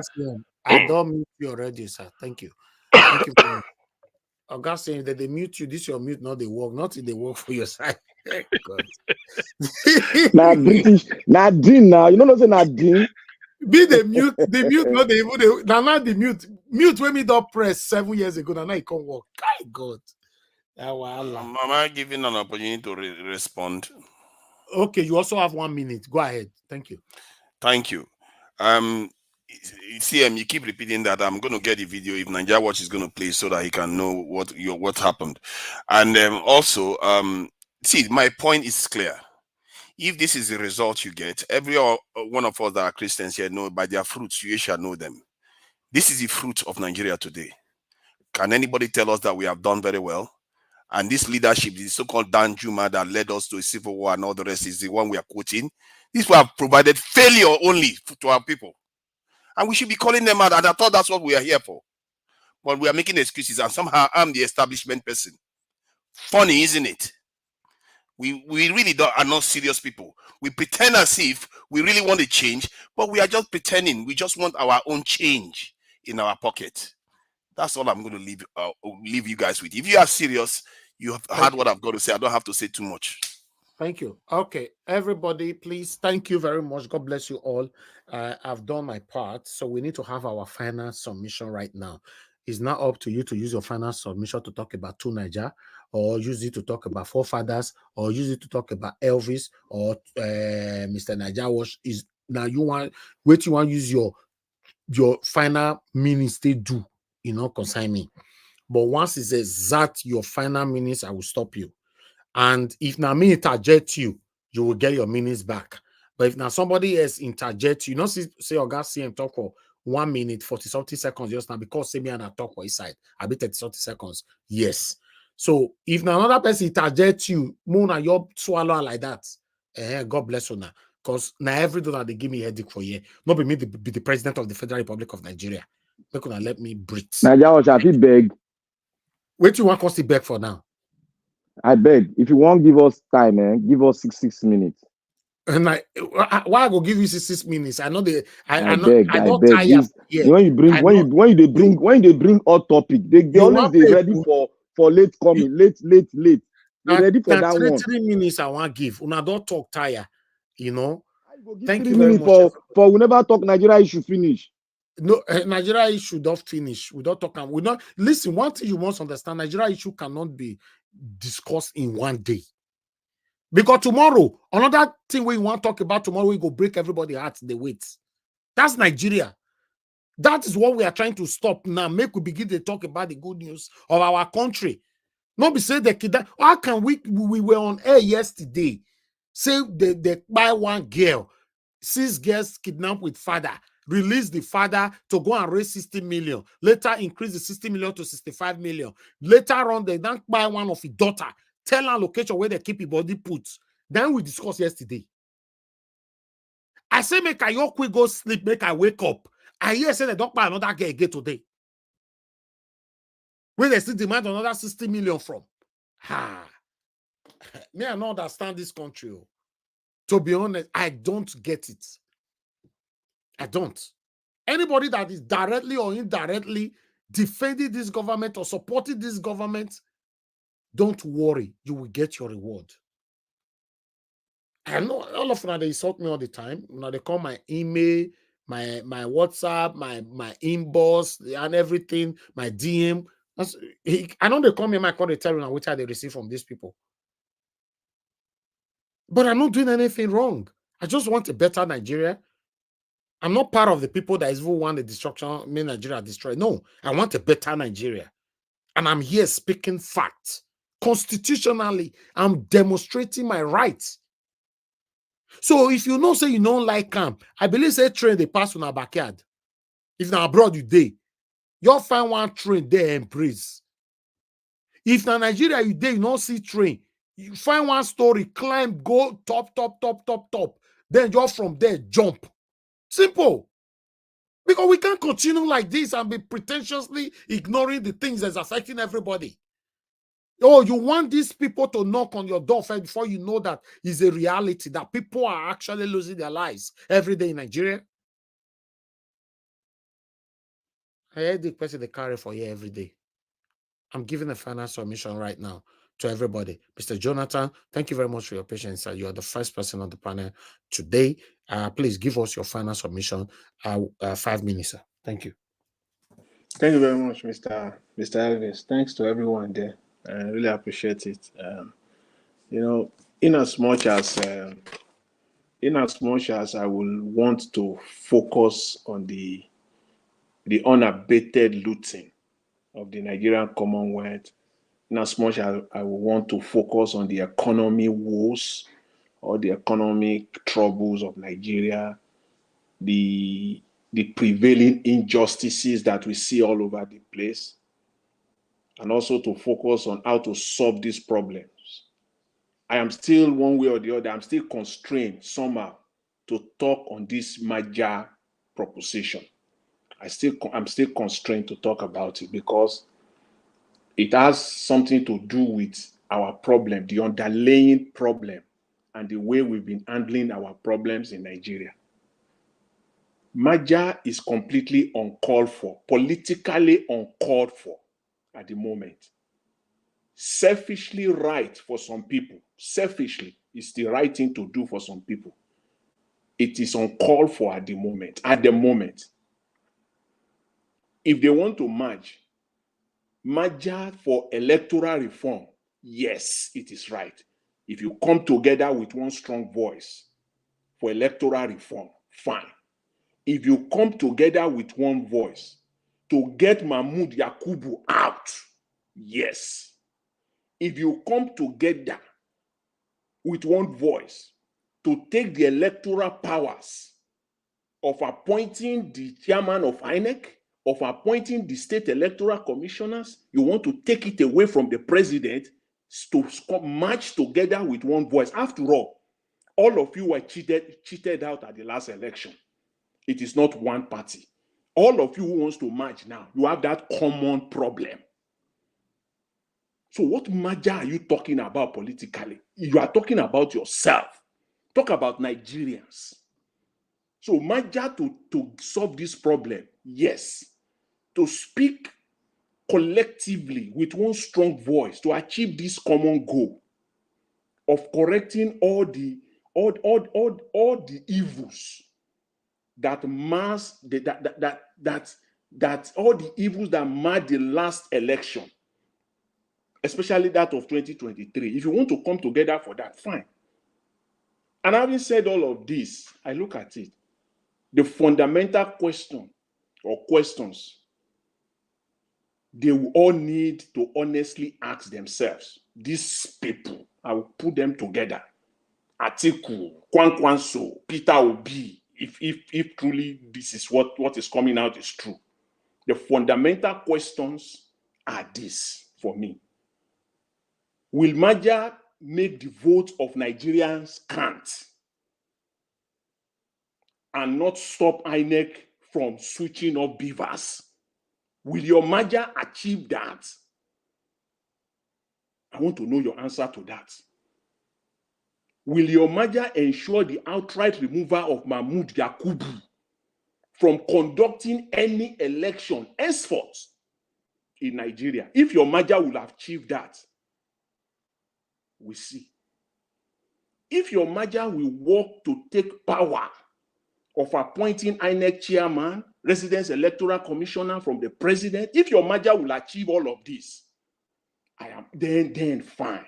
If not, you are on your own. You are not on the side of the Nigerian people. Will Maja take away violence? Will it take violence away from Nigerian elections going forward? That is what we should be talking about. That's what we should come together collectively to talk together to undo. Do the needful and stop wasting time on that which that will not take away or solve all of these problems. Don't waste time. Do the needful. The needful thing, do it. And you need to do it now.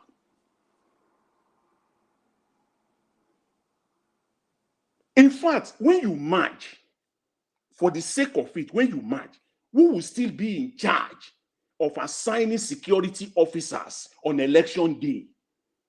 Security agencies, who will still be in charge? Don't kid Nigeria. We're not kidding here. I will leave it at that. And those are the questions. And if they can come out and take on all of this, then we know where we are going. Thank you very much, Mr. Elvis. I really appreciate it. Thanks to everyone. All right, Mr. Jonathan Kisley, God bless you all. Thank you. All right, Mommy Diaspora advocated for you people to get more time. So I'm going to give you guys more time now. But what is going to happen now, I won't moderate it. So anyhow you guys are going to moderate this, I don't know. But before I'll give that more time, because I have the only woman in the panel, I want her to speak first. After that, I'll give you guys 1 hour to talk within yourselves. So let me call on Madam Luke. Madam Luke, thank you. Not be because of you I give them. Not be because of you at all. So no, you talk to me. I plead, Mama can't hear my voice. I make her confirm her. All right. Madam Luke, please give us your final submission. If you still want to be with them, that's fine. But I know I made the oppress you at all. Oh no, never. Never. 5 minutes. I'm not doing injury time with those men. Thank you. 5 minutes. Thank you. I have to tell you, Niger, for being fair and the way you handle the situation and handle this conflict. Thank you. I mean, thank you for not showing partiality, and thank you for just stating it the way it is. Having said that, I would want to state one thing. I'm not somebody that is bullyable, and I'm not somebody that backs down for any reason. For any reason. Even if whatever I'm saying is trash, just keep walking. I never ever interrupt anybody here because my parents gave me good hoop training. I know it comes to camaraderie, but I let people speak and I don't bother people's religion, opinion. I don't step on your mouth. If I disagree with you, I will call you and I will ask for more explanation. That is what I do. I call for clarification and explanation. And if we disagree, then we just call it quits and we go our separate ways, amicably. So having said that, I will say it again. without, in fact, the level of scam in Nigeria concerning this kidnapping, you all will come to realize what it is. Because I live in a civilized world where if people are missing, if people are dead, you will come there, take them, correctly identify them, and make sure what you're reporting is not fake news. All I asked for was an autopsy. And some people went around the comment and say, listen to me, I don't believe in religion. I don't believe you. I'm not somebody that you can just live by the nose. I need evidence. That is why I don't do religion. If you tell me what your forefathers wrote, I'm not there. I don't care. I will not believe it. I believe in what I can see. These same Chibok girls, with all due respect, Haruna Goro, I cannot afford to play sensitivity in this matter because we have a situation where we have a part of the country that has held Nigeria down for years. And they're doing it again. First of all, they sold us a dead president. Even foreign worlds have acknowledged it. A dead man ruled for 8 years in Nigeria, and you want me to believe anything that comes out of that daughter Nigeria? Hell no, I will not. First of all, you have bodies, kidnapping bodies, appearing in white wrapped. I don't see any police there investigating. I don't see anybody carrying out any thorough investigation about this. All they want to do is go for me and start pumping money. Pumping money, and you want me to believe all this nonsense. Those same Chibok girls, some of them escaped, and they are now US citizens. They found their way to the Nigerian embassy, American embassy, and got free pass into America. They are studying now in here. So let me tell you, by the time you realize what kind of scam these people are doing, it will be too late for you. But like I said, I'm not easily fooled, and I'm not easily bullied. We go drag down, reach where I want to go, till you back off. I have said my piece about that one. Now, coming to Southeast, I find it very interesting that Simon Ekpa will stay all the way in Ireland and give orders for people to kill people in Southeast. That is a lie. The reason people are doing this is because people don't speak with one voice. People don't speak with one voice. You want them to march to Abuja to go and who will pay for their hotel bill and their transportation to be going back and forth to Abuja to go and march for Nnamdi Kanu to come out? The only way you can enforce those things if you stay in your home and fight. If you take up one Monday every week to split your course, I don't think it's a bad thing. Now, what I don't know is I don't know the facts where people are killing people to stay at home. Like CM said, it's not fully enforced. If it was fully enforced, the East will be littered with dead bodies now. How many states in the East are even practicing it when you have APC governors in power? Are you trying to tell me Simon Ekpa will come out from Finland and come and override the security of a state where an APC governor is? Listen to me. The scam on Nigerian level is just so much that it makes my head spin on a daily basis. Some things don't make sense. When I try to connect the dots, the further apart the dots get, I cannot connect it. There is something criminally wrong with Nigeria. But like you to tell me to use my two crow eyes and believe anything that comes out of social media, I'm sorry. That is how people pay tithes, and that is how people go and sleep in the church, and that is how you end up with. All right, your 5 minutes is up. Thank you very much. Thank you very much, Madam Luke. Thanks for your submission. Thanks for coming around today. I appreciate you. Okay, my people, I appreciate every one of you. Mr. James, you're on the backstage. You must turn on your camera. You should know that by now that this platform doesn't just accept people in the darkness anymore. You are there, you didn't on your camera. You want me to accept you into the panel. It doesn't work like that. Turn on your camera. Let me see who is James K. Thank you very much. This is the last time I respond to that because people on the panel now will manage themselves. I'm not coming back here again. Thank you very much, everybody right there. I appreciate you all. Please, you have the floor right now for the next 1 hour. You guys can talk. I'm going to start it from 1 minute now. Starts. So the floor is yours. I don't know who they talk now. I'm not. I have the floor now. I have the floor now, isn't it? Can you all hear me? Yes. Okay, Yes. thank you. I want to start again because I don't just want to speak. I want to speak so that the people out there can understand what I'm saying. But before I go further with it, I want to say what our sister just said. He said Nigeria is a scam. And he said on the stay at home, he spoke on the stay at home. He said a dead president. He said there is something criminally wrong about Nigeria. Madam, everything you spoke there, I submit, and as I say, I concur with every bit of thing you spoke out there. I'm in support of you. Thank you very much for placing it very well. I want to start by saying with this. I will repeat with Martin Luther King word. He said, we have nothing to fear but fear itself. And he spoke one, he said, in search of a good governance, revolution will now become absolute necessity for the survival of humankind. Now, the reason why I didn't want to speak on Bwala crap that was doing, because I know that was what is going to play there. I know what's going to play there.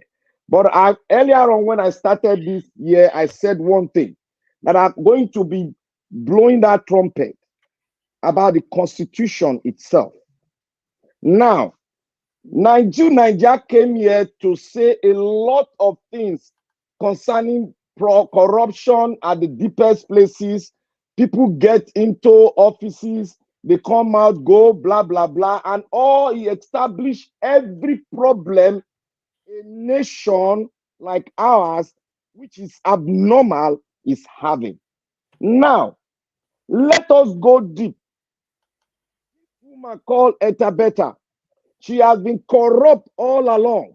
We have not been able to ask a question since she graduated from either medical school or have a medical doctorate degree. We have not been able to ask, why has she not functioned? If she's a medical doctor, why has she not functioned? Because there's a role, as you graduate as a medical doctor, there is always a space for you because Nigeria is short of doctors.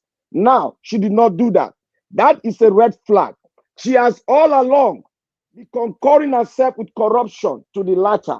And now, everything about Nigeria is up and down. And when a state or a race or a tribal group is rising up to check the abnormality of a state, some people will rise up that, oh, they should lock him in jail. They should keep that there. No.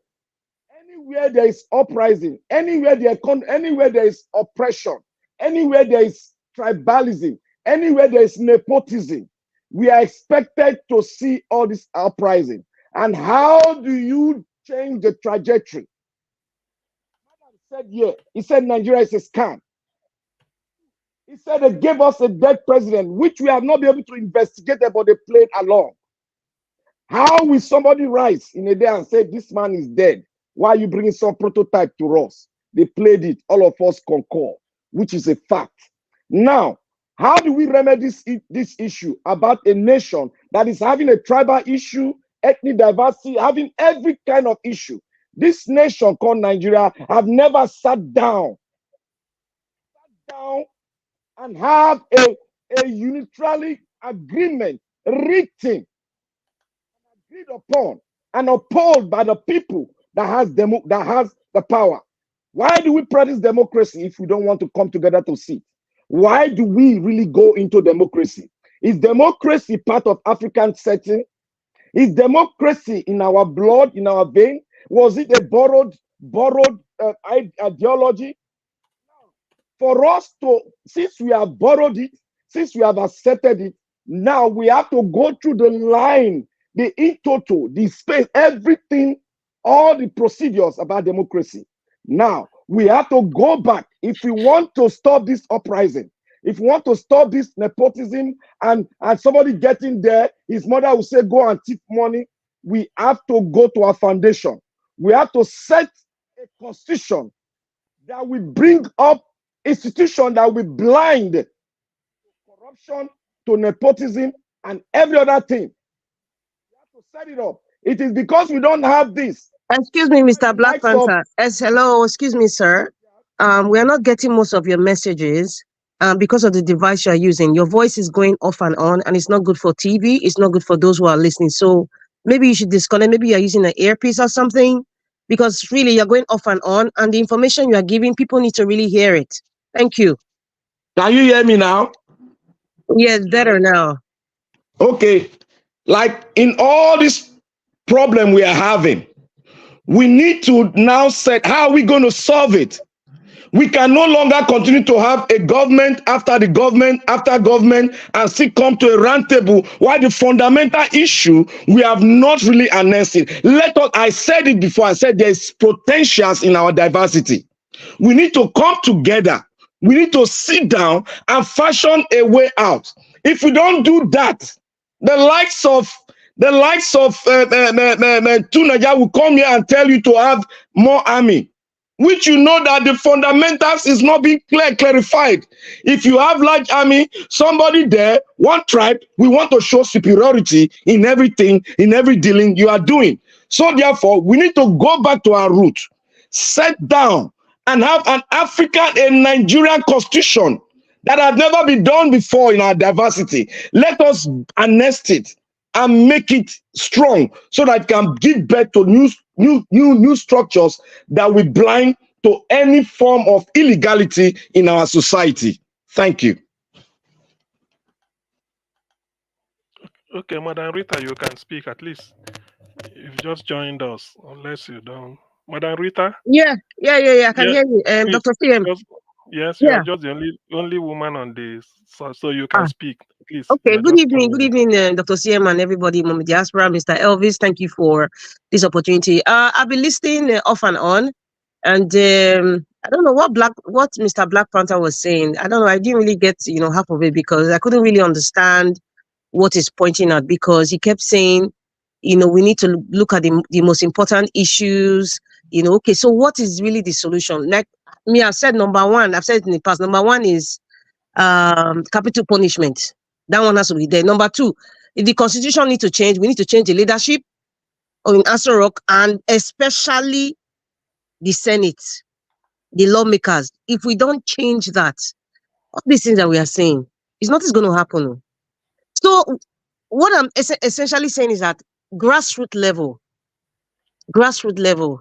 the people we put out there to be representing us in the federal level, if we are still practicing the kind of democracy we are practicing, senators and federal house of rep, what are the antecedents? What is the framework of that person? What we have their criminals. So number one, don't expect them to reduce their salary alone. Don't expect them to bring the 2014 confab that Jonathan created. Don't expect them to say they want to change the constitution, because it's going to favor them. And when they made more local governments in the north, it was designed in such a way that they will have more House members in the Senate and the Federal House of Rep. So when they are voting, majority rules. That's just the way it works. And take it or leave it. We are the number of people in the Senate and Federal House of Reps. They are more of the northern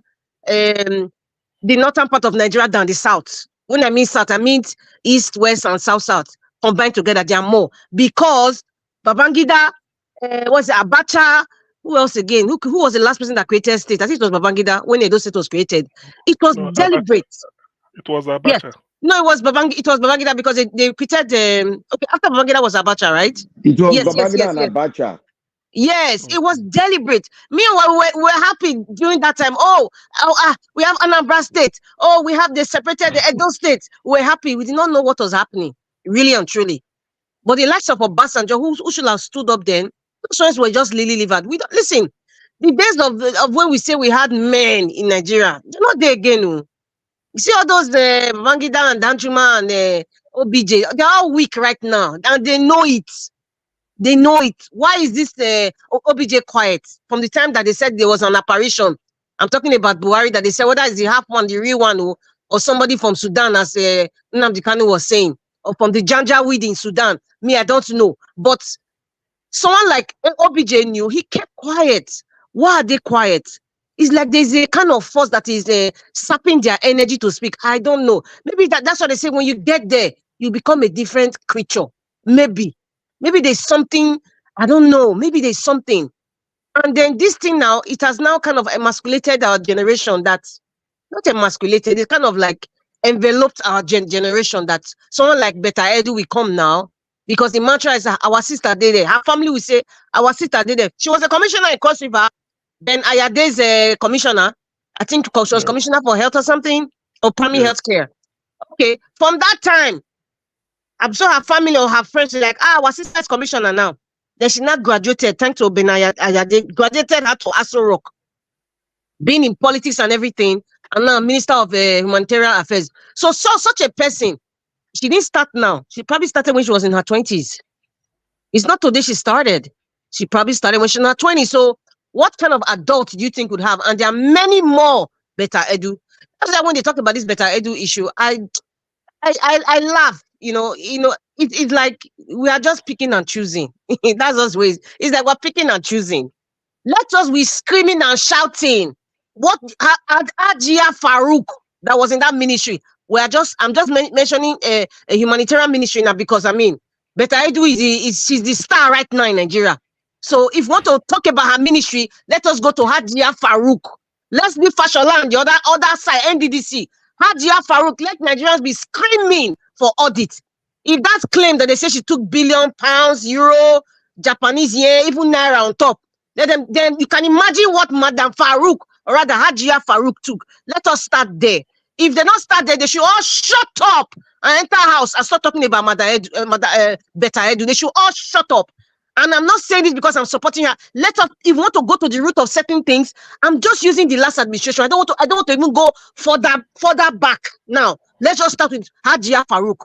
Then they will not to hear about Beta Edu. As for now, please, we should not even be talking about Beta Edu. This channel, just like many other channels who are listening to me, many of you right there listen to me, start questioning Hajia Farouk, the former Minister of Humanitarian Affairs. What happened during the COVID? The billions of naira that they say everybody has 20,000 naira in their account. As far as I know, listen, the people that I know in Nigeria that I'm helping, not even from my state, there's no account of them saying that they had money from Madam Farouk. So please, let us stop using Beta Edu as a scapegoat. They should stop it. In fact, they should not stop it. That's why I said they should stop disturbing Nigerians. Madam Rita, sorry to interject you. It is not we that is using Madam this woman Beta Edu. It is what they found in him that we are seeing. But forget that thing. Listen, we're always in this deja vu cycle. They've been doing that thing all along. God, listen, even if they be Madam Farouk, Beta Edu issue now, Nigeria should tell them, oh yeah, make una shut up. Bring Hajia Farouk's file first. If Nigerians are chanting, all the media that are not in Nigerian media, if everybody start to shout now, all the lights that come on TV, like FFK and the rest, they then start screaming on top of their little voices and start saying, okay, if this is what is happening, why is nobody talking about Hajia Farouk? Why is nobody talking about the audit of Hajia Farouk? I am starting with that ministry because that's the ministry in the spotlight right now. Let us talk about Beta Edu's predecessor. If they don't talk about it, I am not interested. And I don't think Nigerians, I'm advising you guys, do not be interested about Beta Edu. Do not be interested because it's a distraction. Beta Edu's issue is a distraction. In fact, the news should be flooded out right now. The news should be flooded out right now about those young, potential great women. Their lives were taken short just because they were born in Nigeria and they live in Nigeria. That is their crime. The media should be flooded with that. It should be flooded with that. Is it today that they started stealing billion in Nigeria? Let us, if they want to really, if they're really serious, this administration is serious. It's not even an administration anyway. I'm just using that term so that people will understand. It is not an administration, it's a cartel. If they're really serious, let them just start small with the previous administration. If they just start their hair, I will sit down very well, put on my glasses and really listen. If not, all of it will enter house.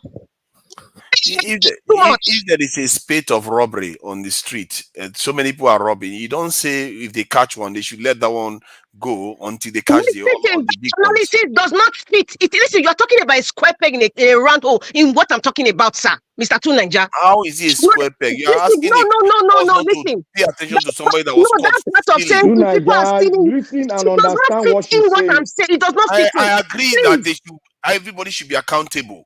But to say that we should not talk about it, that's the one I'm saying is not appropriate. I'm repeating myself and I'm speaking English. If you want me to speak Pidgin, I will speak Pidgin.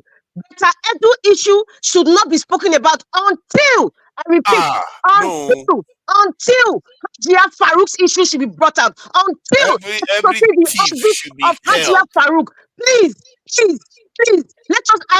I'm not in the. This is 2024. I no grief for nonsense. This is 2024. If they are talking, this fake cartel that call themselves administration, they have nothing to hold on to except the EFCC, and every administration use that incompetent ministry to show proof that they are working, and they are doing it now.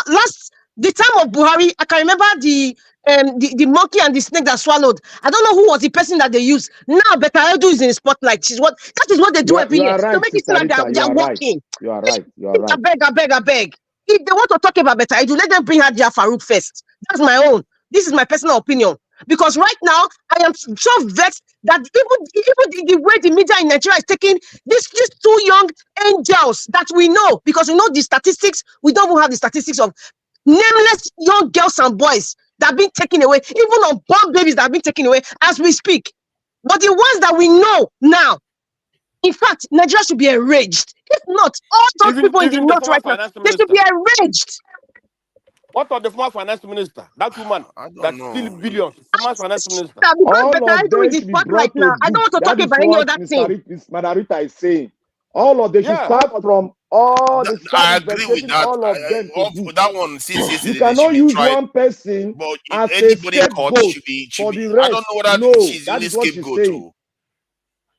We should catch all of them. We can't say we should not talk about the one they've caught. I was talking hold that one. Who released the money? Accountant General's name is not in the matter. Better Edu is the one is the one belling the cat. Why? That will show you that it's a game, and it's so annoying that we are playing into this nonsense gallery. See, it doesn't matter. What we should be talking about. We catch. Whether it's game or not. To Niger, let me ask you a question. The Accountant General that stole 196 billion naira. What have they done to him? See, I hear you. There is injustice. Even if there's injustice, but it doesn't mean that if they catch somebody breaking the law, you say let that one go. What kind of that's anarchy? No, it has become the Nigerians love to pick what they want to hear. They love to pick it. Talk about it. You said they should not talk about it. They should start with Hajia Farouk. Saying it. If they don't hear, let them hear. Start with Hajia Farouk because that's the ministry. I am not exonerating Better Edu for what she did because she did not do it alone. The fact that she didn't do it alone and they're not mentioning them till date. Listen, till date, what? Excuse me, Dr. CM. Till date, madam, fine. Better Edu she's the minister, right, of the humanitarian affairs, the ministry, right? So the buck stops at her table. However, that money came from somewhere. It came from the purpose of Nigeria. Accountant General's name is not there. Right, the person that they claim that's a popular book that signature and the note that we saw. Okay, the person's name that they said they forwarded the money to. Why have they not even released this person's picture? As it's just show us even a fake picture. We say okay, they're investigating. They will never. It's not in their DNA. They will never. The person is fake. The person don't understand. But that's what they don't understand. Nigerians, so listen, think outside the box for heaven's sake. This is 2024. Yeah. People are pushing on. Those two girls that died. I am so pissed off. And we are going to arrest every one of them. Margarita, well spoken. Can you speak? I beg, Lala. You people have been talking for 5 hours. Just give me a chance. I will stop. I just want to say something last. What is really hurting me this evening? Please don't interrupt me too, Niger. Please. I'm begging you, sir. What is really paining me this evening, and that's why I'm raising my voice. I apologize if I'm shouting at people's ears. Unfortunately, what is happening? People are in pain. If you're not in pain, if you're not a human being, you will not feel how I'm feeling right now.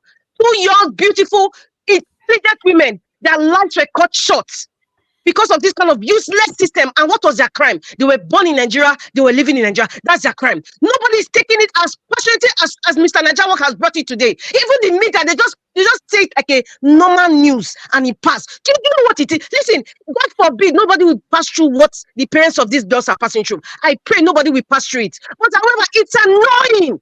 It's annoying that they've overridden Better Edu's issue over those 2 young great women. That judge in the past, she will have been a great scientist. She will have been a great doctor. She will have been a great teacher. She will have been a great mother. She will have been able to even have a child that will be the greatest person, the greatest scientist Nigeria has ever had. And they just cut her life short just because of what? How do you think the parents are feeling? PTSD, eh? When I say that Nigeria has the entire nations, including some of us in the diaspora, we're just in an environment where there's some level of sanity, we don't realize the PTSD that we've gotten since born in Nigeria and we moved to diaspora. I'm telling you, imagine what those girls are feeling, what the parents are feeling. So nobody should come and tell me here, I'm kind of dismissing Better Edu's issue. No, if we want to start from somewhere, let us just Hajia Farouk, let us start from there. Then we continue to Better Edu. Because I believe that those people who participated with Hajia Farouk, they're the same people. That some of them that are still part of what Better Edu did. They're still part of the trail. They're still part of it. Thank you. Yeah. Okay. There is the crude oil theft. That one for me is the biggest Mr. money CM, go ahead. from Nigeria. Who is moderating now? I've not even said anything since the 1 hour session. Mr. CM was putting his hand up. Did you see him? So, are you moderating? Please, let me one thing I need to say. I don't want to. Please, I don't want to. Talking. Let him be spilling nonsense. If you give me 1 minute, I will be okay. Let me just say this so that, Madam Rita, what you said, I believe in logic. It makes sense. 1, Betedu and Hajia, whoever you call her, they are from the same ministry. One stole before the other, so it makes sense to bring all the thieves from the same ministry and deal with them together. So that means it makes logic. It's not that we're exonerating anybody. After all, the other is from the same Ministry of Humanitarian. They've been stealing all this. So gather all those people. Let's know we are dealing with humanitarian ministry since it was established. Gather all of them together and then give them the same treatment. That's just what I believe in. And it makes sense to me if you are calling out that one too. Thank you. Another person. Yeah, this one where we are separating only the women. Catch a Hajia, catch this thing. It's like, where are the men that have been robbing us dry all this while? Did I not mention one? What did you say? It's got nothing to do with a woman. Please. It's got nothing to do with. We're not talking about sex here, please. It's got nothing to do with a woman. Don't bring that here. Please don't joke. This is not a joke. This is not a joke. This is for nonsense this year. Excuse me, please. I only applied logic to what Madam Rita said when she was calling out Edu and then what of the other woman. I said, since they're in the same ministry and both of them stole or they're under investigation, so why not pack all of them together? If there are people before them, since we are dealing with Ministry of Humanitarian now because of Edu, open up Ministry of Humanitarian, whoever is there, then deal with them. It makes sense at the same time. Thank you. Yeah, I think my thing is they are all Mr. thieves. You should hold them accountable. You came late. Tunaja, wait, let me talk. You came late. Don't come Concerns, come on. Let me what do you mean I came late? You came late. You came late. It is true. Tunaja, you came late. I just came in and Richard was speaking. What are you? How did I come late? I've been here with you. Because we gave priority to ladies. Dr. CM. Okay, now you're gentlemen. Okay. Please. Go that concerns. Talk concerns. Before you let the people that came early to share this 1 hour appropriately. Let me make my 5-minute submission. Okay. You see, Black Panther, I like your submission. Mrs. Rita, I like your submission. The other guy said before, I like your submission. All of you said, let's change the constitution. Let's do this. Let's do this. But I want to ask, if the government is not doing that, what are we going to do? Are we going to still stay in this quagmire? That's what we are going to, for how many years? Let us continue to stay in that place until all of us die. Constitution, they don't want to change. Restructure the country, they don't want to change. The other woman, look, said these people, the North, have been scamming us since she know they have been scamming us. And all of us know that they have been scamming us. Now, I want to say something. Let me talk about one country which I know. I want to talk about Namibia. Namibia is a country of 2.something million. Namibia have social security. Namibia have one of the best judicial systems in Africa. Namibia have the best hospital in Africa. Namibia, Google is what I'm saying. Google this is I'm saying now. Namibia have the best road in Africa. They have one of the best roads in Africa. Google what I'm telling you now. They have it when they are doing election. You don't know if they are doing election. Namibia, no minister have a convoy. All ministers have only one police officer, which is their driver. Every minister queues in the bank when he's go to bank to withdraw money. You can eat with their governor anywhere. That country, when you go there, many Nigerians are working there. Those who are doctors are earning salary more than even the president of Nigeria. Now that country is like, let's say Edo State, and they're small. But they have a land, but their land is not arable. Their land is like it's a desert land. They only export fish and meat. That's what they export, and they have uranium, but they are stable. They have one of the best police districts in Africa. So when you look at all these things, you come to see Nigeria. Where is Nigeria heading to? Nothing is working in Nigeria. We don't see anything. What we see is killing. People import. No, you can't go to Namibia and you why somebody, or even no Namibian will die outside, and the government keep quiet. No, they don't do. No, it can't happen in that country. So what I'm saying in effect is this: if we are in this country called Nigeria, nothing is not moving. Constitution is not being changed. Nothing. So are we going to every 4 years we go and make election? Many people die, and after this thing, we say, hey, let's leave it, let's continue. Is it not better we start looking for another alternative? Either to divide the country, let everybody go and develop their place. Before, when you have regional, when you're regional this thing, people, if each region were doing good. If today we have 3 or 4 countries out of Nigeria, if this country is not working, then it's their own problem. We look at the other country. If the other country is working, they have to work hard. It doesn't mean that if we have do the work today, if we do the work is working hard, Biafra is working hard. If the Biafra is not working hard, they can go to Yoruba land and they take visa and go there. It's the same thing. We're supposed to be. We are also going to be one, because I'm concerned about this. Why people are dying in Nigeria is too much. Now, when people are scamming the others, to be honest with you, the Northerners are scamming the Southerners, and we have useless leaders in the South who only talk about themselves. Even the Northerners talk about themselves, but again, they're only interested in what they can benefit. So when we continue, how long? I continue to ask, how long are we going to continue on this? If the country can be restructured now, fine, it's good, it will be better. But if somebody telling me that will be and this is going to join together form a merger, my brother will still get the same result. Even the result is going to be worse. Because if we can be deceived, tell us, hey, this thing will work, this thing will work, this will work. At the end of the day, that day, they switch it off. What do you expect when there's another election? It's going to be the same. Nobody knows what will happen that time. So I'm saying, and again, these people that talk about Southeast, please, my brothers, nobody like that. But stop exaggerating this issue of the Southeast. The way people are seeing the Southeast, I don't want to say my community. Let me tell you today, I'm very happy. My community, I don't see anybody that had died in this all this insecurity inside. I've not seen anybody. From Bitoli, nobody has died. None of my brother has nothing. Not even in my village, nothing. So I don't see all these things that people say. It's only maybe in Olo. In Anambra, it's 1 or 2 communities. Those that come out here and they say, hey, some places are not burying. That is lie. If one community is not making a burial, it doesn't mean that other communities are not. The Southeast is a very big place. So let nobody come here to come and talk nonsense. That is not good. You people are a nation. Southeast is a very big place. So not one thing happening in one village, then you come out and say, hey, the whole village Southeast are burning.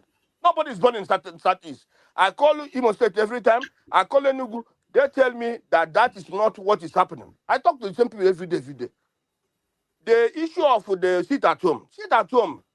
If people stop sitting at home now, the government will forget about Nnamdi. Even though me, I don't like that sit at home. But because we are dealing with a very wicked people. This government, since Buhari came in, then Tinubu followed his footsteps. This is the most wicked people I've ever seen in Nigeria. You know that the one section of your country is not there's insecurity there. They're not happy. Why not release that man? Try to make peace there. And when you make peace there, you take those soldiers that have been there, send them to another place so that the country can be secured. But he doesn't want that. You want to lead the Southeastern to continue making problems, maybe killing themselves, making their business to go down. That is not how the country is run. You don't run a country in that way. So whatever we are talking, let us also investigate and know what you are saying. Time up. Let another person speak. I know. Let me round up, please. Just for this one now. You see, Femi Falana, this hypocrisy of Nigerians. Femi Falana lead the lawyers to the other day to make protests. But why can't Femi Falana lead Nigerians to protest against this government?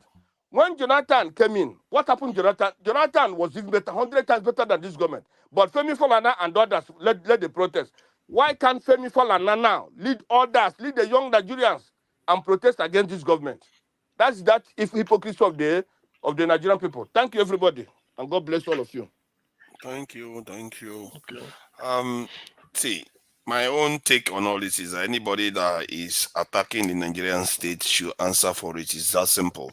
And I hope people start seeing it from that point of view. Because that way you start seeing who the true enemies are more easily.